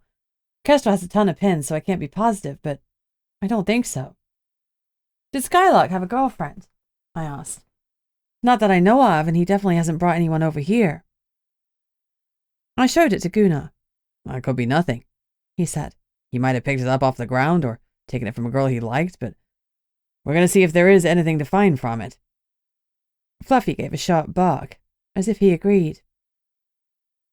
I noticed a scuff on the windowsill and looked down to see how hard it would be to sneak out or steal a teenage boy. Since he was a shifter, I was sure Skylark could jump the distance without much effort and land safely. I was pretty sure even I could. But the tree close by would make everything 100 times easier. I took a picture of the scuff mark, then opened the window and leaned out so I could look at the torn bark on the tree. It was clear someone had climbed either in or out of the window. Bare feet made it easier to hold onto the bark, but twin marks on the trunk made it look as if a ladder had been leaning against it. "Mrs. Riverdream, do you have a ladder?" I asked. "Yes, in the garage." "Mind if I use it?" "No." "Why?" "I want to get a better look at that tree." "It's been a while since we used it." "Let's go find it." I was thinking that the ladder had been used as recently as last night. Sure enough, when Mrs. Riverdream opened her garage door, the ladder lay right alongside it. Either Skylark had set up the ladder in advance and waited until his parents were asleep to go play in the water, or someone else had gone up the tree and convinced him to shimmy down of his own accord, or someone had climbed in, rendered Skylark unconscious, and dragged him out. With his shoes by the bed, I was leaning towards the third possibility. I leaned the ladder against the tree to see if it lined up with the marks. It did. I climbed up and used a small flashlight to see if there was anything else that could count as a clue, and my breath caught as I saw a few strands of hair caught on a piece of bark. I took some photos of them in situ, then went back down to get some tweezers and another evidence bag. I scuttled back up and harvested the hair. It was dirty blonde and about 2 inches long. Skylark had brown hair. Bingo. We might be able to scry the dealer, after all. Chapter 37. I showed Gunnar the hair and he gave me a fist bump. "I'll contact Sally, our local scrying witch," he said. We now had 2 items to scry with, the butterfly hairpin and the strands of hair. Surely we'd get a hit off at least one of them. I'd also asked Skylark's mother for something important to him, and she'd given me a small childhood teddy bear. Back at the office, I processed the evidence and wrote up the reports. By lunchtime, Gunnar still hadn't reached the witch that we needed. He was getting frustrated, and I was getting worried. Fluffy and I ran home for lunch, and I had a quick cup of blood to see me through. I didn't want to take too long because I was keen to see the witch work her magic. So far, I'd seen a necromancer, a mermaid shifter, a couple of werewolves and vamps, but the only active magic I'd seen had been from the witch that threw fireballs at Gunnar. When I got back, Gunnar's hair was wilder than usual because he'd been yanking on it so much. "I called a few other high-powered witches I know. I have 4 messages out there, but I'm waiting for callbacks," he said. "I might have to call Liv, but you know how much I like to talk to her." Liv was the magic leader, and the necromancer I'd seen in action. Although she didn't end up raising the dead, there'd be no point when his soul had already fled. But she had a thing for Gunnar, and she wasn't shy about letting anyone know about it. It made Gunnar hugely uncomfortable because he loved his wife, and other women didn't exist for him. "I'll give it 1 hour, then I'll call Liv. Again." He sighed. "I asked her to come by earlier and ward the cache of drugs more securely.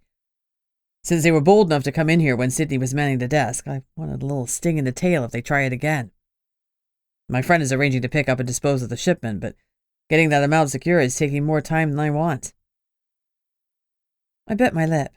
"I can call Liv for you if you want," I offered, although Liv frightened me too. A couple of times she sent me a vision of herself in ancient times wearing a crown and covered in gold. When I'd examined the memory, the shadow behind her right shoulder looked like a pyramid. If it was, we were most likely looking at Egypt, Sudan, or Iraq, all of which I knew very little about. Wherever she was from, Liv had some serious magic. And that magic dealt with the dead. As I was one of the undead, that made me a little nervous. Besides, I also had no idea what her agenda was. Gunnar shook his head. "I am a big boy. I'll call her if we need to." He paused. "Though, I appreciate the offer." His phone rang, and when he looked at the screen, he gave a fist pump. Not Liv, then. He hit the speaker.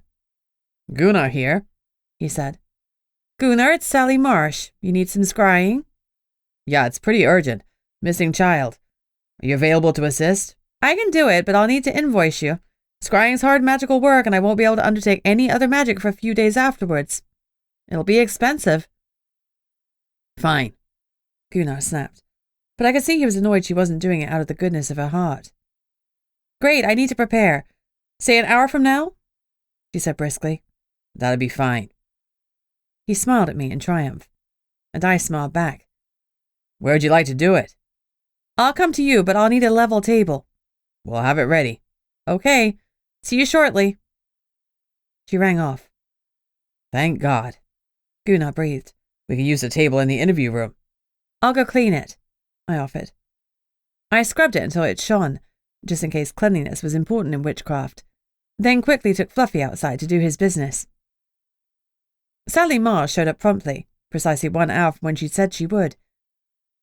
She appeared to be in her 60s. Her brown hair was streaked liberally with grey. Her skin was lined, but her eyes were warm. She was carrying a large bag. Mrs. Marsh? I offered my hand. Please, come this way. I showed her to the interview room, and she nodded that it would do. She set her bag on the floor and started pulling out supplies. First there was a black cloth with which she covered the table, then a large copper bowl, candles, crystals, and some items in various jars. Finally, she pulled out 2 maps, one of Portlock, one of the world. I guess she was prepared for 2 extremes. Skylark was either in town or way out of town. I watched closely but didn't disturb her with the litany of questions I had. Something about the process lit a fire in me, and the crystals fascinated me. Could you get me a pitcher full of water? Sally asked, pulling me from my reverie. Of course. I found one in the break room, filled it, and took it to her. Is there anything else I can do to help? Yes, I need the items that are linked to the person I'm scrying for. I went to get them. She looked at the hair still in its evidence bag and frowned. Do you know how this works? I shook my head. When I use the items, they'll disintegrate, so we won't have any evidence left. Are you sure you want me to use the hair? I frowned. Can you, use half of it? She examined the few strands of hair. I'm afraid not. It's already a very small sample. Might not work even if I used it all. She shook her head. I've never scribed with so little, she admitted. What about the toy or the hairpin? She hefted the pin in her hand. This might survive the scrying because it's metal, but the toy probably won't. Do you want me to start with this? I'll ask Gunnar.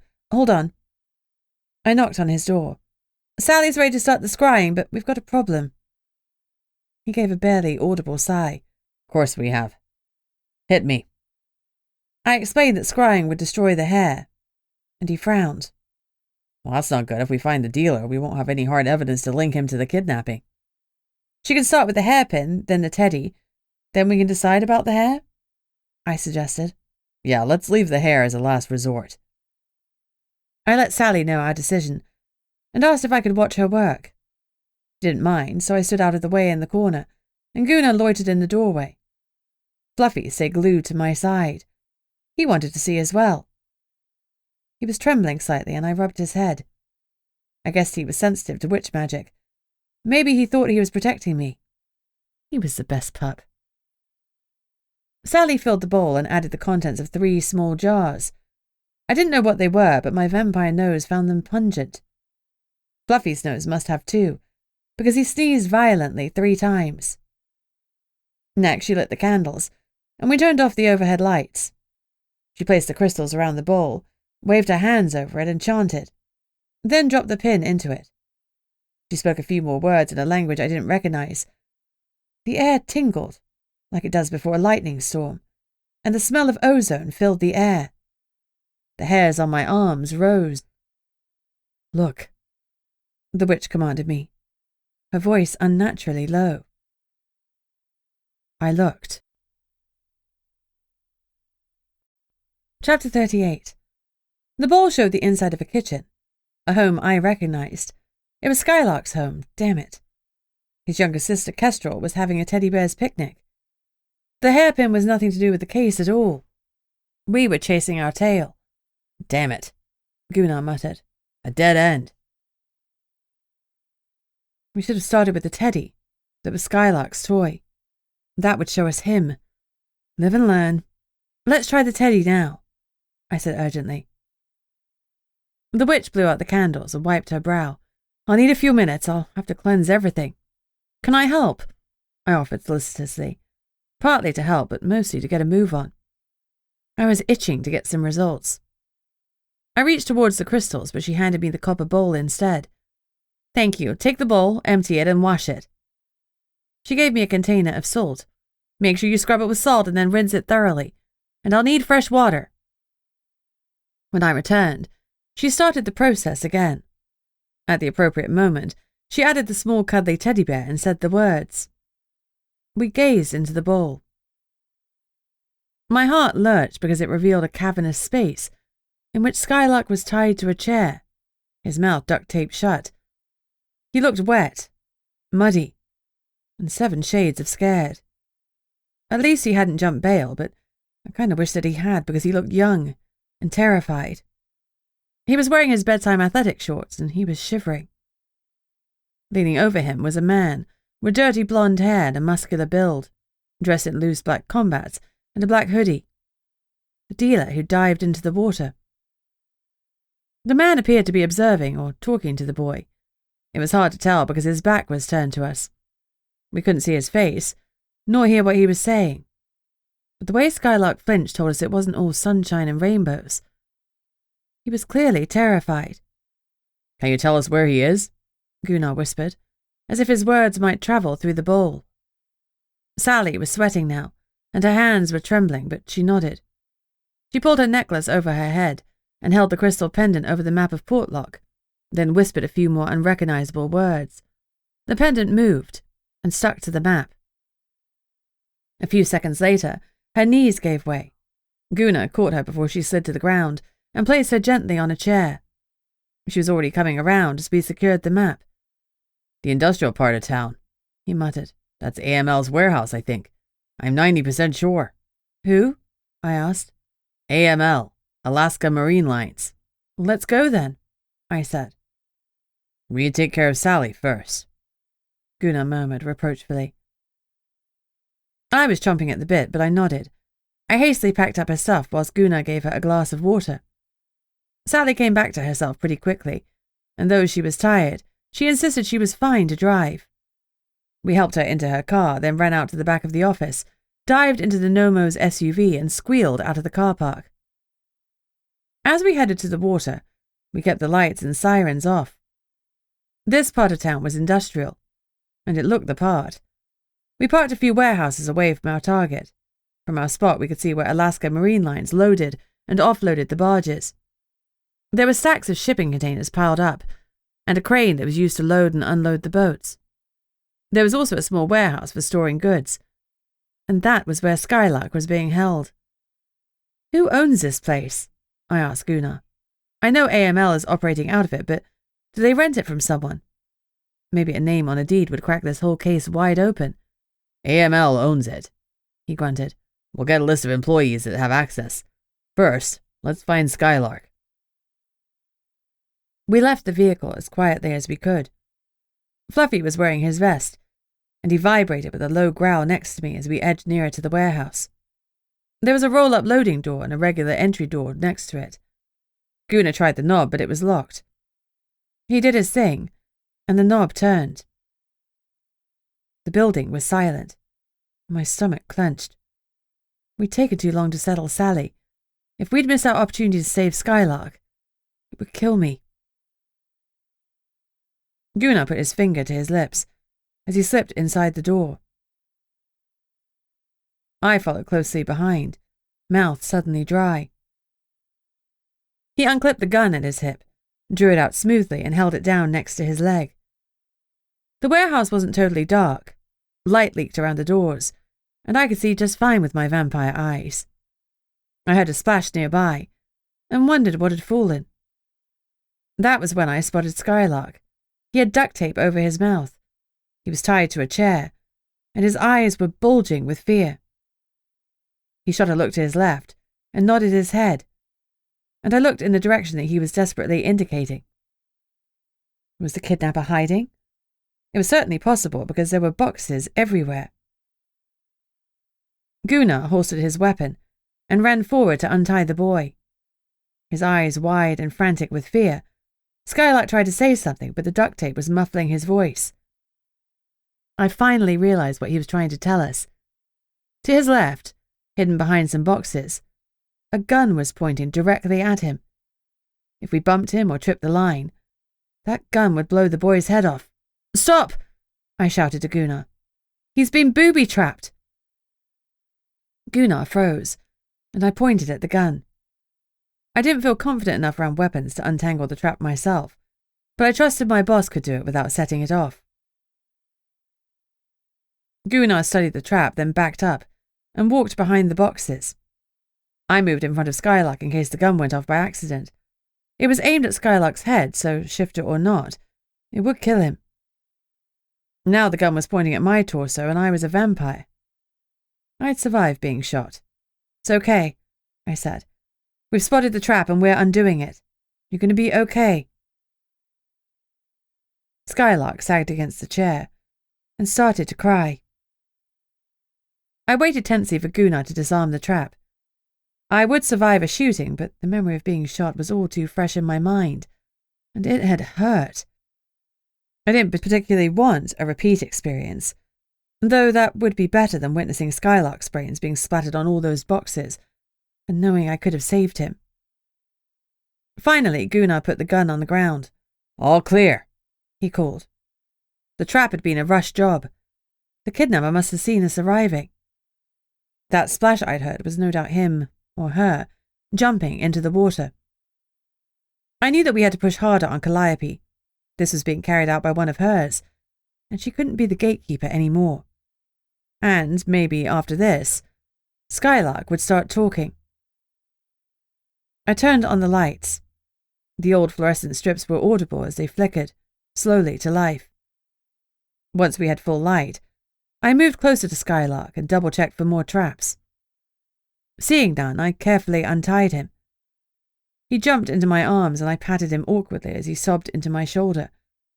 He just had the scariest experience of his life. He was shaking and smelled faintly of wee. I didn't blame him because I'd have pissed myself too in those circumstances. I led him away from the scene of all that trauma and wrapped him in a blanket. "Let's get you into the warm," I said, as I coaxed him into the car. Gunnar frowned. "We need to look around, but Skylark needs medical attention first to check he's not hurt. He's certainly in shock, so there's no point trying to question him now. I'm going to run him to the ER and call his mom. Can you stay and secure the scene?" I nodded confidently and started collecting the equipment I needed. Scene of crime tape, camera, notepad and forensics kit. I slid on nitrile gloves. "I'm pretty confident the kidnapper jumped in the water," I said. "I heard a splash as we entered the building." "Okay, keep Fluffy with you.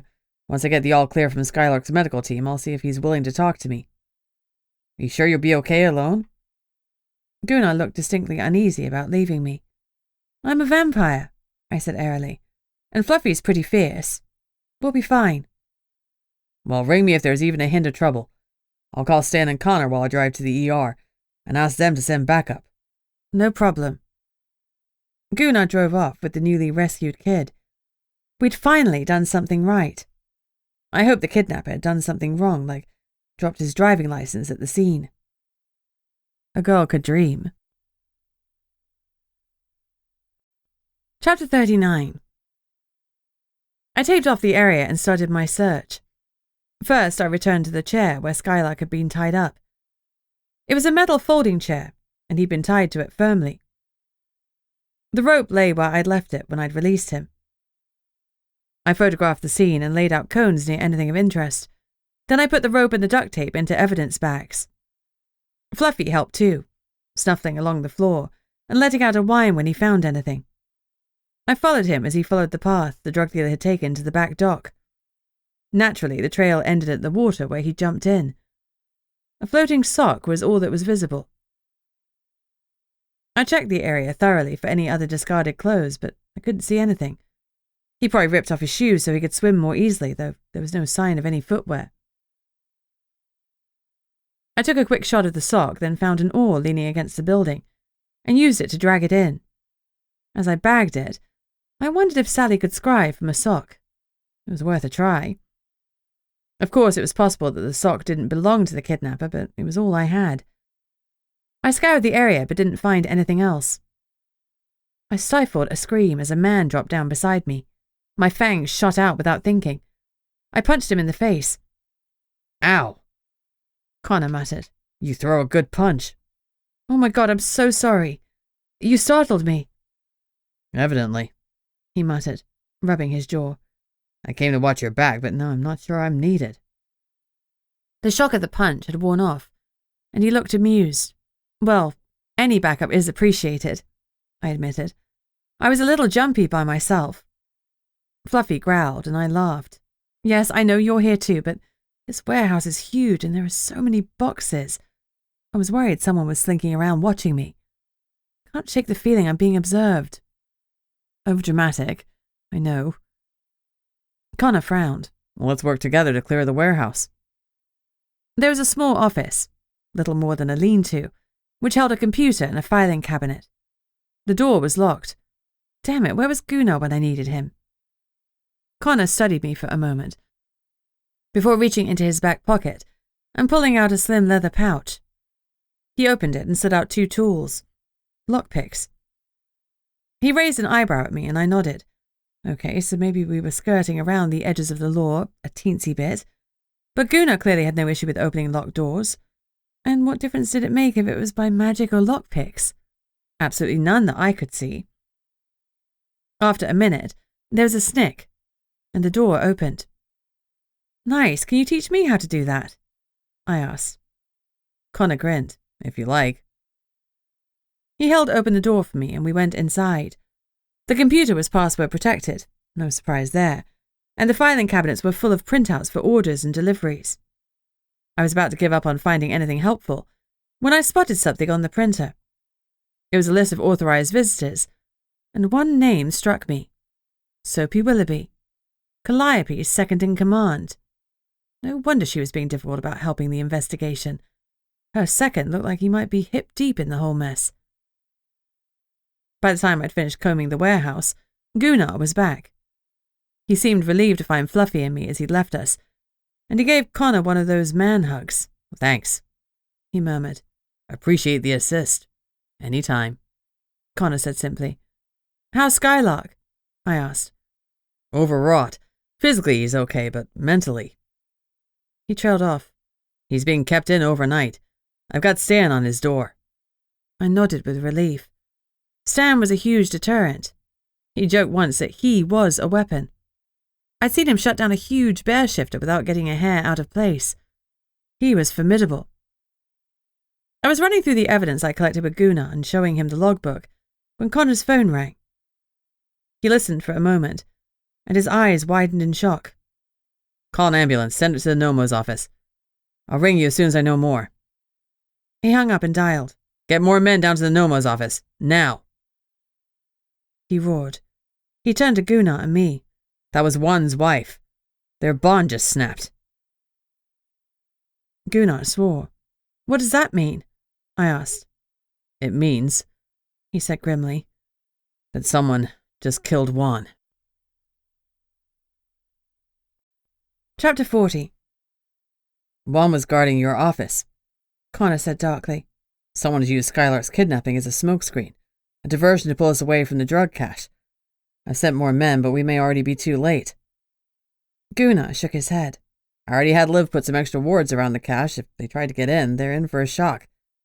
They didn't save Juan. Connor's tone was grim. Let's move. We ran out to the Nomo's SUV and leapt in.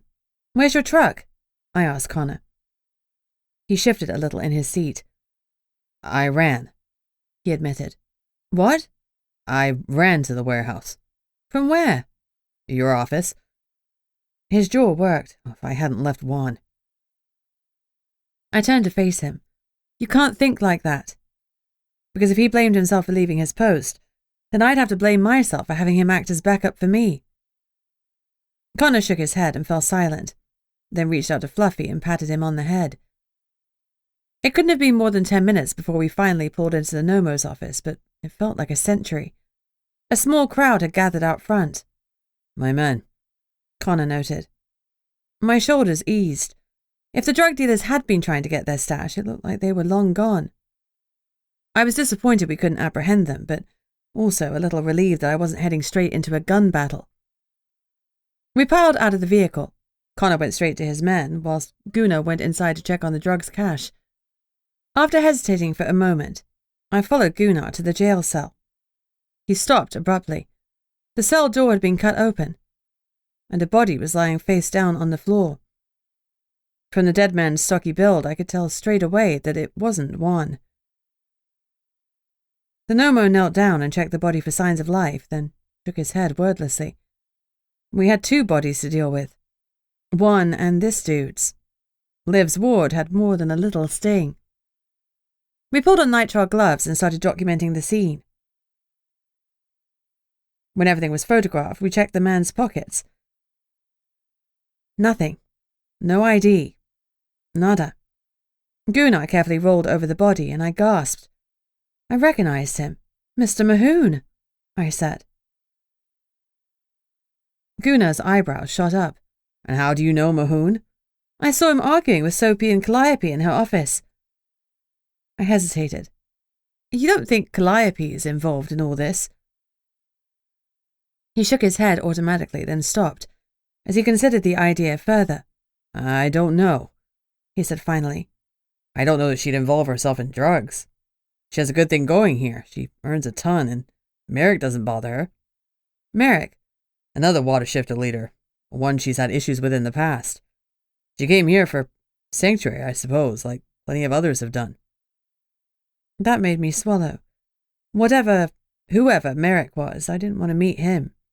Calliope was scary enough.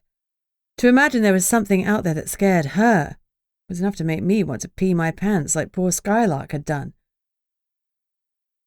Gunnar continued. I can't see her risking all that she's achieved. You'll have noticed, he said dryly, Portlock is a bit of a mishmash. We take in the strays from other supernat towns. Portlock is your last call, and if you can't survive here, then you're out into the world on your own with the MIB and the hunters watching your every move. One misstep and it's curtains. Calliope wouldn't risk that. And Mahoon? Well, he evidently did risk it. Gunnar looked disappointed. He'd had trouble settling in other communities. He was ex-military, and he struggled to adjust to civilian life. He was booted out of the supernat town of Bay Ocean for brawling too much. Well, maybe I should have dug more deeply into his background, but there was nothing to suggest there was a problem with either drug use or drug dealing. There was no incriminating evidence left in the cell. Whatever the dealers had used to cut through the metal doors, they'd taken with them. All they'd left behind was what Mahoon had been carrying with him. Either they'd been disturbed or they couldn't be bothered to remove his body. Liv's deadly ward had been enough to stop them from reaching the cache. The price of that had been Mahoon's life. I'll call for another ambulance to transport the body. Gunnar sighed. And I'll notify Calliope. I'll check on the situation with Juan, I volunteered. I went to the group of men gathered together outside. Excuse me, I said politely. Where's Juan? One of them squared up to me. This is a vampire matter. We don't need the Nomo's office. For once, my fangs did what they should do. Flashed down. I gave a toothy smile. Well, luckily, I'm a vampire too. Move. The man met my eyes, and I held them. I felt him push at me somehow, but I pushed right back, and his eyes widened. Cole, Connor barked. Let her through. Yes, boss. He stepped aside, as did the others, and I moved to where Connor was sitting next to Juan. Juan was propped against the wall of the Nomo's building where he died. Were it not for the blood trickling down his nose and his fixed gaze, it would have looked as if he and Connor were having a chat. But they weren't. I remembered Juan's gentle teasing only a day ago, and my heart gave a distinct twang. I hadn't known him for long, but for what it was worth, I'd liked him. Connor's expression was blank, but his eyes were not. They were filled with rage. They touched the fisheye to his skin, and it killed him. He snarled. He pointed his toe at some crystals in the ground. They must have tossed it to him, and he caught it reflexively. A chill ran through me. Fisheye was deadly to vampires. And it would also have been to Gunnar if we hadn't got him medical attention so quickly. This stuff wasn't a recreational drug, it was a weapon. I need to photograph the scene, I said softly. Yeah. All right. Connor sighed. Do your job, Officer Barrington. It stung a little, hearing my title from him. He was distancing himself from me. Did he think, like Cole, that this should be a vampire matter? Because it wasn't. It was a Portlock matter. Anger pulsed through me at whoever was doing this to us. Heat fired through my body, and I felt the flicker of flames lick my insides. God, not now. I let my eyes close and took a few deep breaths. For some reason, I pictured the bay and the water dragon. Pictured him lighting up with his blue magic. I remembered the feel of the water around me, and slowly the heat inside me cooled. When I opened my eyes, Connor was kneeling next to me. I hadn't realized I'd dropped to the ground. The rage in his eyes had been replaced with concern. Bunny? I'm fine, I managed, and pushed him away. I just had a moment, I said firmly. I busied myself getting out of the camera and ignored his inquisitive eyes. I photographed the scene, including the scattered fisheye crystals, then carefully picked them up in gloved fingers and slid them into an evidence bag. I checked one's pockets but found nothing of note. He carried a few knives, so he'd been armed and potentially dangerous, but it hadn't stopped him from dropping where he'd stood. You need to tell your vamps to be careful, I said. Until we've got this stuff nailed down, they need to wear gloves and keep their skin covered. Connor nodded. Fine, I'll call a meeting for tomorrow night at the warehouse, at Camlock. Vamps only. I want you there. Camlock logging was Connor's business, and it made him a powerful man in town. Something to remember. It wasn't a request, but I nodded as if it were. Okay. I'll see you then. Connor looked at the sky. Sun is coming. We need to go. We'll take one with us. His wife deserves to see his body as it is now, not have it burned and blistered. I'll check with Gunnar, but that should be fine. We don't need an autopsy. We know cause of death. Start loading him up. As I walked away, he said, I'll be back after I've spoken to his widow. I won't leave the office unguarded. These bastards don't get their hands on this stuff. Thanks. I touched him lightly on the shoulder, and he leaned into me. I gave him one last squeeze, and I walked back into the office. One Torres is dead, I confirmed to Gunnar. Looks like he touched some fisheye and KO'd there and then. Connor is raging. Understandably, Gunnar rumbled. First Kivak and now Juan. I thought only a stake through the heart, a beheading, or complete exsanguination would kill a vamp, but it seems that fisheye will do the trick as well. We can't let this crap be distributed, I said. He grimaced. My friend is stepping up his extraction plans. He'll get it out of town tomorrow and destroy it in a specialist facility. Connor's furious, I warned him again. He has it locked down tight for now, but when we find out who's doing this... I trailed off. He threw me a sidelong glance. Connor's a good man, but he comes with some baggage. His comment felt pointed. Was he giving me a warning? Are you saying I should stay away from him romantically? I'm not your father, Bunny. You're an adult. Just be careful, okay? I didn't know how I felt about Gunnar's words. Of course Connor had baggage. He was old, although I didn't know how old, and he was the vampire leader. I assumed that his vampires would always come first. If anything, the warning made me want to know him better. My mum wasn't wrong when she called me contrary. Chapter 41. The atmosphere in the office was somber. Gunnar contacted Calliope and put the call on speakerphone. I'm sorry to disturb you again so soon, he said. And yet you are doing so, she said sharply. I'm trying to attend to Mahoon's body. I appreciate that, but he isn't the only one dead. I need a note of any of the Siren group that were known associates of Mr. Mahoon. I'm far too busy to attend to your every request.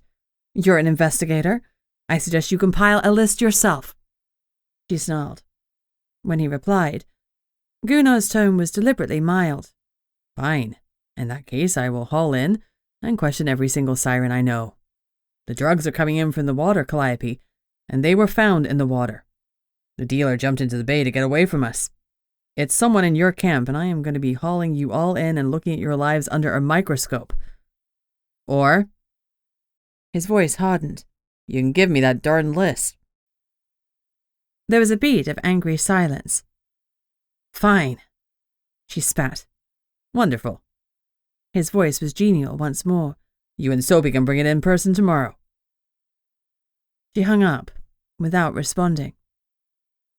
"You're in danger of burning bridges," I murmured. He shrugged. "I'm the Nomo. I'm a part of the council, yet I'm also outside of the council. If they have an issue with me, they're supposed to call in the MIB. And only a fool would do that. Calliope is no fool." "Maybe not, but I imagine she can hold a grudge." "Oh, no doubt," he agreed wryly.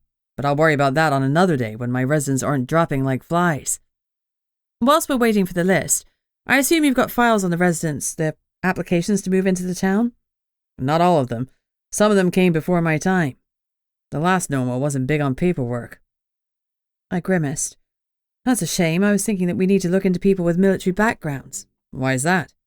"This drug. The physicist said they'd seen it before on a government job, and Mahoon was ex-military. Maybe Uncle Sam tapped him again." He looked at me, shocked. "You think this has come from the government?" "Maybe. They see us supernats as a threat, right? They keep us contained in our little towns, but what if we get out, and the MIB and the hunters can't contain us? What government wouldn't have some sort of emergency plan? They need a weapon that can bring down supernats." "But it didn't kill the shifters." "No, but it messed with their shift. When they were smoking fisheye, they shifted involuntarily. What could be worse to a shifter than losing the ability to control their shift? Russell got stuck in his bear form. Fisheye killed one and laid you low. The CIA were responsible for bringing LSD into the States. Maybe this could be something similar." Gunnar looked troubled. "The Siren group has a lot of ex-militaries. Soapy used to be a Navy SEAL, but I can't see him working against us supernats like that." "People would do crazy things for money." "Well, maybe you're right, but I hope to hell you're wrong." "Me too." I moved away from the volatile subject. "Besides the Sirens, we have Skylark to question, and we have the sock. Could Sally scry it?" Gunnar shook his head. "Well, she was wiped out. I don't think she could scry her own breakfast at this stage. I'll have to ask Liv who else could help us." He grimaced at the thought. "While you do that, I'll contact Cordelia Riverdream and ask if we can see Skylark." I stepped out of Gunnar's room and went back to my desk. I gave Fluffy a pat and picked up the phone to ring Skylark's mum. "He's shaken," she admitted when I asked how her son was. "He's a shell of his former self. The hospital let us go because there was nothing physically wrong with him, but mentally, I'm so grateful you found him when you did. He told us about the gun." She let out a sob. "I can't think about it. He's really been through the mill, but we do need to talk to him. When would be a good time?" I heard her say something, but it was muffled, like she put her hand over the phone, rather than just hit mute. Then she said, "Sorry, he's just gone out for a swim with his dad. He isn't supposed to leave town." There was a faint note of warning in my voice.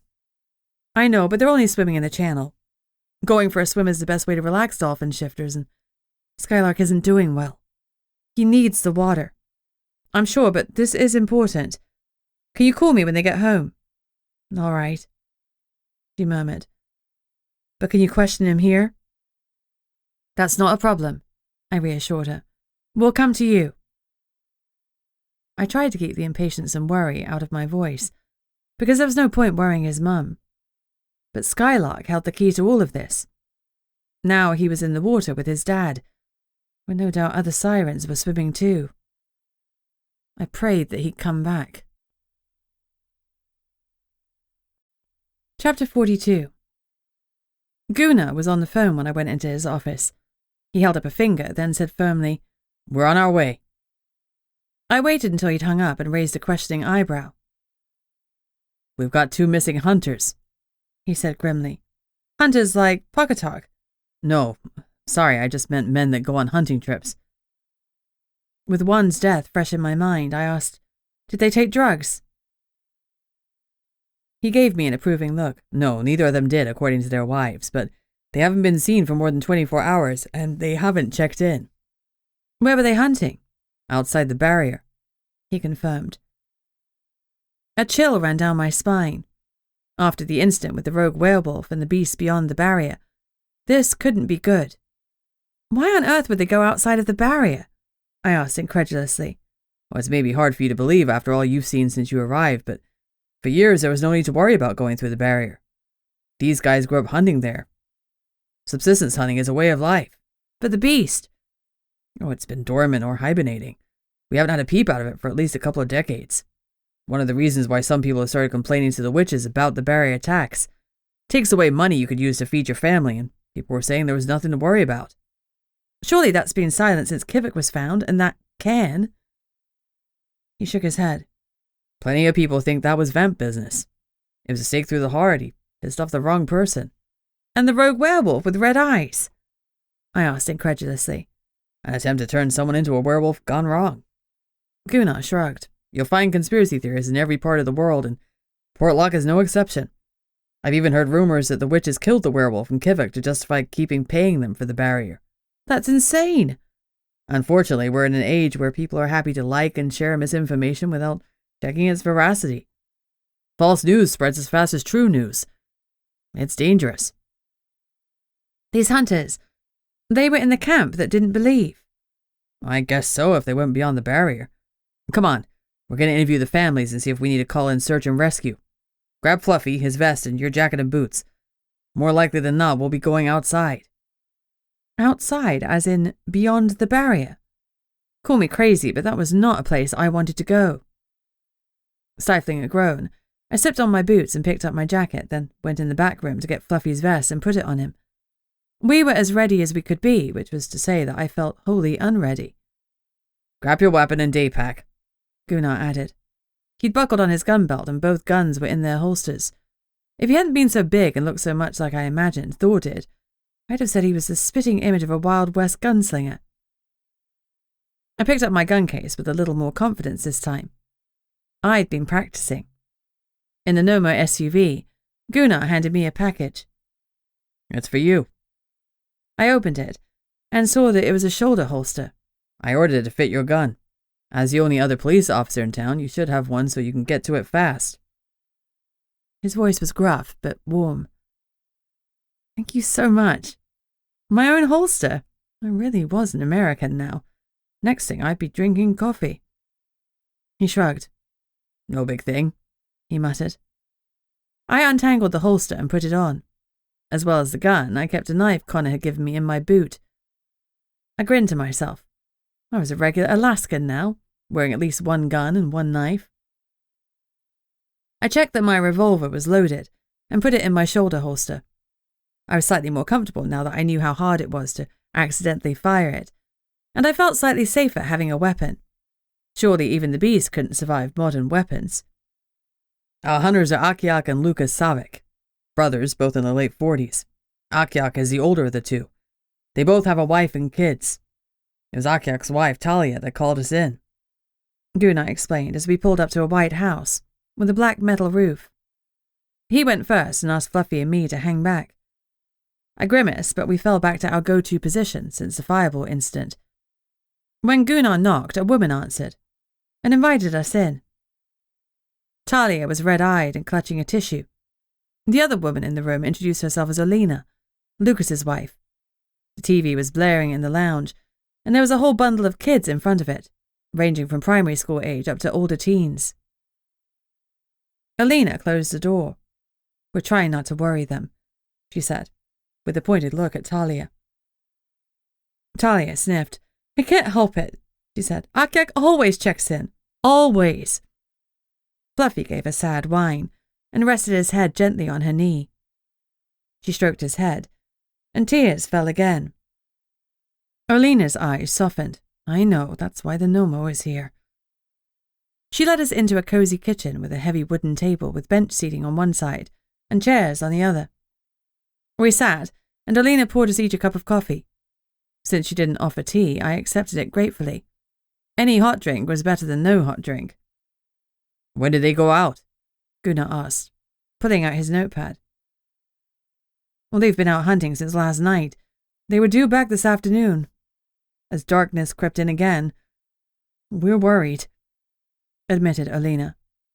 Talia gave another sniff. They always check in. Even if it was just one night away?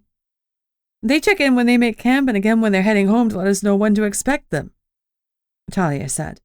So we can make their dinner. Alina huffed. She was trying to be humorous, but it fell flat. The worry in her eyes undid the effect. Where'd they go? Gunnar asked.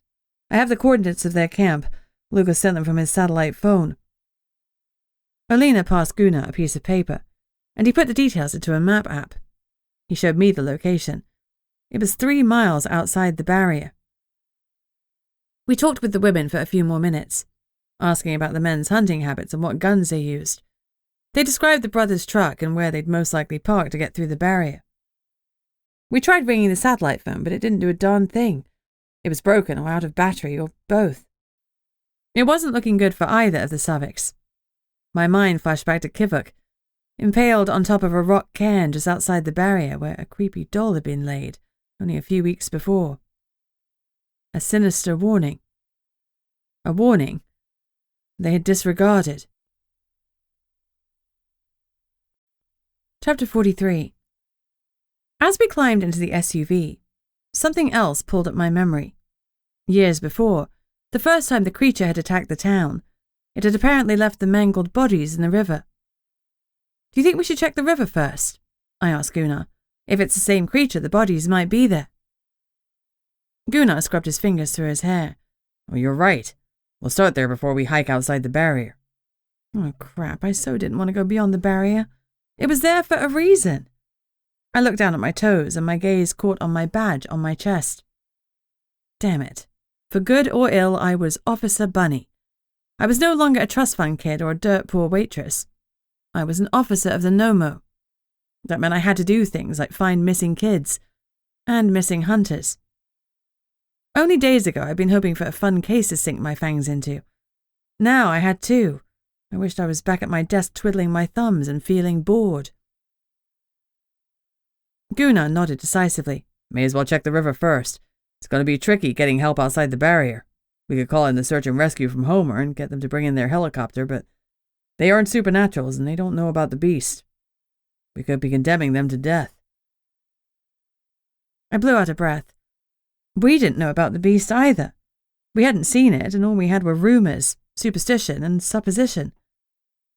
But that was more than search and rescue had, and we were supernaturals to boot. A slightly hysterical laugh escaped me. Share the joke with the class, Gunnar murmured. I could use a laugh right about now. I was just thinking that all you've got is me, a naive city girl from London, and you think I'll be useful in the wilderness. I snickered. I had no bushcraft and almost no shooting skills. I was as much use as a broomstick with no bristles. That's what you get for having a name like Bunny, he quipped. Ha ha. Gunnar was the only person who could tease me about my name without me wanting to punch him in the throat, mostly because he did it with real affection. The car jolted as we went over a huge pothole. The road was getting rougher the closer we got to the river. Do witches really use broomsticks? I asked curiously. The Nomo slid me an amused look. I'd love to know how your mind works. To answer your question, yes and no. They don't fly on them, but they do use them to cleanse a house of bad vibrations and negative energy. Sig's great at it. Is that one of the reasons why your home always feels so positive? I asked nosily. Partly, but also because Sigrid and I are positive people. I'd rather see my glass as half full than half empty. Life is better when you look at it with positive eyes. You see opportunities others might miss. After all, you only live once. He flashed me a grin. Though in your case, it's going to be a real long ride. We pulled up near the river and parked on the side of the road. As we climbed out, I felt a mix of dread and excitement. Dread because I really didn't want the men to be dead. Excitement because if they weren't there, Gunnar and I would be going where no man had gone before. Well, not recently. Beyond the barrier. Though the thought terrified me, this was a new bunny, and she was going to kick butt no matter where she was. Gunnar looked at me. You ready? I nodded. We walked quietly down the trail to the water. I prayed no bodies awaited us there. My eyes were sharper than Gunnar's. Even so, I scanned the dark depths of the water, the banks, the rocks, and I saw nothing sinister. We walked up and down the riverbank for over an hour, but there was no sign of anything amiss. No stray shoes floating down the river, or an abandoned rucksack, or a severed head. Nothing, I muttered aloud. Gunnar grunted as he swung his flashlight back and forth over the water. All right, let's call it. Hopefully this means they're still alive. I didn't share his optimism. They might still be alive, but if they are, they're in real trouble. We don't know how long they've got before the beast finds them. We walked back to the vehicle silently, both contemplating the Savik's fate. Are you ready for this? Gunnar said finally. I can leave you guarding the office. I glared. Absolutely not. I'm coming. There was no way I'd leave Gunnar to face this alone when only days earlier he'd been at death's door. Besides, even if I was as useless as a witch you just cried, Fluffy wasn't. He had a sharp nose and keen instincts, and he'd be an asset beyond the barrier. I bit my lip. Are we calling in search and rescue? No, it would be a death sentence, and I can't do it in good conscience. I'm calling Pakatak. He's the only one I can trust with this. I was surprised. Out of all the supernatural creatures at his disposal, it was a human he wanted by his side? Gunnar pulled out his phone and spoke briefly to Thomas, then cut the call. He'll meet us at the edge of the barrier, by the Grimes' house. That's the closest spot to the trail where the hunters went. I nodded, my mouth suddenly drier than a woman's lady parts as she watched her boyfriend clip his toenails. We drove over the rough, unpaved roads to the Grimes' brother's shed and parked next to an old truck. It was dirt-encrusted and beaten up, but the tires were new. It belonged to the hunters. I followed Gunnar to the back of our vehicle, where he handed me my rucksack. I checked Fluffy's vest, then put his small saddlebags onto his back. They held his portable dishes, food, and water. I checked my day pack and made sure I had water, and my insulated lunch bag with enough blood for a day trip. There was also a first aid kit. I adjusted my new holster, checked my weapons again, and put on my rain jacket and the pack. I was good to go, even if I didn't want to. I heard a vehicle straining up the last steep part of the road to the Grimeses. Thomas parked beside us and climbed out. He armed himself with enough weapons to take down an army. And then, we were ready. Once more unto the breach, dear friends. Here's hoping we came back. Chapter 44. Gunnar shared the hunter's GPS coordinates with Thomas, in case we got separated. Then we started to hike. It wasn't far from the trucks to the barrier. Gunnar had told me that those who belonged to the town could pass from inside the barrier to the outside without a problem, but going the other way was another story. The boats and planes that regularly went back and forth had a charm embedded into their hulls, so the barrier would accept them. If you were supernatural, you could pass with a few carefully uttered words because of a spell the witches had set up. But pedestrian humans would never even know that the barrier was there. The uninitiated saw a barren wilderness with the ruins of the original Portlock from the 1930s. Those that ventured in thought they were exploring the whole area, but in truth, the spell confined them and they were walking in circles. When we stopped at the barrier, I felt a slight, dissonant hum at the edge of my senses. It was all in my head, of course. Gunnar had told me there was no way to identify the barrier unless you were a magic user, and I definitely wasn't one of those, even though I could occasionally summon fire. Nope, nothing magical about that. Even so, I felt a slight resistance, like pushing on gelatin. When I tested it by pushing my hand into it, it moved slightly more slowly than it should have done. It was weird. Gunnar frowned. Something's wrong. The barrier feels off. Did Liv repair the rip that let the keyllet in? I asked. Thomas's eyebrows shot up. A keyllet got in?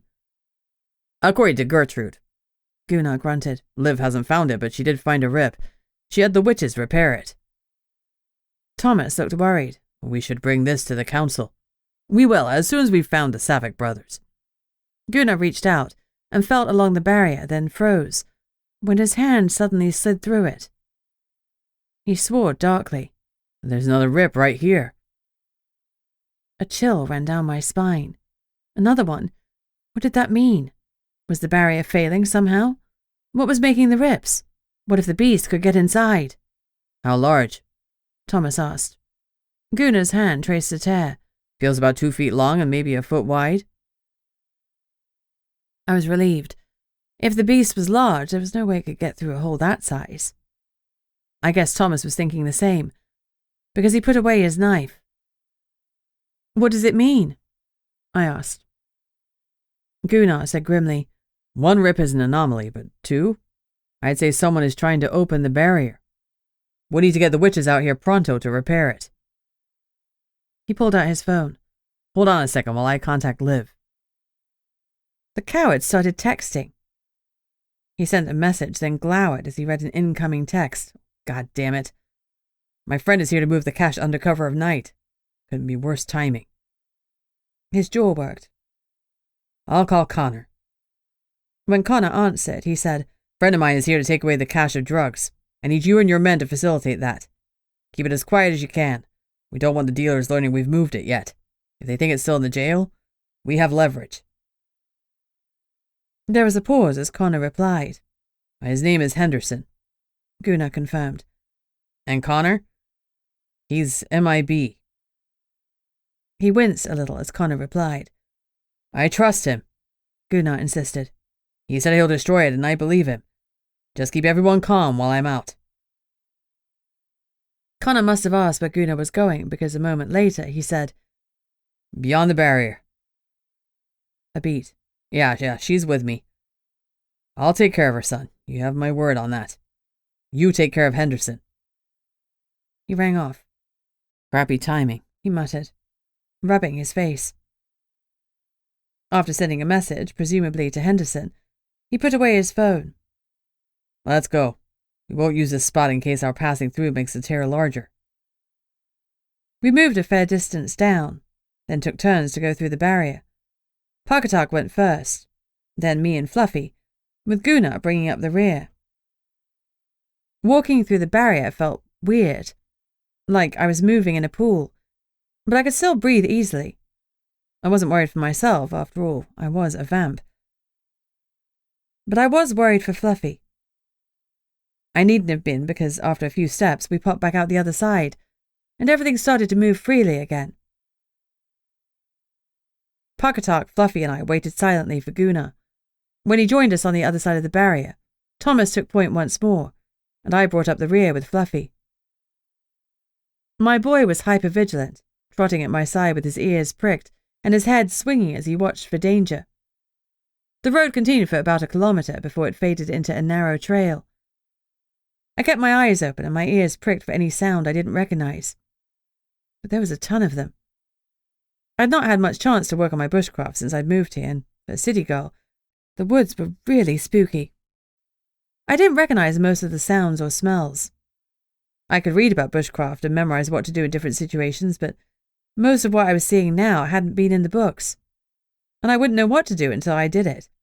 Book smarts only got you so far.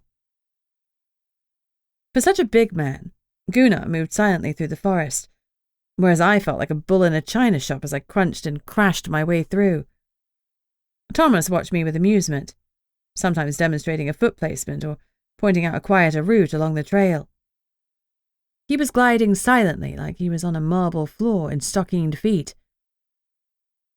Another branch whacked me in the face, and I grunted.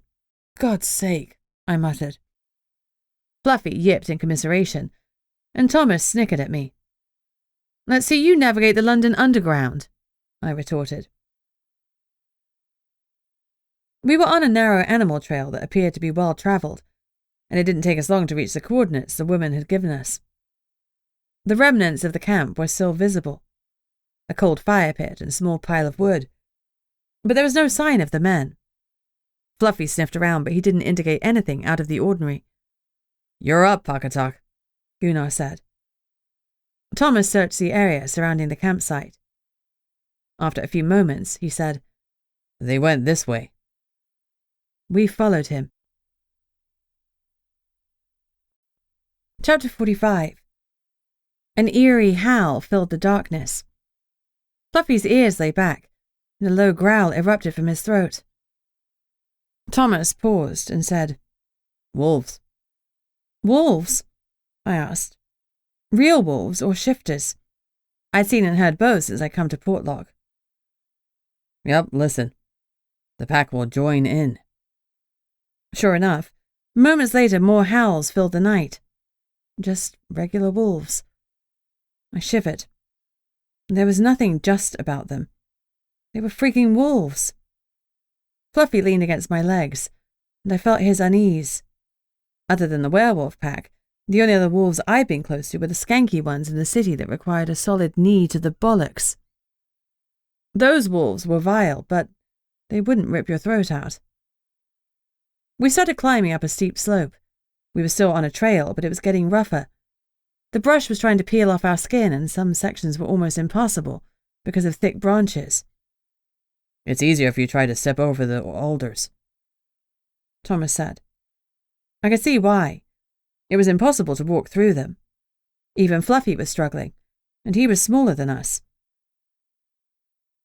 A little further on, Thomas paused and pointed a plant out to me. Devil's Club. Don't touch it. He turned over a broad leaf with his gloved hand. It's covered with prickles that break off into your skin. It's extremely unpleasant. I memorized the plant. I'd never felt further away from the glitz and glam of London. Thomas took out a machete and started whacking the devil's club away from the path. I was never going to complain about his arsenal of weapons again. An hour into our hike, he stopped abruptly, squatted down and scanned the ground with his flashlight. They left a trail here, but it looks like they split up. Fluffy sniffed the two trails and pointed his nose at the one that continued up the hill. Another eerie howl split the night. This time, Thomas jumped up and started looking around. Not a wolf, he confirmed, his voice tight. If it wasn't a wolf, what was it? It had sounded the same to me, so how could he tell the difference? I listened. What followed sounded like high-pitched, angry words, although not in any language I'd ever heard. The skin on the back of my neck prickled. Okay. Not a wolf. Thomas and Gunnar froze. Fluffy growled deeply, lowered his head, and laid back his ears. Nantinak, Thomas whispered. It's watching us. Is it the beast? I asked fearfully. He shook his head. No way of knowing. Could be a friendly brother, or it could be a monster. Oh, please, God, let it be a long-lost brother. A crash came to the right as if a large tree had fallen. I peered into the darkness, but even with my sharp eyesight, I could see nothing. It wants us to leave, Thomas said somberly. We better respect our big brother's wishes and hurry before he gets annoyed. Move. He chose the path Fluffy had indicated. Rather than split up, we decided to stick together and follow the hunter who'd gone uphill first. Thomas had to check the path often since we were off the trail now. There wasn't room for us to travel abreast, and Fluffy stayed with him. When Thomas paused for too long, my dog showed us the way one of the Saviks had gone. I knew he'd be an asset to the team. I think one of them went low to drive the game up to his brother, Thomas mused. He stopped, pointed to some crushed vegetation. He leaned down and picked up a shell casing. He lay down here to shoot. Then he took off. This way. He pointed, and Fluffy started moving in that direction, nose to the ground, agreeing with his assessment. Thomas started back down the hill in a different direction, and we followed. A hollow-sounding thwack sounded close behind us, and I glanced back but saw nothing. We need to hurry, Thomas barked. I upped my pace to a fraction below a run. Gunnar was behind me, probably thinking he was protecting me since I was a vampire and not a magic user. I was content to let him. My only supernatural weapon was my fangs, and if I got close enough to use them, I was probably a goner. I suddenly remembered that I also had fire. I had no idea why I had fire or how to use it, but I could definitely do damage. The problem was that I was as likely to barbecue Gunnar and Thomas as our enemies. There was another crash to our left, but this one was caused by a huge rock. I knew that because I saw the boulder land in the brush. If that had hit one of us... Thomas was jogging now, and I started to run flat out. A scent reached my nose. "Blood," I said. "Up ahead." Thomas turned his flashlight back on. "Here." He stopped abruptly and pointed the light at a large pool of blood, and the body of a mountain goat. The carcass was torn to pieces, and sections of it were scattered around. The shoulder section had a neat hole in it. The brothers had shot the goat but not managed to retrieve their kill. This was not good. The chances of finding either brother alive were diminishing by the moment. Fluffy stared intently into the brush, and I wondered what he could see that we could not. Gunnar and Thomas lit up the goat's remains, and I photographed them. Then Thomas and Fluffy located the hunter's tracks, and we raced off again. This time the sounds that pursued us were growling and screeching. My floppy heart gave a few extra frightened beats. "We've angered them," Thomas warned. "Them?" I asked. "I mark at least 3. "Great. Freaking fantastic. How many of them lived out here?" Apparently there were at least 3 of these knobheads. One for each of us, except for Fluffy. Lucky bastard. Gunnar scanned the forest, and I stayed on Thomas's heels. Running down the hill, I could feel the burn in my thighs, but Thomas was like a machine. He wasn't even breathing hard. He avoided branches and brush like he was made of oil, and occasionally he took a swing with the machete and cleared our path. The foliage pulled at my hair and scraped my clothing, but I didn't care. I just wanted to be away from these things that were hounding our heels. Suddenly, Thomas froze, and I almost ran into him. "What is it?" He pointed to a small ravine in front of him, only about 3 feet wide. Wedged in it was a body. Chapter 46. We stared down at the slash in the earth, until Gunnar knelt and pulled some rope from his pack. "Help me get this around the body and we'll pull him out." I had the smallest hands, and since there wasn't a lot of room around the stiff body, I was the one who threaded the rope around him. He was too newly dead to have much smell, but the edge of rot teased my supernatural sniffer. Once the rope was tied, Gunnar effortlessly hauled the body out of the ravine and laid it on the ground. I immediately recognized the man from his photo. It was Akyak. Oh, poor Talia. He didn't appear to have been brutalized, there was no sign of any wounds, and I didn't smell any blood. "His neck's broken," Gunnar noted. Thomas nodded. "He could have tripped in the dark and broken it when he fell into the ravine." "Entirely possible," Gunnar agreed. He had a body bag in his pack that he wrapped around Akyak. Then he effortlessly slung the corpse over his shoulder. Fluffy, who'd been watching the brush around us, started to whine. That was all the impetus we needed. We hauled ass. Thomas led us to where he thought we would cross Lucas's trail. Even with the extra burden of Akyak, Gunnar's movements were still silent. I fell behind to watch his back. He couldn't look around much with the body on his shoulder. As we continued downhill, the screeching and growling grew fainter until it faded away. But Thomas said they were still watching. I knew he was right. I could feel the weight of 6 eyes pressing into my back. That was enough to make me keep moving quickly. Finally, Fluffy stopped, sniffed the ground, and looked pointedly at us. Thomas knelt next to him and studied the earth. "We found Lucas's tracks," he announced. I wondered if we'd find Lucas's body because finding him alive seemed like a pipe dream. The whole forest had an eerie vibe, and I knew it wasn't just because of the screeching Nantanak that we disturbed. I couldn't shake the feeling that the beast itself was watching us and deciding our fate. Maybe the beast was completely different to what people thought was haunting Portlock. Frankly, the Nantanak was bad enough. I caught a movement in my peripheral vision and whipped my head to the right. then immediately wished I hadn't, because red eyes were glowing in the brush and the trees. I blinked, and they were gone. Screw this. I swallowed hard and sped up until I was almost on Gunnar's back.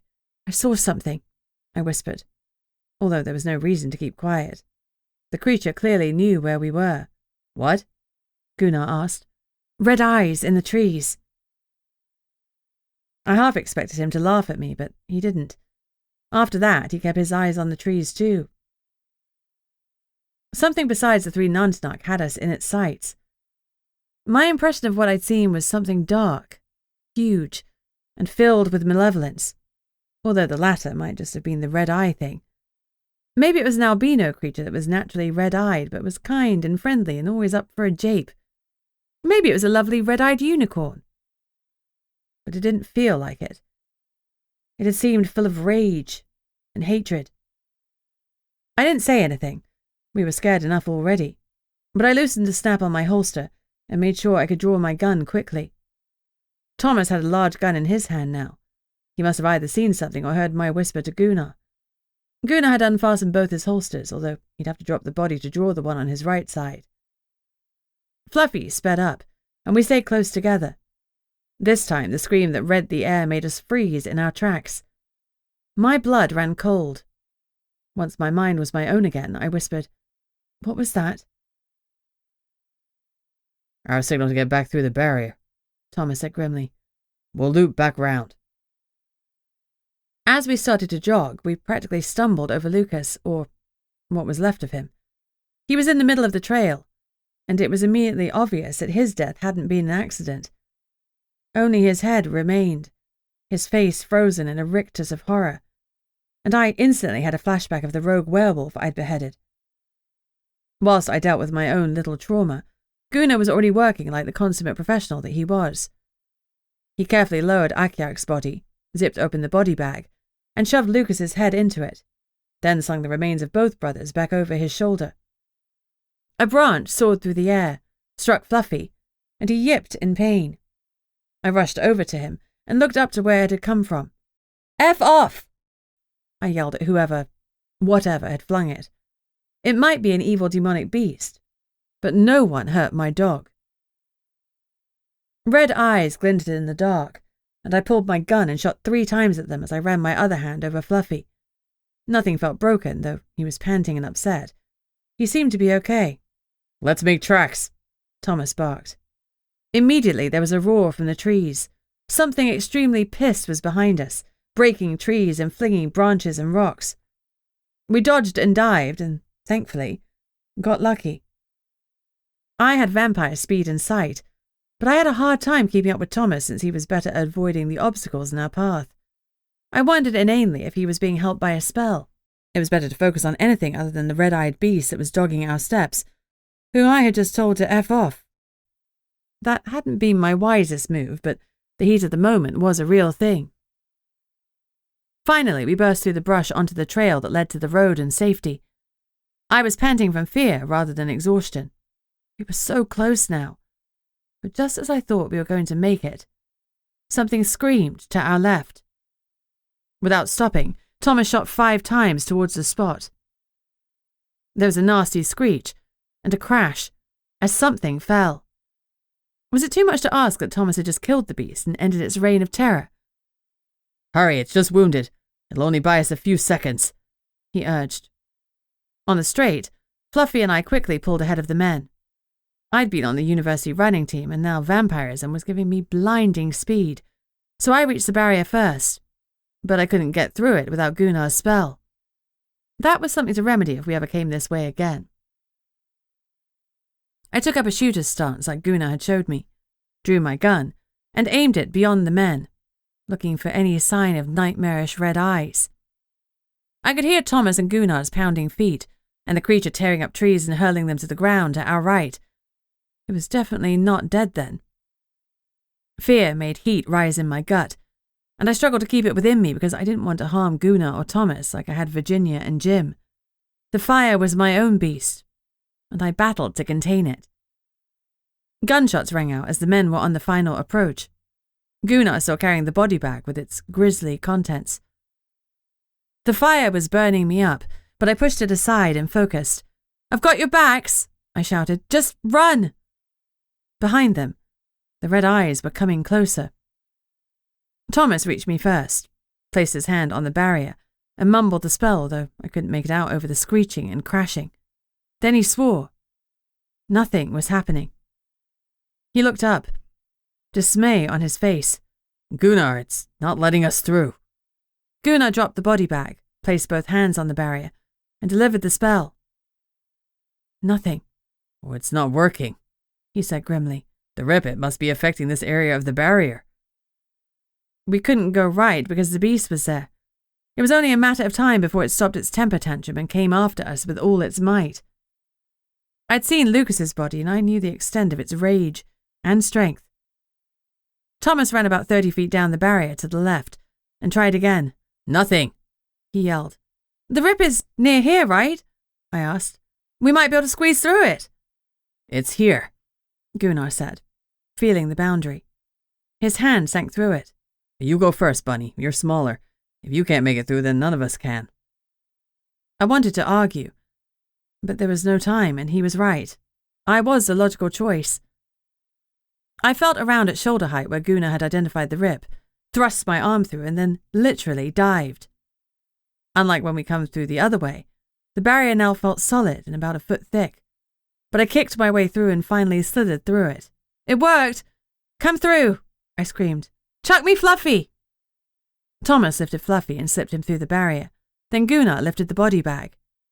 As it slid towards me, I grabbed it, yanked, and it emerged like a gruesome birth. I dragged it away from the barrier. Next up was Thomas. He was taller and broader than me, so he jumped and thrust his arms through rather than diving.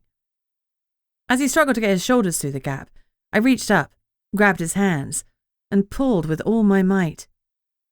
He slid out. A tree fell only a couple of feet away and landed on the road. A mewing sound came from it, and I saw a fuzzy little creature clinging to the trunk. The beast was coming, and anything in its way was going to die.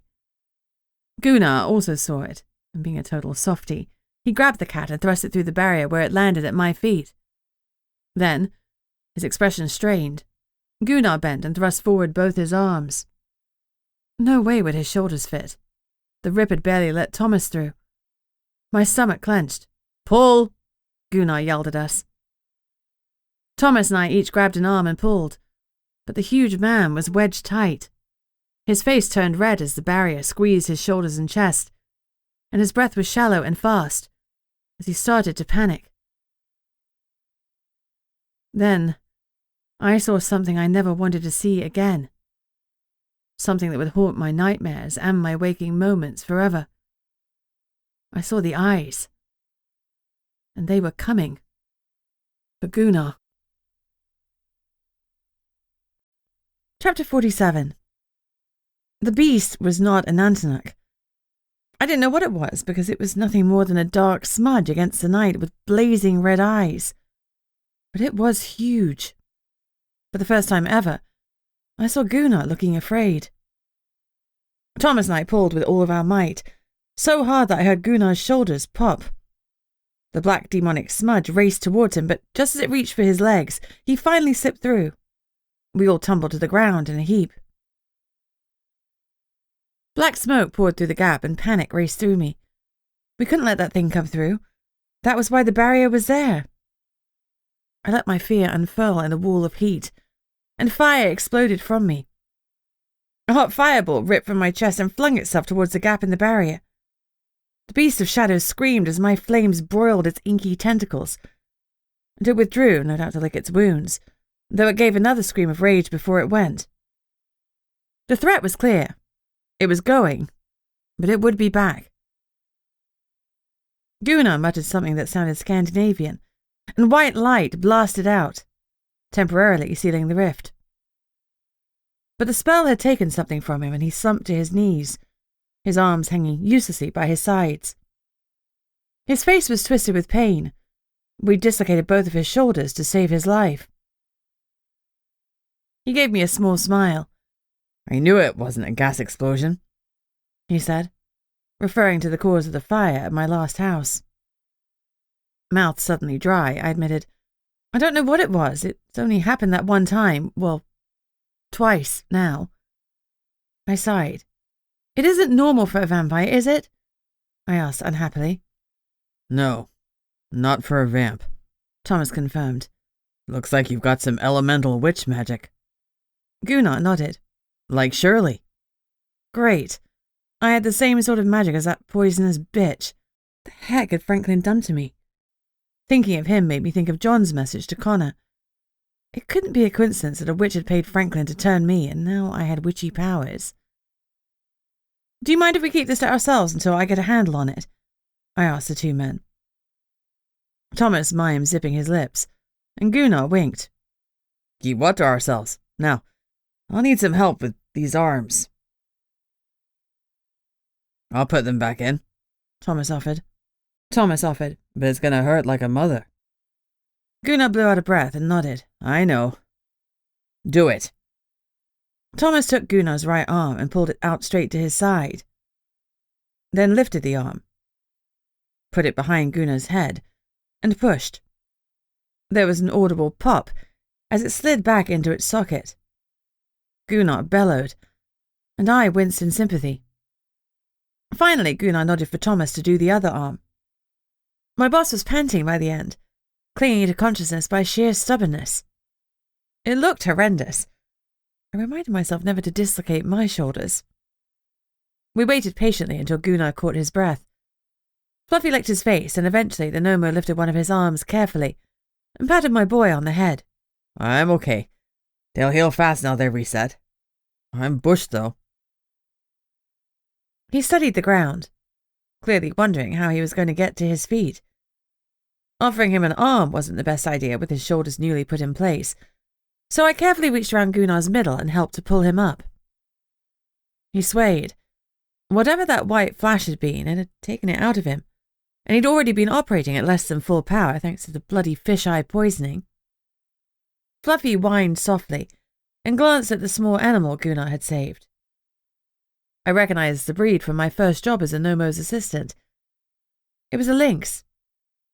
Unlike Timmy, it was smoky-coloured, and its little spots were hard to see under its dark grey fur. The poor thing was cringing behind a rotten tree stump. Fluffy looked at me and I sighed. Go on then, why not? His tongue lolled, and he gave me a giant lick before trotting to the cat. It gave a small hiss as he approached, but he ignored it and nuzzled it with his nose. After a moment, the cat seemed to relax. Oh, so gently, Fluffy picked it up in his mouth and trotted to the SUV. I opened the door and he hopped in and set the kitten on the back seat. Looks like you're collecting strays, Thomas said, amused. Yeah, I sighed. Well, how much work can one lynx be? Oh, they're super easy to look after. I didn't need his snicker to know he was being sarcastic. Well, this has been fun. Let's get the body parts secured and get out of here. Before I could offer to help, Thomas shouldered the bag and put it in the back of the Nomo's SUV. Gunnar was still pale and swaying. You're going to have to drive back, he said to me. I nodded. No problem, boss man. Thomas and I helped Gunnar into the truck. I was trying to keep my worries under control, but when the Nomo closed his eyes and rested his head against the headrest, panic wormed its way in. It was too soon after the whole fisheye episode to see him looking this sick again. Get him to sick, Thomas murmured. She'll fix him up. I'll lead the way back to town. I appreciated the thought, even though I knew the way back. We chugged into town, dodging potholes as we went. I kept sliding Gunnar worried glances, and he caught one of them. I'm all right, he murmured. Just beat. Beat like a tenderized steak, I thought, though I didn't say it. You shouldn't kick a man when he was down, and Gunnar was definitely down. Once in Portlock, Thomas flashed his lights at me and headed off to do God knows what. I drove us to the hospital and dropped off our gruesome cargo at the morgue so they could perform an autopsy on the Savick brothers' remains. When I climbed back into the car, Gunnar grunted. Notification. I nodded. The sky was lightening, but the women would want to know, no matter what time it was. My heart aching for the families, I drove to Talia's house and pulled into the driveway. Gunnar sat up, tried to open the door and let out a low groan. I touched his arm. "I've got this." It was testament to how awful he felt that he nodded and sat back. The lynx crawled forward onto his lap and curled up, purring. Gunnar lifted a hand to stroke it a little. I met Fluffy's eyes and jerked my head at our boss. Fluffy sat up and fixed his eyes on the exhausted man. He'd watch over him whilst I did the worst thing I'd probably ever done. I looked like I'd rolled down a mountain. I tried to straighten my clothes, so it didn't really matter what I looked like. I was there to ruin their lives. Even if I'd been dressed to meet a king, my words would destroy them. I knocked 3 times and waited. It took a minute or so for Talia to answer.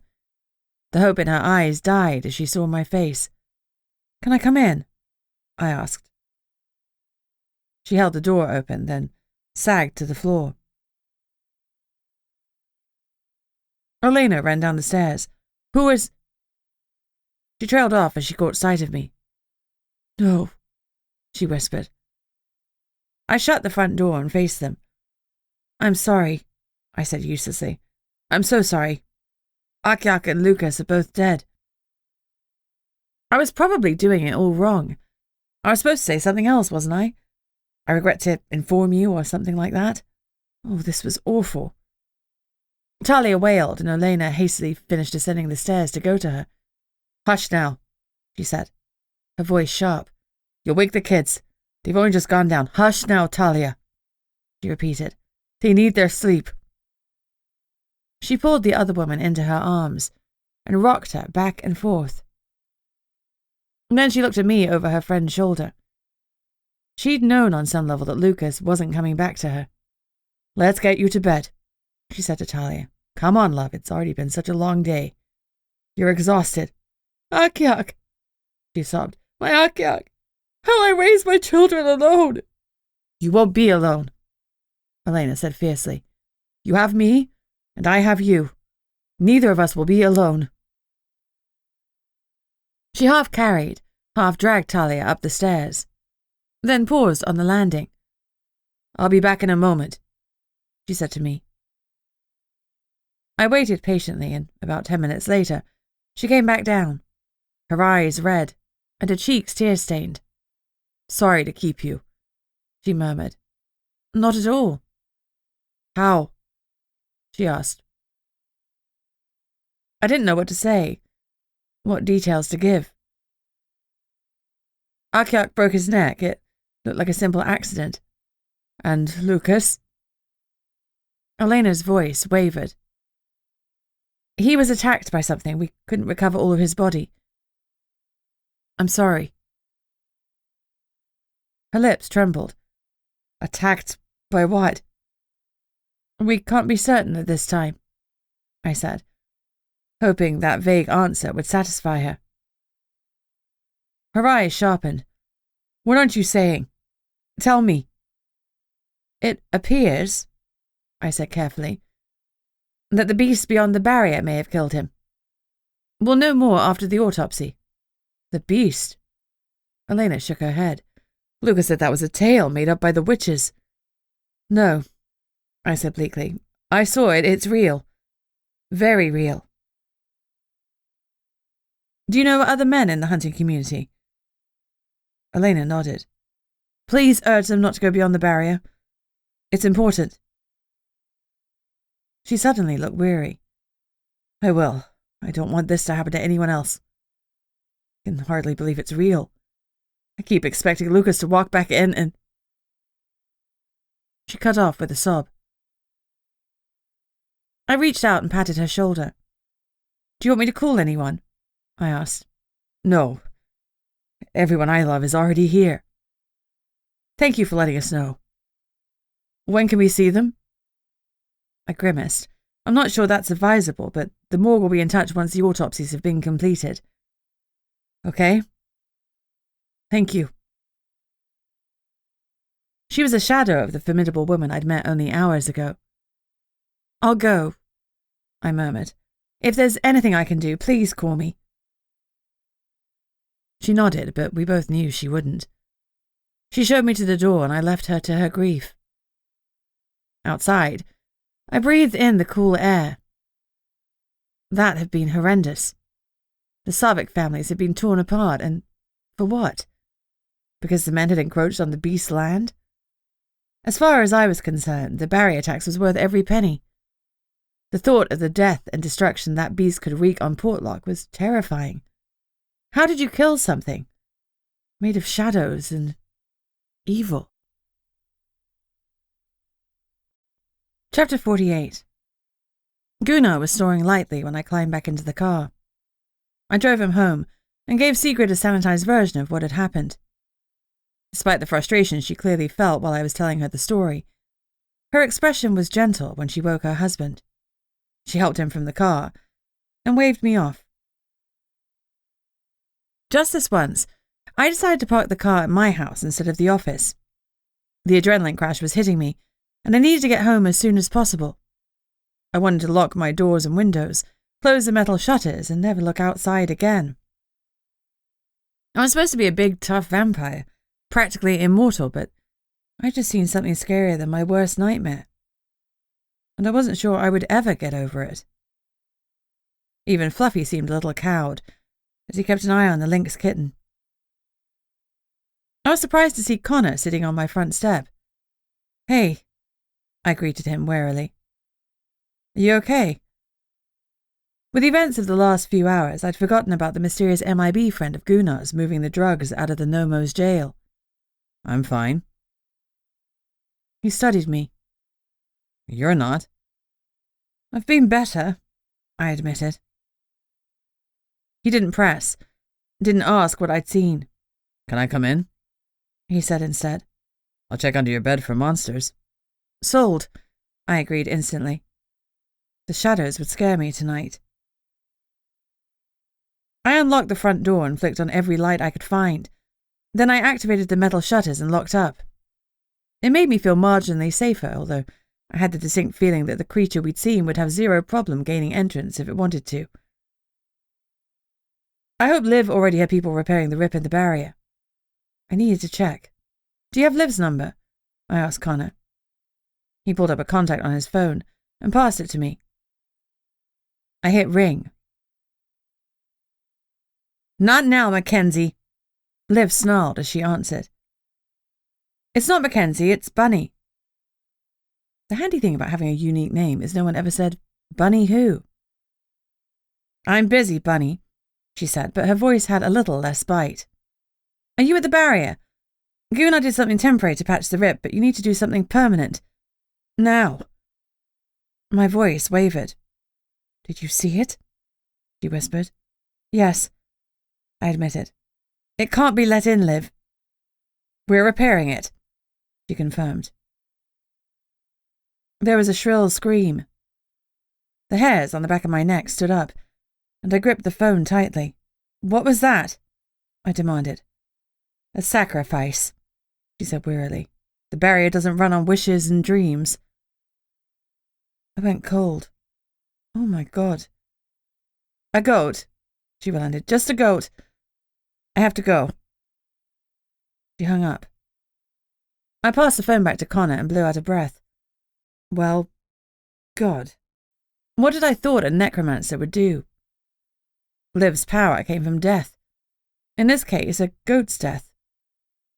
I didn't especially like it, but I liked the idea of the beast coming into town even less. Connor was watching me with stormy blue eyes, but he still didn't press me. He went into the kitchen and flicked on the kettle. The lynx kitten looked small and helpless on my sofa. Was it old enough to be away from its mother? What did a lynx kitten eat? I should call the vet in the morning, but until then I guess I needed to find it some meat. I had a pack of burgers. They would do. I started to feed the little cat pieces of the meat, and it ate them greedily. When its belly was round and solid, it curled up and fell asleep. Connor passed me a mug of blood and a cup of tea. I pinched my nose and chugged the blood, then sat on the sofa and pulled a blanket onto my lap. As I sipped my glorious tea, the whole story gradually came tumbling out of me. It's evil, I finished. I don't care if Liv has to kill a whole herd of goats to keep it out. If it gets into town, it'll kill us all. It won't get into town, he promised.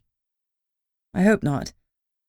I was tired, but since I was covered in most of the forest, I mumbled, I need to take a shower. If you want, I'll stay until you're ready for bed. I felt ridiculous, but I did want that. If he was there, no shadow monster would sneak into my room to kill me while I was sleeping. Well, that'd be great, I admitted.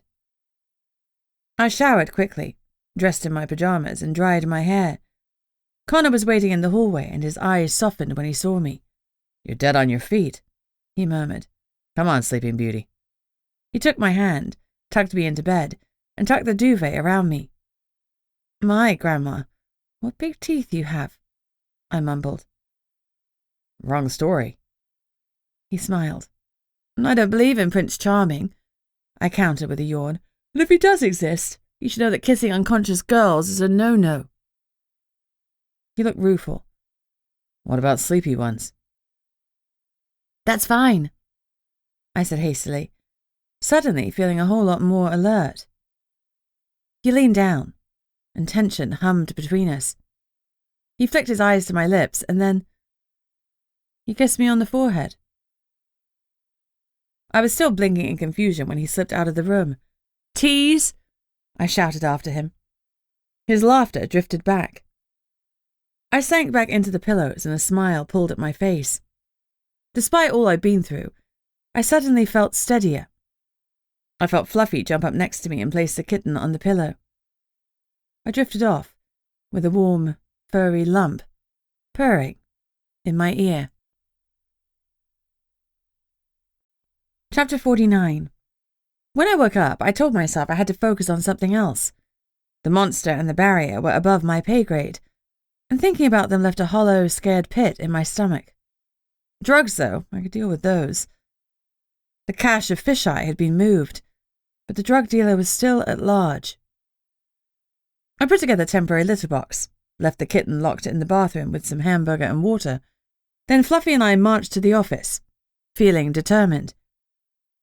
Calliope still hadn't provided us with the list of water shifters. She was protecting someone, and my money was on Soapy. We could push the issue, but meanwhile, perhaps Sally would recover enough to do some more scrying for us. I wasn't sure if she needed an object that had an emotional or physical link to the scryee, but I had the sock. Most people didn't get starry-eyed over their socks, but if all she needed was something that had been worn, we might be in luck. When I rang her, she said she was still out of action. I went into Gunnar's office to complain about it. He was sitting at his desk, looking much better. How about you? I asked, eyeing him cautiously. He looked okay, but there was still something missing, and I couldn't quite put my finger on it. Fully healed thanks to some witchy potions, though the arms have some residual aches. Glad to hear it. I paused. Listen, I've been thinking about the drugs, and I think we need to call Liv. Sally can't scry for us, but we have the kidnapper's sock. Surely Liv will know someone else we can use. Rather than looking grumpy about calling Liv, Gunnar just looked resigned. He sighed and picked up his phone, then put it back on the desk with the speaker activated. Why, hello, Gunnar, Liv purred. Gunnar actually shuddered. He really didn't like her come-ons. Liv, we need the help of the magic leader. That was a subtle plea for professionalism, if ever I had heard one. She obliged, and her voice was brisk when she next spoke. Another rip? We just sealed the last one. No, we need a scryer. We were using Sally Marsh, but she's still out of action. Do you have any suggestions who else we could use? Are you scrying for an object or a person? She asked. The purr was back. A person. What kind of object do you have? A sock. Even her pause was sexy. I rolled my eyes. Well, you're in luck. I can scry for you, Gunnar. Somehow, sounded like she was going to do more than scry. Ah, Gunnar was flummoxed. He hadn't thought that was a possibility. I thought it required a witch, he said lamely. People are covered in dead skin cells and they shed them constantly. A sock is like a beacon for a necromancer. Gunnar cleared his throat. It was soaked in salt water. Silence. For how long? She asked. Unknown. Probably a few minutes. Might be fine. Skin cells would still be inside. I doubt they washed away, although salt can make things difficult. We'll see. I'll come by and give it a whirl. When? I had a feeling Gunnar was going to make himself scarce. Well, I just got out of the shower and I'm standing here naked, so unless you want me in this state. She paused for a long time. When he said nothing, she finished the call with, I'll be there in an hour. The last bit was clipped and filled with annoyance. She hung up. Gunnar made sure the line had disconnected, then looked at me pleadingly. Yeah, I grinned. I'll handle it. You can disappear. I'll text once she's gone. He beamed. Thanks. Sure thing, boss. I'm going home. My arms still ache. Call me if we get a result on the scry.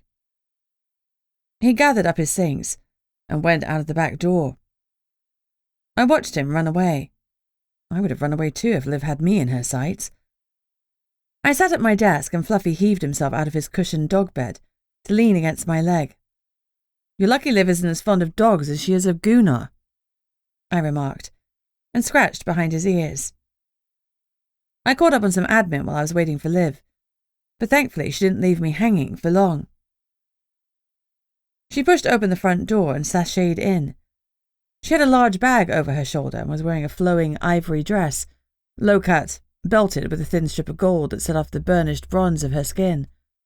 Her hair was down, and the white streak was vibrant among her shiny dark curls. She looked like an Egyptian goddess, a look I knew she had cultivated.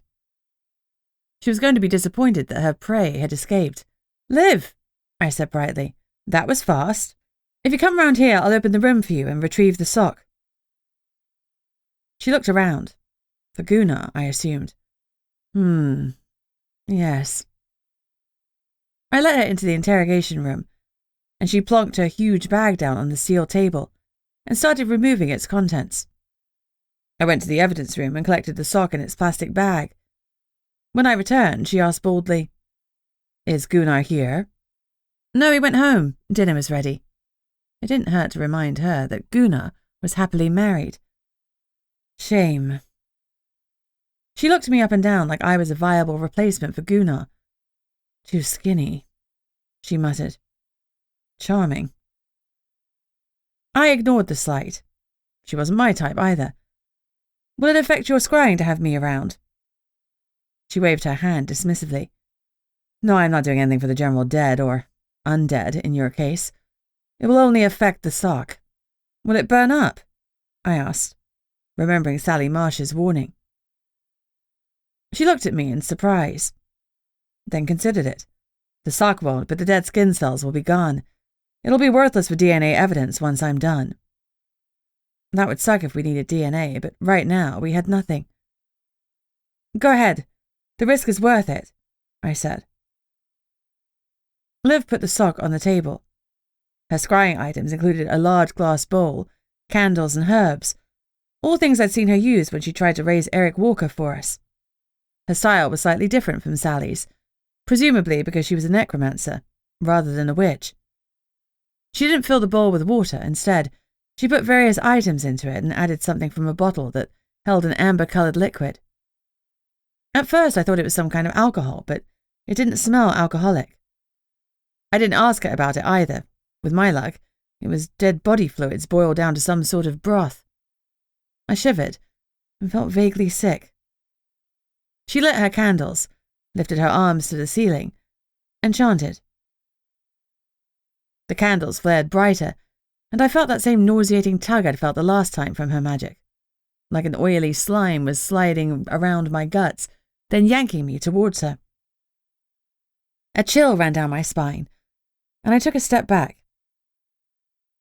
She opened the evidence bag and let the sock slither into the bowl. Once it struck the liquid, the tugging feeling inside me stopped abruptly, and the candles flared even higher. She chanted more gibberish and stared into the bowl. "Look," she demanded, her voice lower than usual. I crept closer, peered into the bowl, and gave a little fist pump as Soapy Willoughby came into view. He was in what looked like the hardware shop, talking calmly to Sydney's boyfriend, Chris, over chai lattes. Both men had bags. They'd clearly been shopping and bumped into each other. This was what I needed. Calliope would have to let us interview Soapy now, because it looked like he was anything but squeaky clean. Chapter 50. Liv let her arms fall. The candles died, and the image disappeared. "Did you get what you wanted?" she asked, not unkindly. I nodded. "Oh, yeah." As she gathered up her things, I poured the liquid from her bowl into the sink, rinsed it, and dried it with some paper towels. I wrung out the sock and put it back in its evidence bag. "Thanks for doing this," I said. "We appreciate the help." She shrugged. "Sometimes we must sacrifice for the good of the community," she said sanctimoniously, then ruined the effect by adding, "I'll send you the bill." She winked and walked back out, not wasting any of her exaggerated hip action on me. I paused before I rang Gunnar. Okay, so the evidence was helpful, but we had no proof that the sock belonged to the kidnapper. And even though it seemed like it was Soapy's, there was nothing to prove that he was definitely the kidnapper. He could just have gone for a swim in the bay and left a sock floating around. I sat bolt upright. We had a piece of hair. Just a tiny piece, caught on the tree as the kidnapper had stolen Skylark away. But even so, we could do a DNA match on that. I rubbed my hands together. Things were cooking. I picked up my phone to call Gunnar and grimaced when I saw a veritable ton of messages from my mum. There were 20 texts at least. She did not know the meaning of playing it cool. Wincing, I scrolled through them, and my breath hitched and my sluggish heart sped up slightly. The gist of her gazillion messages: she and Dad were coming to visit me. In Alaska. Frick's sake. I looked at the phone for a long 5 minutes and simply texted back, "When?" The response was instant. "Next month. I'll send you my itinerary. Dad will come a week later." A week later? How long was she staying? She'd detest Alaska. Maybe I could encourage her to leave after a few days, or, better still, not come at all. "How long are you planning to stay for?" I asked instead. "A month." I put my head in my hands, then texted, "There isn't a whole lot to do here. I'm sure I'll figure it out. We'll have you interacting with the best the town has to offer in no time." I groaned aloud.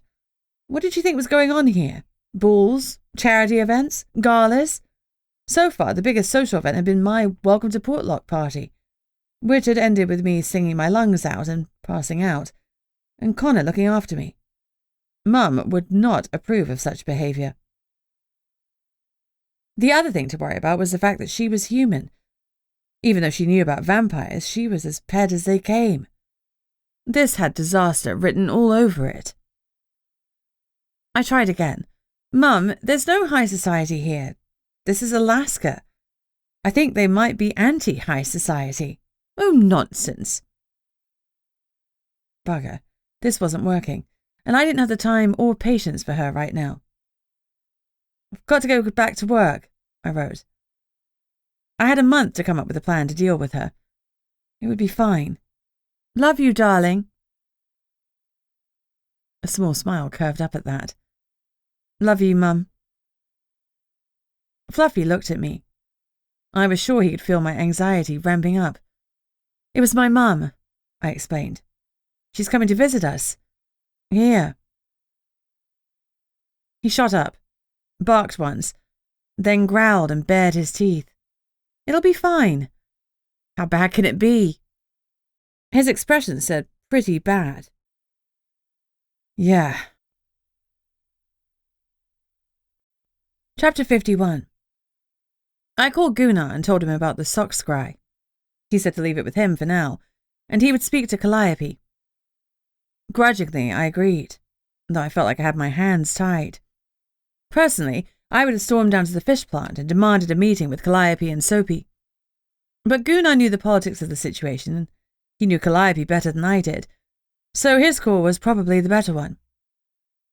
Even so, impatience chafed me for the rest of my shift. Gunnar had given me permission to leave early so that I could go to the vampire meeting that Connor had called to discuss fisheye. When the door beeped to signal Sydney's arrival, I sent her a grateful smile. "Hey, sorry to drag you in early." She waved my thanks away as a yawn cracked her face. "No worries, I mostly intend to nap by the office phone," she confessed. "Chris kept me up all night. He's very athletic. That man has stamina." She fanned herself a little, and a happy smile danced on her lips. I smiled back, trying not to show the small shard of jealousy that was burrowing inside me. I wanted to be athletic with a certain man, but all he'd done was kiss my forehead. If he was interested in me, he was moving at a glacial pace. Still, I hadn't exactly shown interest. Maybe I needed to flirt a little harder. I bit my lip. Connor had just lost one. Now wasn't really the time to be putting moves on him. Besides, I had no moves. Normally, I just made eye contact with a guy in a bar, gave him a smile, and if he was interested, he'd be over like a shot to buy me a drink. Being in a damp town in Alaska was cramping my style. I called the taxi company to collect me from my house, said goodbye to Sydney, and went home. After I'd fed Fluffy, I checked on the kitten and let him out of the bathroom. "I'm sorry," I said to my dog, "but I'm leaving you here. I'm not risking any vamps assigned to juice box you. Plus, that one is yours." I pointed to the kitten. He whined, but then padded after the kitten, which was lapping up more hamburger. I turned on the TV for them, and Fluffy jumped onto the couch to watch a TV show about bikers. When the taxi arrived, I didn't recognize the driver. He confirmed my destination and set off, not engaging in chit-chat, for which I was grateful. My thoughts were chaotic, and I didn't have the strength to pull out my mother's social graces. I got out at Camlock Logging and headed for Connor's office. Before I could go inside, Connor came out. He gave me a small smile in greeting, but I saw grief play across his face. I blinked, and it was gone. His calm poker face was back in play. Another male vampire was shadowing him. Connor said, "Lee Margrave, my second." Margrave nodded. Broad-shouldered and dark-haired, he had a wicked-looking scar down his face that had almost certainly been acquired before he'd been turned. He was a bruiser. If I'd met him in a dark alley, I would have run the opposite way. "Nice to meet you," I said. Connor came down the steps and offered me his arm. I must have looked a little surprised because he said, "It's quite a walk to the meeting area." "Oh," I said, and took his arm. It was at times like these that I suddenly recalled he was older than me, born in another era when a gentleman offered a lady an arm. I could walk by myself, but there was something charming about having my arm through his.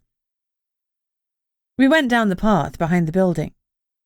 Margrave stayed a few steps back, just as one had done. It made my heart twang, and I rubbed my hand up and down Connor's bicep in sympathy. His arms were deliciously muscled. "You have nice arms," I blurted. I gave a mental head thunk. If this was my way of flirting, I really needed more practice. Connor smiled, his eyes suddenly dancing with humour. "Well, thank you. You've mentioned your appreciation of them before." I blinked. "I have." "While you were drunk after your party." My skin warmed. "Oh! What did I say?" He paused and turned to face me. His gaze flickered to Margrave, who discreetly stepped back. "You said that my arms are very muscly, and you happen to love muscly arms." His warm breath teased my ear. making me shudder in the most delicious way. Oh? It came out breathlessly. Anything else I need to know? A smile teased his lips.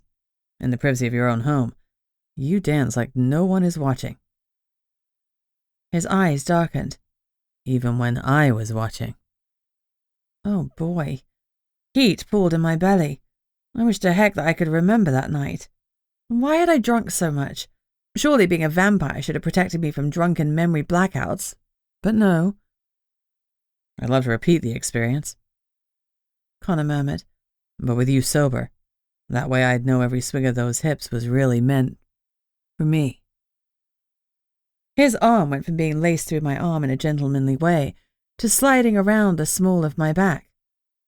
He used the tiniest bit of pressure to move me towards him.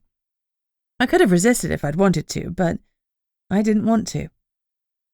We were in the middle of a spruce forest, and the scent of the trees was mingling with the earth and drifting on the air. Then there was the scent of Connor.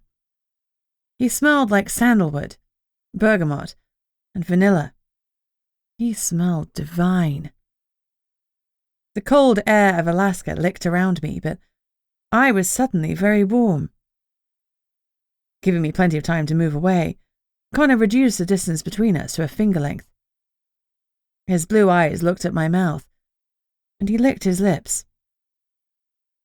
I followed the path of his tongue and wished it was on my skin. He leaned down slowly, and my eyes slid closed as his lips pressed against mine. My hand slid around his neck, pulling him more firmly to me, and I moaned as his tongue invaded my mouth. Hot, dizzying desire roared through me, and my mind went blank as I melted into his arms.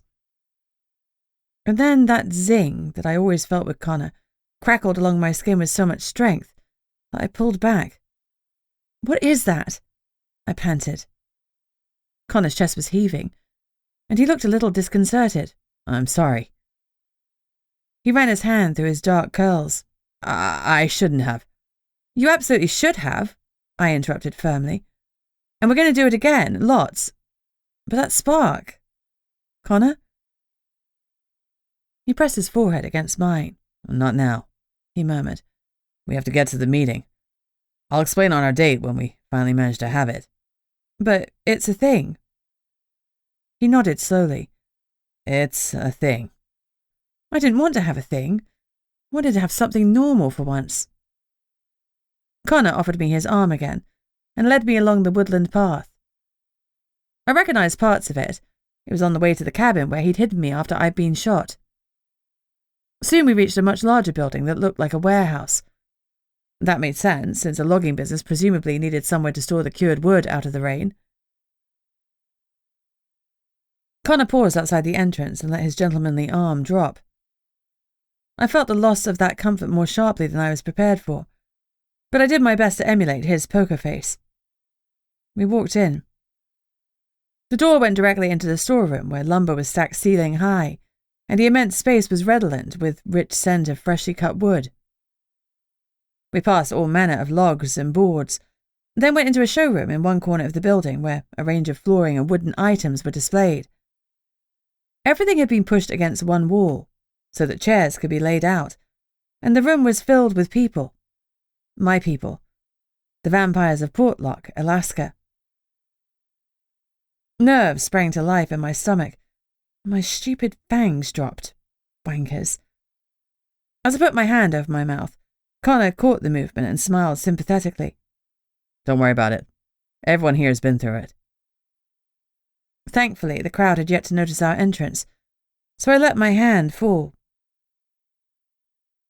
"It's embarrassing." "It's normal," he insisted. "Think happy thoughts and they'll retreat." "Just like Peter Pan," I joked. "Where do you think Jay and Barry got it from?" I gaped for a moment, which made him grin, then closed my mouth with a click. "It's tough to think happy thoughts the first time I'm in a room full of vampires I don't know," I admitted. He winked. "They're just as scared of you as you are of them." I held in a laugh with effort. My nanny used to say that about spiders. The humour of the moment made my teeth retract. Happy thoughts indeed. No doubt that had been Connor's intention. Thanks. Ready? He seemed to be asking about more than just this meeting. Was I ready? I wasn't sure, but I nodded confidently. Mum had been preparing me for moments like this my whole life. Fake it till you make it. Liar, he murmured, his eyes warm. Then he straightened, and the humour vanished. Come on, Bunny Barrington. Come, and meet the vampires of Portlock. Chapter 52. Although the warehouse was cavernous, someone had tried to make it seem a little cosier.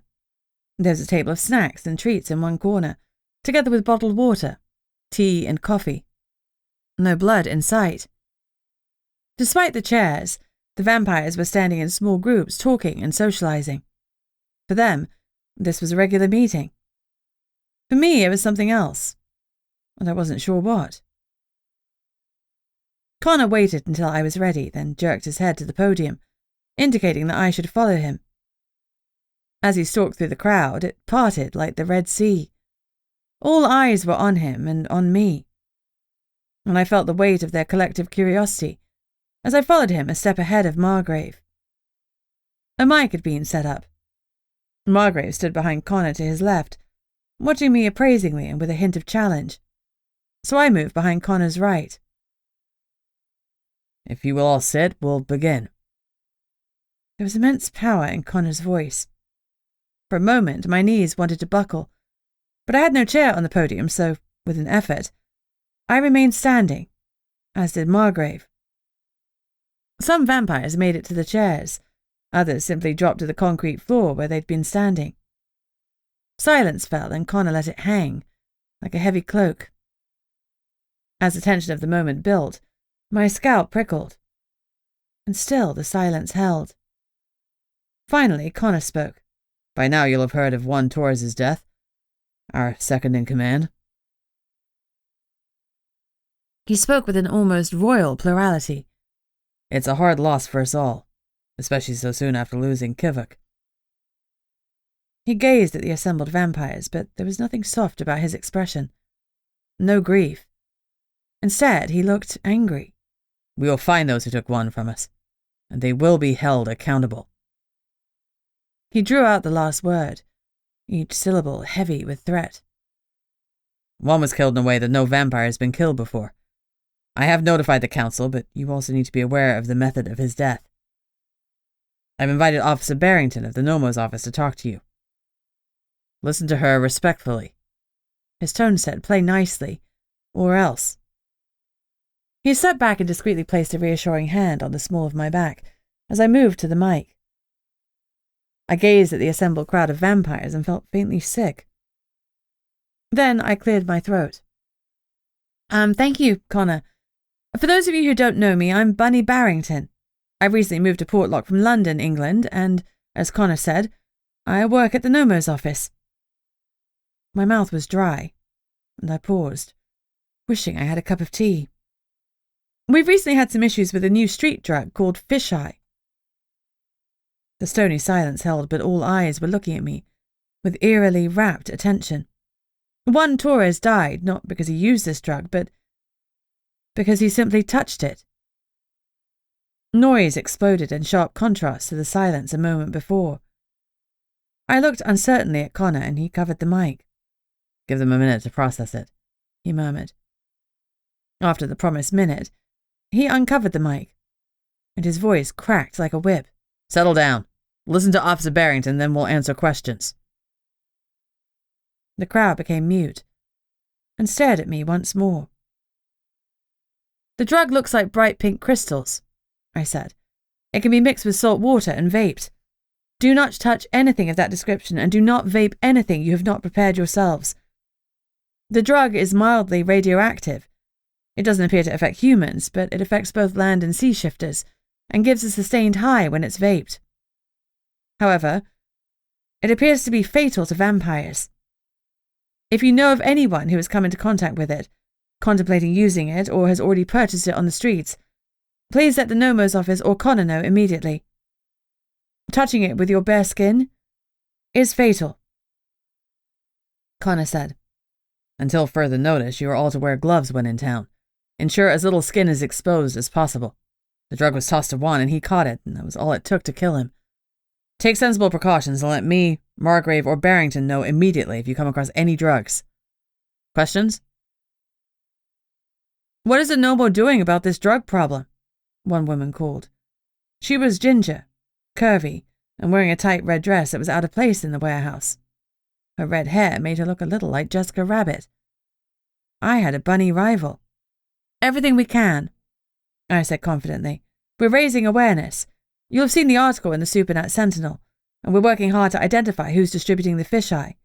We've already found and secured a large cache of the drugs, and it's possible we have already confiscated most of the supply. Even so, it's important that you warn everyone you know to stay away from it. If you see it being sold or used, please tell us immediately. Who are your suspects? Hester called out coolly. I can't confirm that at this time, but we do have suspects. The Nomo's office is working tirelessly to identify and apprehend the perpetrators. Thank goodness I loved crime dramas. They taught me a great deal about how the police presented themselves at press conferences. The questions continued in that vein, but they were basically variations on those same two questions. What are you doing and who is doing it? After about 15 minutes, I was exhausted. Enough, Connor called finally. You've been warned. I do not want another death because of this drug. Wear gloves, be mindful, be proactive. I want everyone traveling in pairs through town until I say otherwise. Meeting adjourned. The vampires filed out, leaving Connor, Margrave and I in the room. Fielding the questions had been surprisingly hard, and I felt like I'd been through the ringer, but I hoped I'd done the Nomo's office proud with my professionalism. The badge on my chest felt suddenly heavy. Connor gave me a warm smile. You did really well. Thanks. I'll give you a lift home. He turned to Margrave. Ask Hester to tidy this up and make sure that gloves are available and handed out to everyone that needs them. I don't want any more mistakes. Margrave nodded and marched off. Connor led me back into the woods towards the office in his truck. Doesn't everyone in Alaska already have gloves? I joked. He shrugged. The undead don't feel the cold so much. That's usually an advantage, but not so much now. You're really worried, I realized. If this drug gets out, if people realize how deadly it is to vampires, it could change the power dynamics across the supernatural world. We can't let word of it spread. I licked my lips. Maybe not every vampire will react the same way as one. Maybe, he conceded. But I don't want to experiment to find out. My concern is that other vampire leaders won't be as scrupulous as I am, so we need to shut this down. Hard. Connor held the passenger door open and I hopped in. He stood in beside me and let the motor roar. Have you named your truck? I asked suddenly. No. Who names their vehicle? He asked, his tone mocking. Stan does. His truck is called Bessie. Connor snorted. A vehicle is just so much metal. Helps me get from A to B, but I'm under no illusions that it's sentient. There's enough weird stuff in this world without adding to it. I imagined the beast with its shadowy figure and its blazing eyes. Yeah, I murmured. You're right. It was late, or very early, by the time that Connor dropped me off. Good night, I said as I climbed out. Good night, Bunny, he replied. He made no move to close the distance between us, so I guessed a goodnight kiss was out of the equation. I tried not to feel disappointed. But we had this thing between us, and I needed to know more about it before we had a repeat performance of the kiss in the woods. Holy moly, though, it had been good, and I wanted more. Pulling out my keys, I started toward the house. Connor rolled down his window. Bunny? He called, and I turned back to him. Dream of me. His eyes suddenly looked a whole lot more fiery. My heart pounded.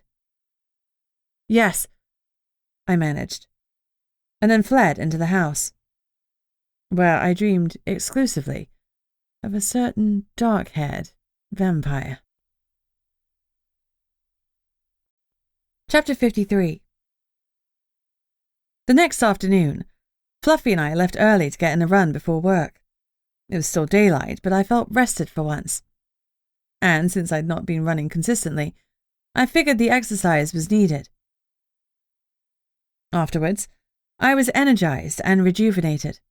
I had a shower, dressed, and decided to head to the office early. When I arrived, it was in total disarray. Gunnar and Sydney were putting on rain gear and boots.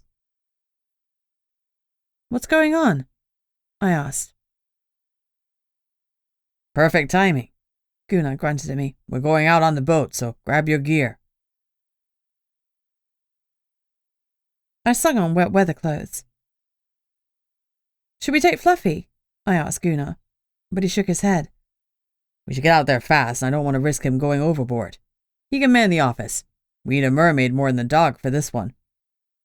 I settled a disgruntled Fluffy in his bed in the office, and we hightailed it out of there, locking the office doors behind us.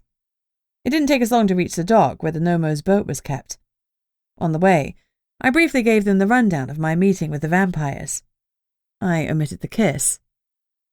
That wasn't Nomo business. We parked and hurried to the boat. I felt like a third wheel where Sydney and Gunnar moved around preparing it, so I watched and learned, committing their actions to memory.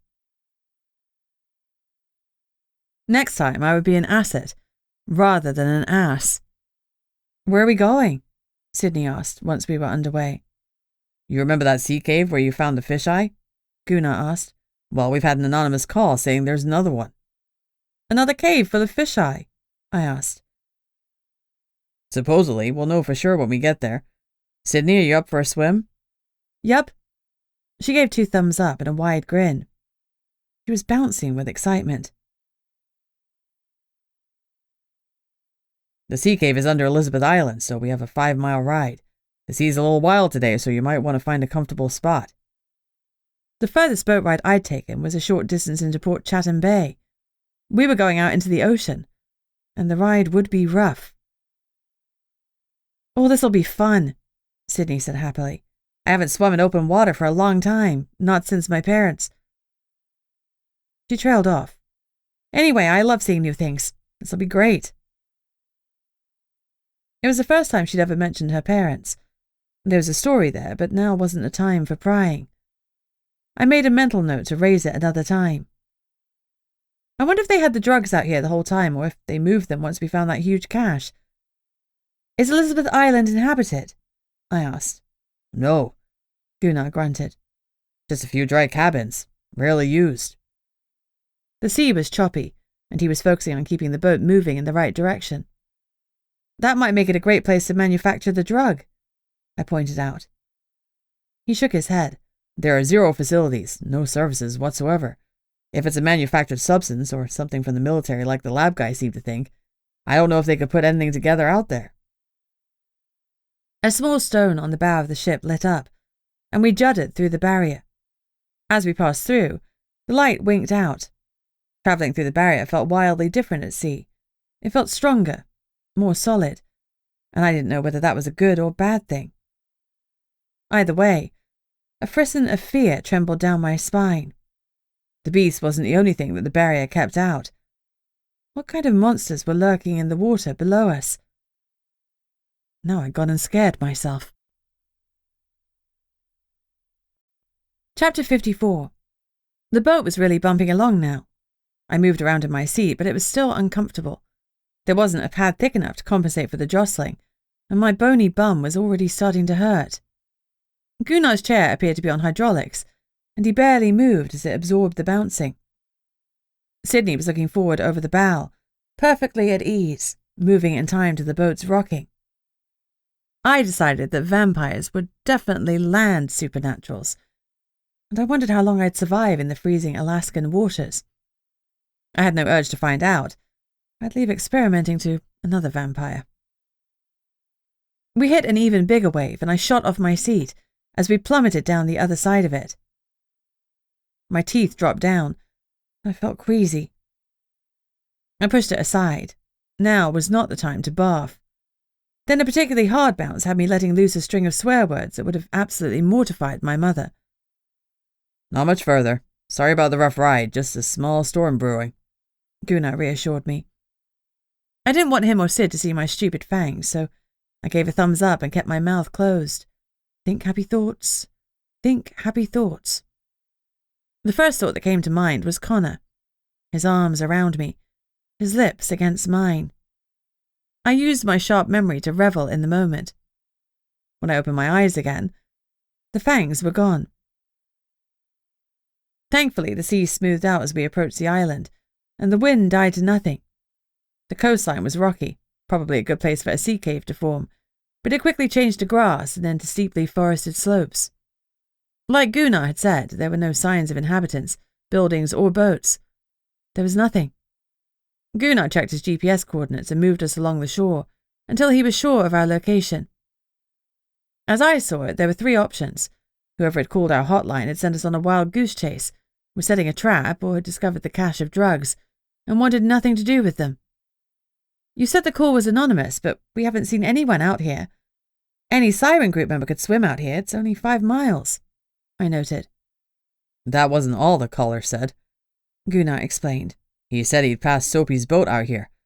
He was trying to steal Soapy's hot fishing spot. The caller was a Siren shifter, so after Soapy left, he decided to check out the underwater scene and see if it was fished out. He dove down, found something in the cave, and was pretty sure it was a fish-eye cache. I didn't get any more out of him, so it's up to us to see what we see. Or, more accurately, what Sydney sees. He grinned at her. She grinned back. I brought the camera this time. Perfect. I'm going to take Bunny to the island. We'll have a mosey around, see if there's a secret manufacturing plant here. You take the water, and we'll reconvene on the boat. Sydney flipped him a cheeky salute and started to strip off her clothes. Gunnar dropped anchor, and she dived into the ice-cold water. Once she disappeared, he used a small hoist to lower the small skiff off the cabin roof and into the water. It was tiny, like a toy boat. I looked at Gunnar's huge size and back at the skiff. No way was I getting into that dinghy. He untied the skiff from the hoist, then beckoned for me to climb aboard. God's sake, I muttered, as I flung my leg over the rail and jumped into the small boat. I landed with a sigh of relief. Gunnar guffawed. Bunnies don't like swimming? He teased. This one doesn't, not in freezing cold salt water, I grumbled. We bounced merrily in the waves, and my stomach lurched. I grasped the sides of the skiff. I could reach both of them at the same time without stretching. It felt like a small wave would capsize us, but Gunnar didn't seem too worried, so I clung to his calm. We'd be fine. When he started the engine, it let out a whine, and we moved away from the relative safety of the Nomo's boat. The rocky shoreline was deceptive, and some of the stones were huge and dangerous, but the skiff wove through them without issue. We landed on a pebble beach, and since I was in the bow, I jumped out. I grabbed the rope and heaved, then Gunnar hopped out and dragged the boat out of the water. He left the end of the rope under a heavy stone before surveying our landing area. Well, looks pretty empty. No kidding. This was the barest piece of land I'd ever seen. The idea that there was only Gunnar and me on the whole island was strangely fascinating. I'd never been this alone in my entire life. Even in our huge house, there'd be my parents, my nana, my nanny, and usually a cook or housekeeper. Where do we start? I asked. And what are we looking for? Let's walk the beach and see if we can spot any trails or boat docks. Anything that would point to, well, anything. Okay, I'll follow your lead. Gunnar chose a direction and started walking. I kept my eyes peeled, but I saw nothing but raw wilderness. Once I thought I spotted a flash of brown fur, but Gunnar shrugged it off as a moose or a deer. Nothing to get excited over. Eventually we ran out of beach. Rather than move into the interior, we went in the opposite direction, but soon we ran out of beach that way too. We hadn't seen so much as an animal trail. Should we sail around the island? I suggested. Well, Sydney's probably had time to investigate the cave. Let's go back to the boat and see where we're at. Then we can decide what to do next. We headed back in the skiff. Sure enough, Sydney was on the Nomo's boat. She waved, but her face was somber. "She's found something," I murmured. "If she did, that's the nail in Soapy's coffin," Gunnar said grimly. The skiff pulled alongside the boat, and I climbed aboard. Gunnar and Sydney hoisted the skiff back up on the roof. "What'd you find?" he asked Sydney when they'd finished. "Let me show you the photos and videos. A picture's worth 1,000 words, after all." We went inside and looked at the video on a tablet, so it was on a larger screen than the one on the underwater video camera. We watched as Sydney approached the cave, a large, dark hole in the dark water. "It's about 200 feet down," she said.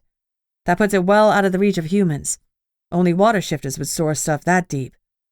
"What about a submarine?" I suggested. She shrugged. "It's possible, but not likely, especially when you're talking about something going on right next to a supernatural town." She was right. This was Occam's razor again. "Wait until you see the rest of the footage." Sydney entered the cave, and various sea creatures swam by her, lit briefly by the bright beam of the camera light. I was entranced by the hidden world under the island. Finally, she came to a familiar sight. Mesh bags full of plastic-wrapped bundles. "That looks like a stash of fisheye," I said. "What's the confusion?" "This," she said grimly. "Keep watching." On the video, Sydney swam around the mesh bags. There seemed to be a lot more than we confiscated, maybe 30 bags, as opposed to the 5 we'd already seized. "Zoom in," Gunnar said, frowning. She froze the video and increased the focus. Gunnar pointed. "There." We looked. Holy hell. It was booby-trapped. The whole thing was rigged to blow. Chapter 55. "I see the problem," Gunnar said dryly. "Yeah, me too." I folded my arms. I doubt there's even fisheye in those bags, just something to draw us in and blow us up. Gunnar shook his head. "We don't know that. It could be fisheye and they just don't want it stolen like the first batch." At least we had a lead now, and things weren't looking good for Soapy. "Do you want me to go back down and see if I can figure out how to disarm it, or I could get a sample?" Sydney asked. Gunnar shook his head sharply. "Absolutely not. Too dangerous. I'm not risking you. We have the video and it matches up with what we had in the lockup. It'll have to be enough evidence for now. We'll call in a specialist to disarm the booby trap, though it'll take me a while to find someone qualified for that kind of dive. I'll have to bring Calliope into the mix to find a Siren shifter skilled enough." He grimaced. "That isn't going to be a fun conversation." "You're positive she isn't involved?" I asked. It was her shifter group and her second-in-command that were involved up to their eyeballs. He shook his head. "I doubt it. She has no need to push drugs. She's already incredibly wealthy, and she's never displayed any behavior that would put our community at risk." "What about the fish price thing?" I threw out. "That didn't put our community at risk. That was business." I took a deep breath, then let it out slowly. "I guess we go see her after we get back." "Yup, we're done here. Good work, Sydney." Gunnar looked at me. "Let's take that cruise around the island and head home." He pulled up the anchor and we motored around the island. A lot of it wasn't possible to approach easily with the boat, and the places that looked like someone could get close enough to land showed no signs of anyone having been there. By the time we completed our loop, we were all sure that the drug wasn't being manufactured or packaged there. We cruised along nicely back towards town. Thankfully, the sea was calmer, and we were all much more relaxed on the journey back. Then, wham! Something rammed into us so hard that we all went flying against the side of the hull. I landed first, then Gunnar's massive bulk slammed into me. I grunted at the impact, and my ribs creaked. Gunnar hastily scrambled off me. "You okay?" he asked. "I'm okay." "Sydney?" Gunnar called. "I'm fine," she called, pulling herself up. We were all a little disoriented, and the boat was rocking wildly. We looked out of the windows, but nothing was visible on the surface. Did we hit a rock? I asked. Gunnar looked over his instruments. No way, we're in deep water. Something rammed us, Sydney said grimly. I shivered, and the hair stood up on the back of my neck. We were on the other side of the barrier. What kind of monster was attacking us? A shark? Please let it be a shark. I could cope with a shark because at least it wasn't a supernatural monster. Oh, my standards had changed. What could hit us that hard? I asked, my mind immediately going to Jaws. A shark, right? More likely to be a whale, Gunnar suggested. In my head, I was screaming, "You're going to need a bigger boat." Instead, I said, "This is a little boat. Let's get back home. Fast." Gunnar pushed the throttle, and the boat jumped ahead, its two big engines churning. Wham! This time the boat rocked so hard that we almost flipped over. "I'm going out there," Sydney said, and started to strip off her clothes again. "It isn't safe. We don't know what's attacking us," Gunnar barked. "Not many things can threaten me." Sydney smiled, showing her shark's teeth. "Besides, I'm faster than almost everything." "Sydney!" Gunnar shouted, but she ignored him and went over the side. He blistered the air with swear words, some of which I'd never heard before, and was pretty sure a few of them weren't even anatomically possible. He slowed the boat to a stop, pulled out a rifle from under the bow and checked it over, then went to the side and watched for something to show up. We'd stopped moving. We had to wait for Sydney, and we weren't sure if the boat was compromised. It seemed to be lower on one side, like the ramming had bent it somehow. Suddenly, Gunnar shot at something in the water. "What is it?" I asked urgently. He shook his head. "A shadow is all I saw." "Be careful you don't shoot Sydney." He dropped the muzzle of the gun. "Oh, I couldn't hit her if I tried," he confessed. "She wasn't wrong when she said she was fast." There was pride in his voice. The boat rocked again, but it wasn't a solid hit.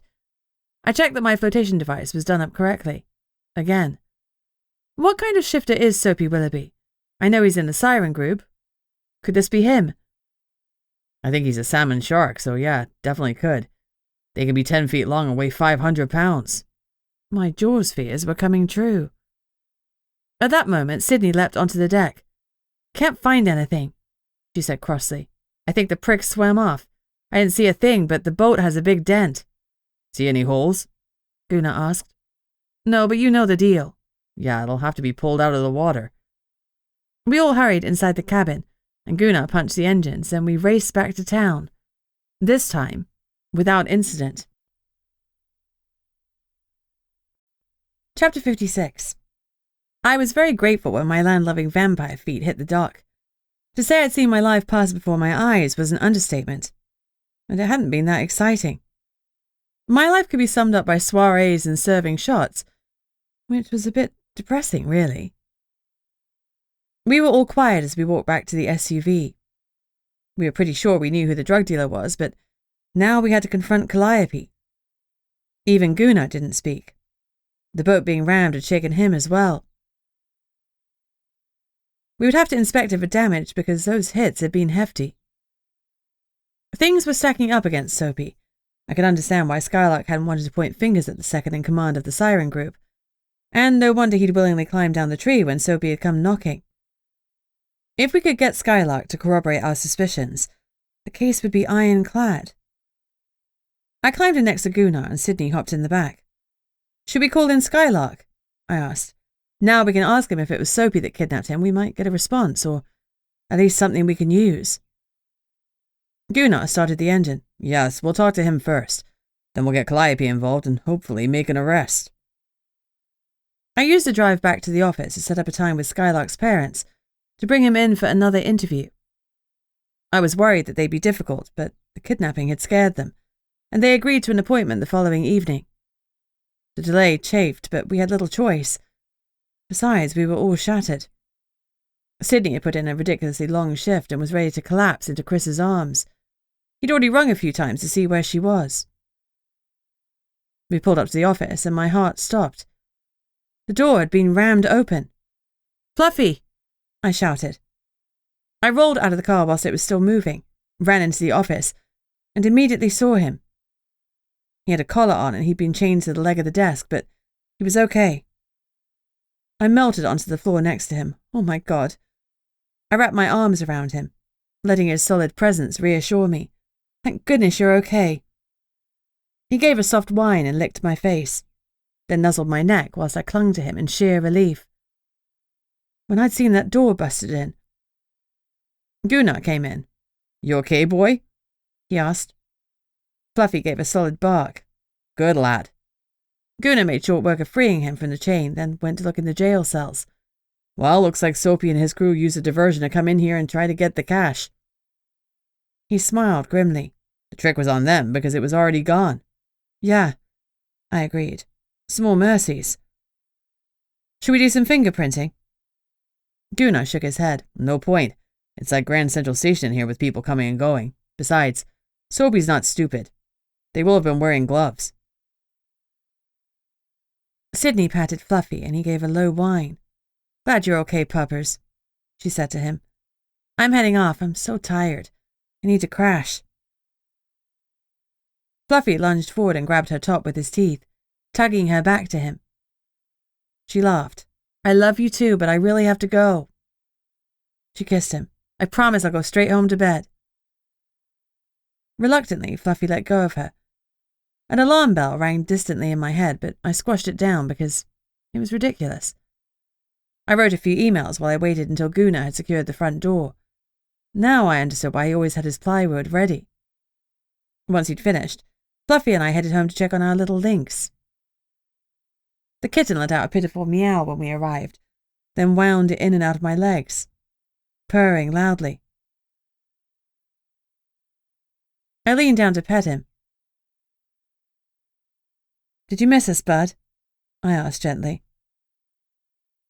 The cat's purr deepened to a rumble before giving Fluffy the same treatment, winding in and out of his paws.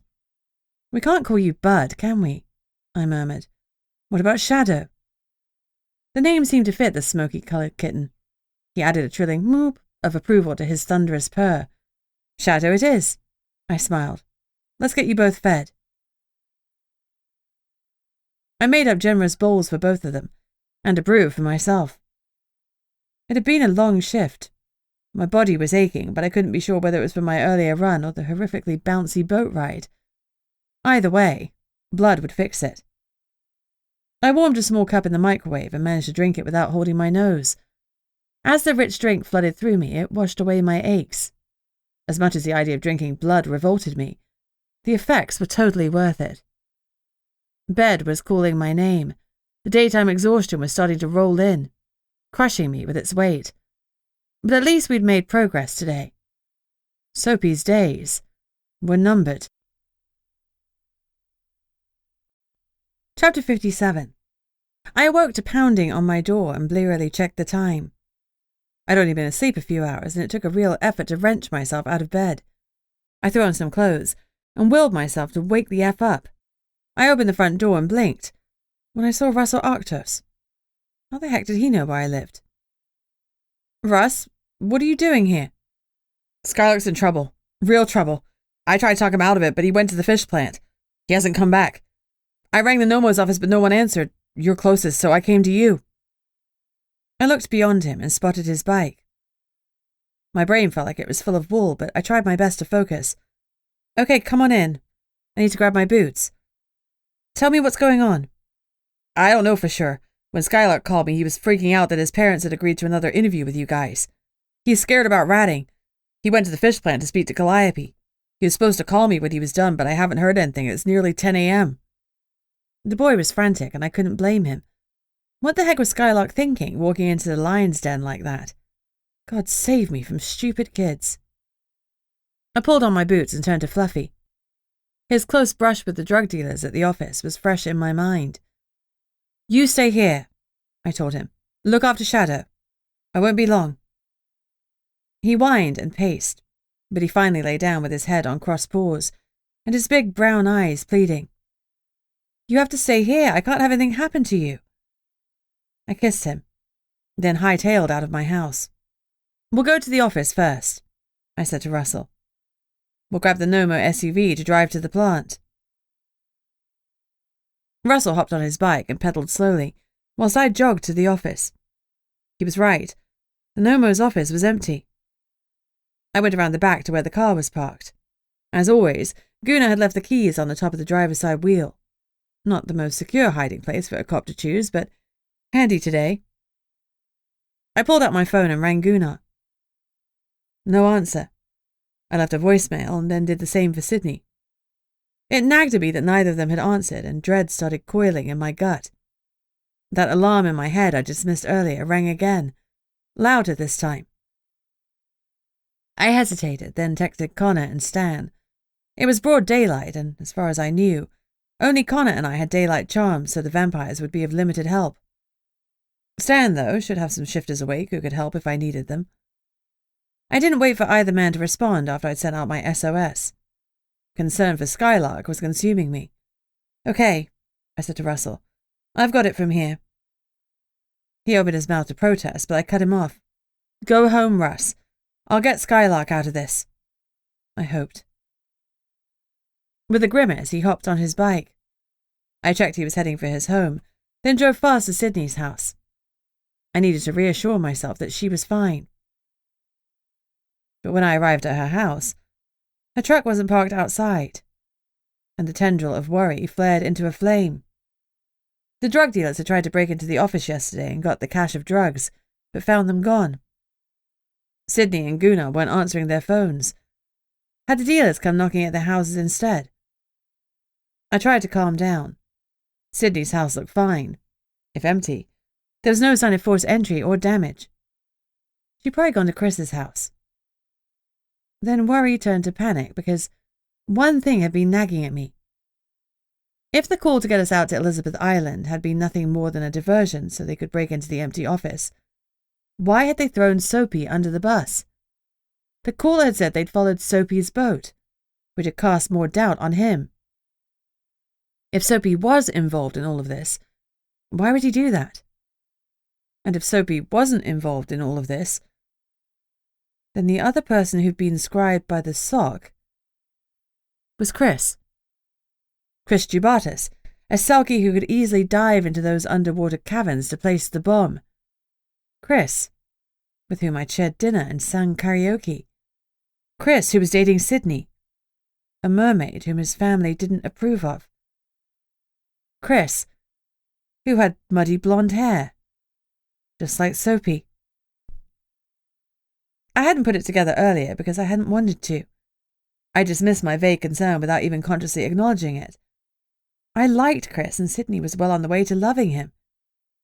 If he was using her to scope out the movements in the Nomo's office, then all those calls of his weren't those of a concerned boyfriend, but of a man who was using her.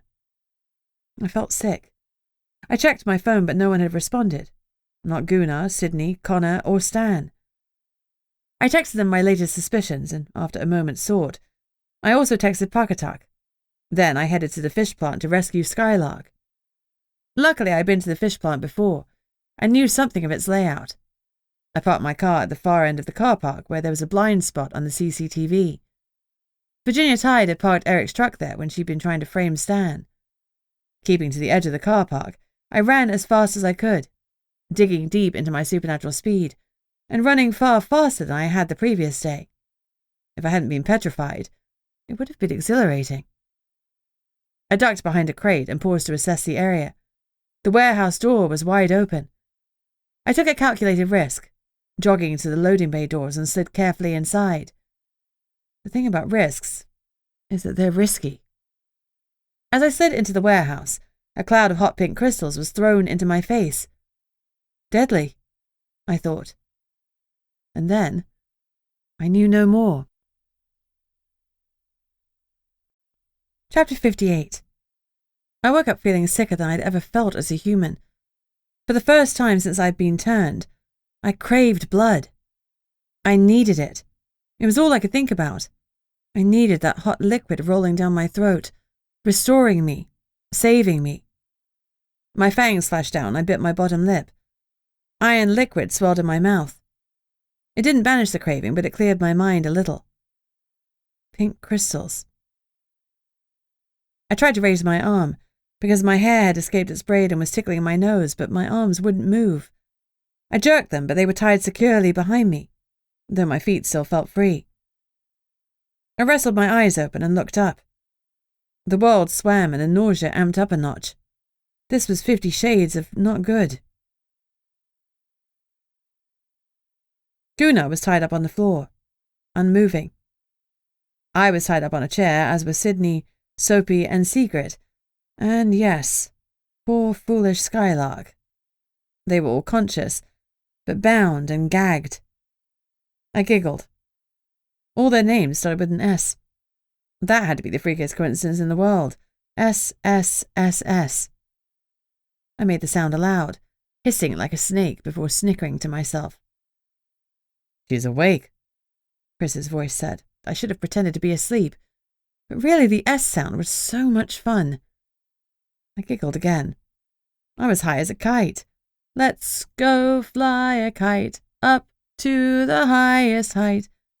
The world swam around me. Calliope was tied to a chair too. Gunnar had been right. She wasn't involved. Gunnar. Worry for him helped slice through the giggling fog in my brain. Gunnar was down. He was down, and last time he'd virtually died. If we didn't get him medical attention fast, he'd be a goner, not a Gunnar. Oh, Goddy, God sticks. What could I do? My arms were tied behind me. Chris was a fisherman, so no doubt he'd used knots that he was familiar with. I visualized a book my father had made me read once, a Boy Scout book. Dad had always wanted a son. There had been a whole chapter on knots. I felt the one at my wrist and discovered it was a bowline knot. I visualized it, in my head, and started work undoing it. Chris stalked over and gave me a smile. Wakey, wakey, bunny. Rise and shine. Time to hop into action. I glared at him. Screw you. That's Sydney's job, he quipped. A tear slid down Sydney's cheek and I saw red. You're an absolute asshole. He glanced at her and the tiniest hint of guilt flashed across his face. It was there and gone in an instant, but it had been there. His jaw worked as he glared at me. I was hoping that the fisheye would kill you, he said. But this is better. I'm not sure the gnome was going to be helpful. I think I gave him too much. And maybe he didn't want to question Sydney. What do you want? I snarled. I want the product you took from us. I smiled. It's gone. You'll never get it back. He backhanded me across the face, and my ears rang with the force of the blow. That hurt. He was incredibly strong. I'd been hurt by my sire, Franklin, but this hurt twice as much. My jaw felt broken, not just dislocated, and my mouth was hanging open. I could feel saliva and blood dripping down my chin. I tried to say something sassy, but I couldn't form words as my jaw tried to fix itself and used my blood to kickstart the healing. Chris took advantage of my silence to deliver a soliloquy. See, I know how protective our Nomo is. If he wakes up, I have his wife and 2 assistants to convince him to play ball. Shouldn't be hard to get him to cooperate. If he doesn't, I have the same collateral for you. I know how you feel about your friend. My jaw snapped back into place, and the ache faded. You love Sydney. How could you do this to her? He laughed. Love? She was nothing but a mark. A way to keep tabs on the Nomo's office. She was fun and a good lay, but that was all. I wondered if he knew that he was lying. Fresh tears rolled down Sydney's face, and in that moment, I hated Chris even more. I fed the rage curling inside me and tried to reach out to the heat that I'd used to incinerate Virginia and Jim. Warmth coiled in my gut, but it wasn't the broiling heat I needed, and when I pushed out, nothing happened. The fisheye had affected me more than I'd realized. A man walked into the warehouse from the dockside door, dressed in jeans and a rain jacket. I racked my memory, but I definitely hadn't seen him before, not even in passing in town. Behind him were 10 men dressed in army camouflage gear and carrying guns. They weren't taking any risks with the supernats. Partner, I'd like you to meet the local law enforcement, Chris said with mock joviality, as if this were a social event. This is Bunny Barrington, Nomo's assistant. Bunny, this is General Samuel Thwaite. General. My stomach lurched. The fisheye. It had to be government manufactured. The lab visitors had encountered it before, and now we had a general strolling around. The government was trying to make a drug to affect the supernatural population, but to what end? I took a shot. So you're trying out your poison on the supernaturals in Portlock? I spat at the general. He didn't answer. Instead, he turned to Chris and said, This one seems fairly intelligent. He sounded surprised, as if he'd just heard a monkey talk. What is she? Vampire. His eyes lit up, and he appraised me with even more interest. How fascinating. All the vamps we've experimented on have died. We'll take this one with us for further analysis. Chris shrugged. She's all yours, after I've got answers about the location of our product. She's leverage. The general looked at the others. What else have you collected here? Anything else we can use? Those 3 are shifters, Chris said dismissively about Calliope, Soapy, and Sydney. I think you said you already had enough of those. His tone was casual, and I wondered if he knew that he was trying to protect Sydney from being taken, and probably Calliope as well. Calliope wasn't just a shifter, she was a rare sealer. Maybe he'd retained some small vestige of loyalty to his kind after all. Chris pointed at Secret. She's a witch, I'm not sure about him. He nodded at Gunnar. There are a lot of rumors about him, but I think he's a low-level magic user. I've only ever seen him open locks. I almost gasped. That's what I'd seen Gunnar do as well. Then I remembered the blast he'd used to temporarily heal the barrier. No, Gunnar was something more than a low-level magic user. Now I knew why he was so cagey about his skills. If no one knew what they were, he wouldn't flag up any interest. Only one interesting supernat in the bunch? That's disappointing. The general paused a moment, stared at me, then turned back to Chris. What about the shifter kid? Chris shrugged. Nothing special? Still. The general frowned. I haven't had the chance to work with a developing shifter yet, so we'll take him too. Chris didn't quite manage to stifle his grimace. Problem, Lieutenant? The general said dangerously. He straightened. No, sir. The general stalked towards me. You're coming with me. We can make your incarceration pleasant or horrific. Tell me where the rest of the subdoid is. I blinked. The what? Fisheye, he said impatiently. Where's the cash you secured? I saw no reason to lie, so I took some delight in telling him the truth. My little screw you. It's been destroyed, I smirked. You're never getting it back. His eyes narrowed. Well, that'll be a problem, little rabbit. See, this village of yours is a testing ground. We need the product to go to all the supernatural groups so we can see how each one reacts. Oh, we'll have to import more. He spoke to Chris. You'll have to stay here and get more shared out. This many bodies of missing people is going to cause problems. Regrettable as it is, you'll have to use some amnesiac on them. They'll forget even their own mother's names, but it'll be less hassle in the long run. He pulled out a thin case and opened it to reveal a number of purple vials.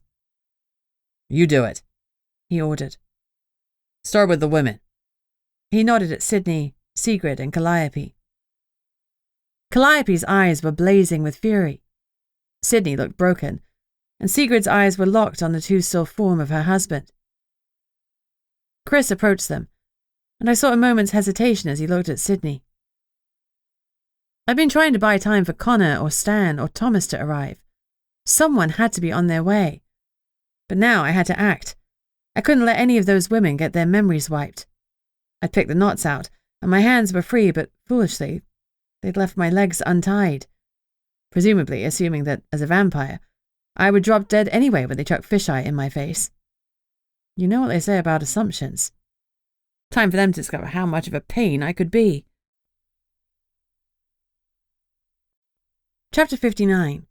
I burst into action, leapt up from the chair, and kicked the case out of Chris's hand. Don't shoot her, the general barked to his men as 10 rifles snapped towards me. We want her alive. Lieutenant, knock her out. All eyes focused on me, which may have been why they didn't notice one of their men collapse and slide out of view. The cavalry had arrived here. Now it was 1 down, and 9 to go. I need to keep all eyes on me. You're a traitor, a disgrace. I snarled at Chris as I threw a punch at him. He ducked out of its path easily, but while he was doing that, I brought my heel boot down on the vials. There was a satisfying crunch as the glass shattered, and the purple amniotic liquid started to ooze out. I saw a flicker of approval in Chris's eyes. I knew it. He hadn't wanted to wipe Sydney's memories. My hidden allies, whoever they were, got rid of 2 more of the armed men before the 4th guard called out and alerted the others. Then, all hell broke loose. Thomas, Stan, and Connor stormed into the room. Thomas had his tactical tomahawk in one hand and a handgun in the other. He shot 2 more guards and smacked one in the neck with his hatchet. Connor was a blur of motion as he took down 2 guards and ran to Calliope to untie her. Stan let out an animalistic roar and flew towards Chris, rage in his eyes. The general acted quickly, grabbing Gunnar and holding a gun to his temple. "Stop," he barked, "or the Nomo gets it." Calliope exploded into action. Gone was the ethereal woman I'd often wondered about, and in her place was the stuff of nightmares. Homer had not been exaggerating. Calliope was like Medusa on steroids. She had 6 serpentine heads and a body like a Great Dane dog, but bigger. Much bigger. She thundered towards the nearest soldier, and one of her heads flashed sharp, shark-like teeth before biting off his head, cutting him off mid-scream. As we all stared at her, the general and Chris took advantage of the ruckus to slide away. "They're escaping!" I shouted, and dashed out of the door after them. The general was fit, and he ran fast for a human. But I wasn't human. I was the wind. I caught up to him as 3 of the guards leapt into a boat in front of him, and I grabbed his collar and yanked him back off his feet. His back hit the wooden dock with a sickening thud, and he gave a loud oof. Someone started firing at me, but the boat was pulling away, so the shots went wide. I heard a splash as Chris plunged into the water. My fire magic still wasn't responding, but my fangs were down. I needed blood so badly that I was shaking, and I did something I'd sworn I would never do. I plunged my fangs into the general's throat and pierced his soft skin. Blood bubbled up, and I sucked down the hot nectar. My body pulsed with strength and power, and the heat in my tummy coiled and snapped. "Bunny," Connor called to me from far, far away. "Enough now, sweetheart. You don't want this. Look at me." I didn't want to, but there was power in his voice. I looked up and met his stormy eyes. "You're all done now," he said softly, like he was talking to a child. He approached me cautiously. Some part of me wanted to plunge my teeth back into the general because he was my kill, damn it. But this was Connor. I could share the ruby liquid with him. Beneath me, the general had stilled. Connor reached out and touched me. An electric zing shot through me. And just like that, my mind cleared. I dropped the general. Eyes wide, I panicked. "It's okay," Connor soothed. "He's not dead. You didn't kill him. You did so well coming back to me. Such a good girl. Well done. Look at me now." His eyes were locked on mine. Stormy blue like the sea. I could almost hear the crash of waves settling and soothing me. "I'm okay," I said weakly, as the last hint of bloodlust left me. "You're okay," he agreed, taking me into his arms. I trembled, horror still lancing through me. I'd nearly killed the general. I'd wanted to kill the general. I'd feel like an animal, a predator. I looked at the man on the deck. A trickle of blood flowed from the bites I'd made, but they were small and clotted quickly. He was a bastard of the First Order, but we needed answers. Connor released me and picked him up, effortlessly tossing him over his shoulder. Back inside, Calliope was in her human form once more, dressed in nothing more than Soapy's huge shirt. An ambulance had arrived and was loading up Gunnar. I dashed over to him. Was it taking him to the morgue or the hospital? He's got a pulse, Sigrid reassured me. He's tough as old boots, and the hospital knows how to care for him this time. He'll be fine. She gave me a quick hug. You're in charge of this mess, Officer Barrington. She pulled Skylark into her arms and coaxed him into the ambulance too. The doors slammed shut and the vehicle screamed off. Chris? Sydney asked me softly. I crossed the distance and pulled her into my arms. He got away. I'm sorry. Her jaw worked. I hope the water dragon chomps him in half. Hard to disagree. I almost told her about all the clues I'd seen from Chris that showed he really did care for her, but now wasn't the time. I wasn't sure whether that would make it better or worse for her. Either way, he betrayed her in the worst way possible. Thomas and Connor had tied the General's arms and legs to the chair I'd been sitting on. Let's get some answers, Thomas said grimly, and backhanded him across the face, as a gentle wake-up call. We need information, so don't kill him, I cautioned. Thomas shook his head. Oh, I'm not going to kill him. Not yet. He has a lot of suffering to go through for what he's done to this town. Bringing in drugs. Giving them to kids. His lips curled back in a snarl. Connor looked at me grimly. If we don't take care of this now, we'll have every black agency in the United States government down here. And he'll disappear forever. He needs to pay, Sydney snarled. I squeezed her arm. I understood how she was feeling. I'd been inches away from killing the General in the heat of the moment, but this wasn't the heat of the moment. Even so, I wasn't going to stop the men. They wanted information from the General, and so did I. We needed it to secure the town, and keeping Portlock safe was my job now. Gunnar had shown me time and time again that the rules were flexible, so I needed to use a little flex. The General had come around, and was staring at us blearily. What does Fisheye do? I asked him. I'm not answering anything. Thomas laughed.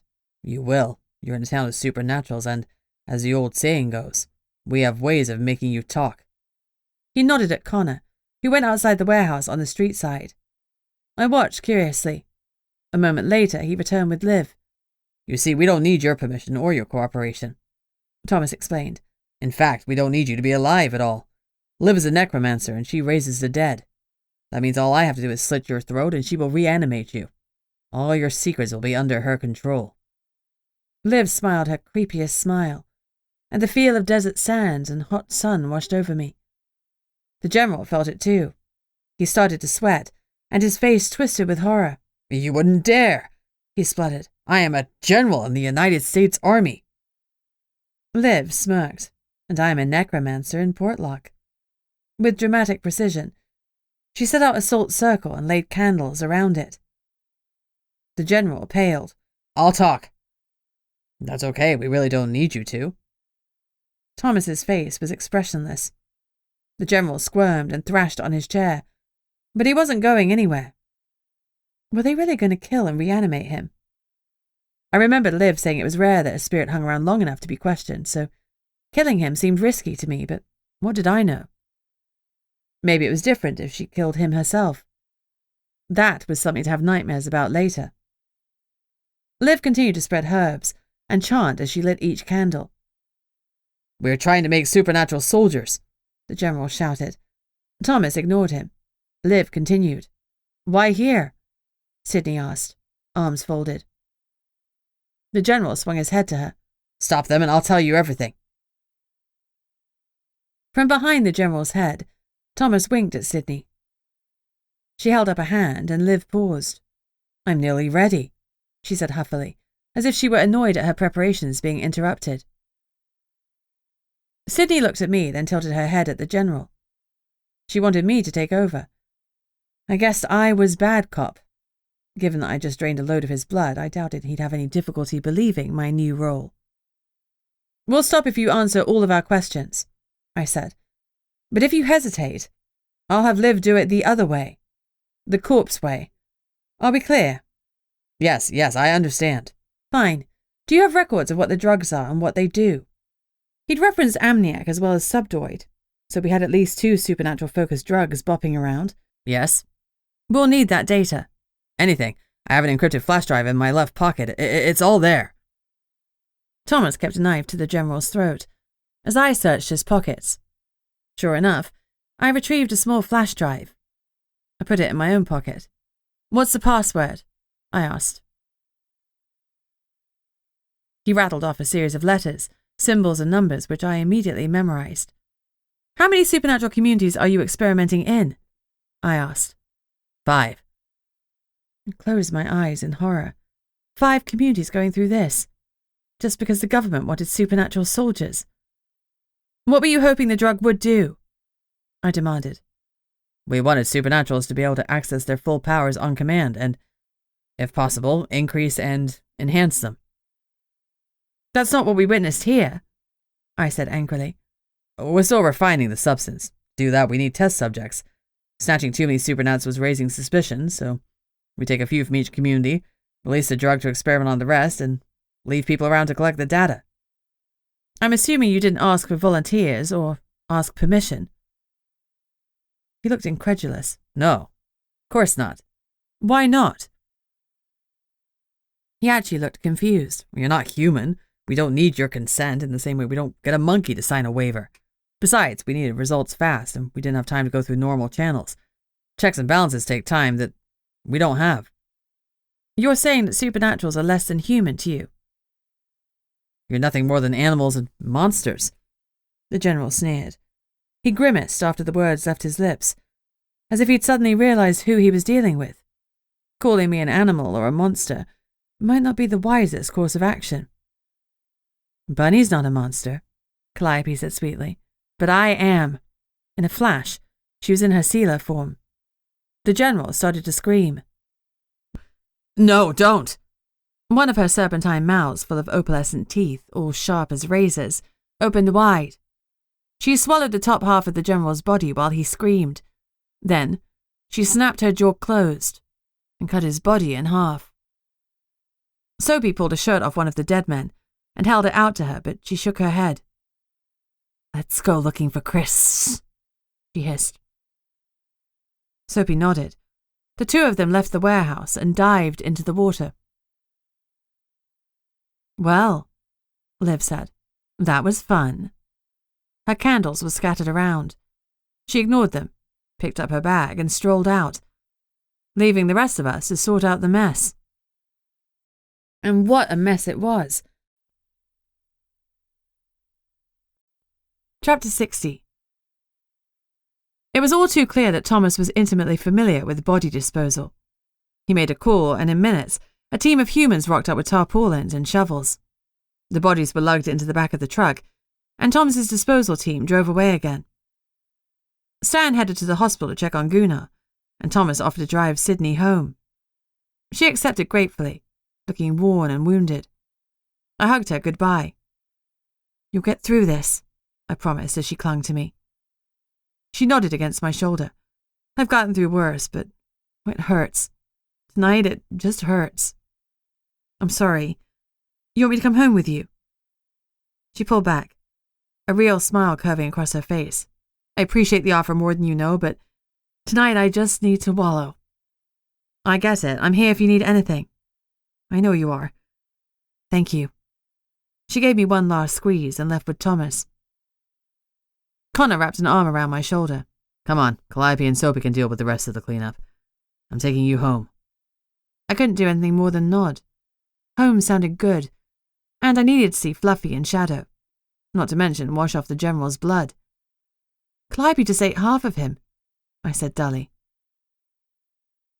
Connor sighed. When she does that, she's yet to come across a problem she can't eat away. That made me snicker. You're not supposed to eat your feelings. Tell that to Calliope, he replied dryly. When we got home, I snuggled my pets, whilst Connor made me a cup of tea. He knew what I really needed. Fluffy whined at me. I'm fine, buddy, just worn out. I levelled him with a look. It was Chris that chained you up, huh? He gave a bark. That's why he hadn't wanted Sydney to leave. He hadn't wanted her to go to Chris. I wanted to hit my head against the table, If only I'd watched him more, listened to his instincts. Well, it wouldn't happen again. From now on, if Fluffy barked, I listened. I drank my tea, sat on my sofa, and let Connor wrap me in his arms. I lay against him for several minutes, my head resting against his chest, until I pushed up with a frown. I haven't felt one single heartbeat, I protested. His brow furrowed. No, of course not. I'm a vampire, Bunny. I'm undead. Like you. I sat up. I have a heartbeat. It's crazy slow, but it's there. He blinked and reached out to the pulse point on my neck. It took 30 seconds or so before my heart gave its ka-thunk. His eyes widened. I can feel it, he said, but I can't hear it. Bunny, vampires don't have pulses. Not even slow ones. I swallowed hard. What does it mean? I asked, anxiety swamping me. He shook his head slowly. I don't know, but trust me. We're going to find out. He licked his lips. Don't tell anyone else. If you have a heartbeat, you might not be as undead as we'd assumed. So? So the usual rules might not apply to you. Maybe you can be killed in other ways than being staked or decapitated. He paled suddenly. God, when Virginia shot you, you lost so much blood. You were way more out of it than I would have expected. She could have killed you. I swallowed hard. Maybe I do still need to breathe, I murmured. One said about vampires breathing and how it's an affectation because they don't need to do it. But when I was in the water, my lungs were burning. Hold your breath, he suggested. I took a deep breath, pinched my nostrils closed, and held my hand over my mouth. I held it for as long as I could, and then I held it even longer. The world swam. Breathe, Connor barked at me, ripping my hand away from my mouth. I gulped in a huge lungful of air gratefully. Connor ran a hand through his dark curls. Well, you certainly need to breathe. This is unexpected. He stood. I'll go home. I have books on vampire lore. I'll see what I can find about a vampire with a heartbeat who needs to breathe. You can't be the only one. His confidence was reassuring, but I was freaking out. Why couldn't I do anything right? Not even die? Connor left without so much as a goodbye kiss, and I hoped that my stupid heartbeat hadn't stopped things between us before we'd even got started. I held onto the zing. Whatever else was going on, there was still something between us, and I would hold him to it. I deserved that date. Realistically, the date was the least of my problems. Portlock was on some sort of black government list, and the beast was back and trying to find a way in through the barrier. Gunnar was seriously ill and laid up in hospital. Sydney was heartbroken, and Chris was still on the loose. Worst of all, my mother was coming to visit. If I thought about it all like that, there was a real risk I'd run screaming into the sea. But the truth was that, despite all those disasters, I finally loved my life. Whether I was undead or not. The end. This has been The Vampire and the Case of the Secretive Siren. Written by Heather G. Harris and Gillian Dolbear. Narrated by Elise Gibbs.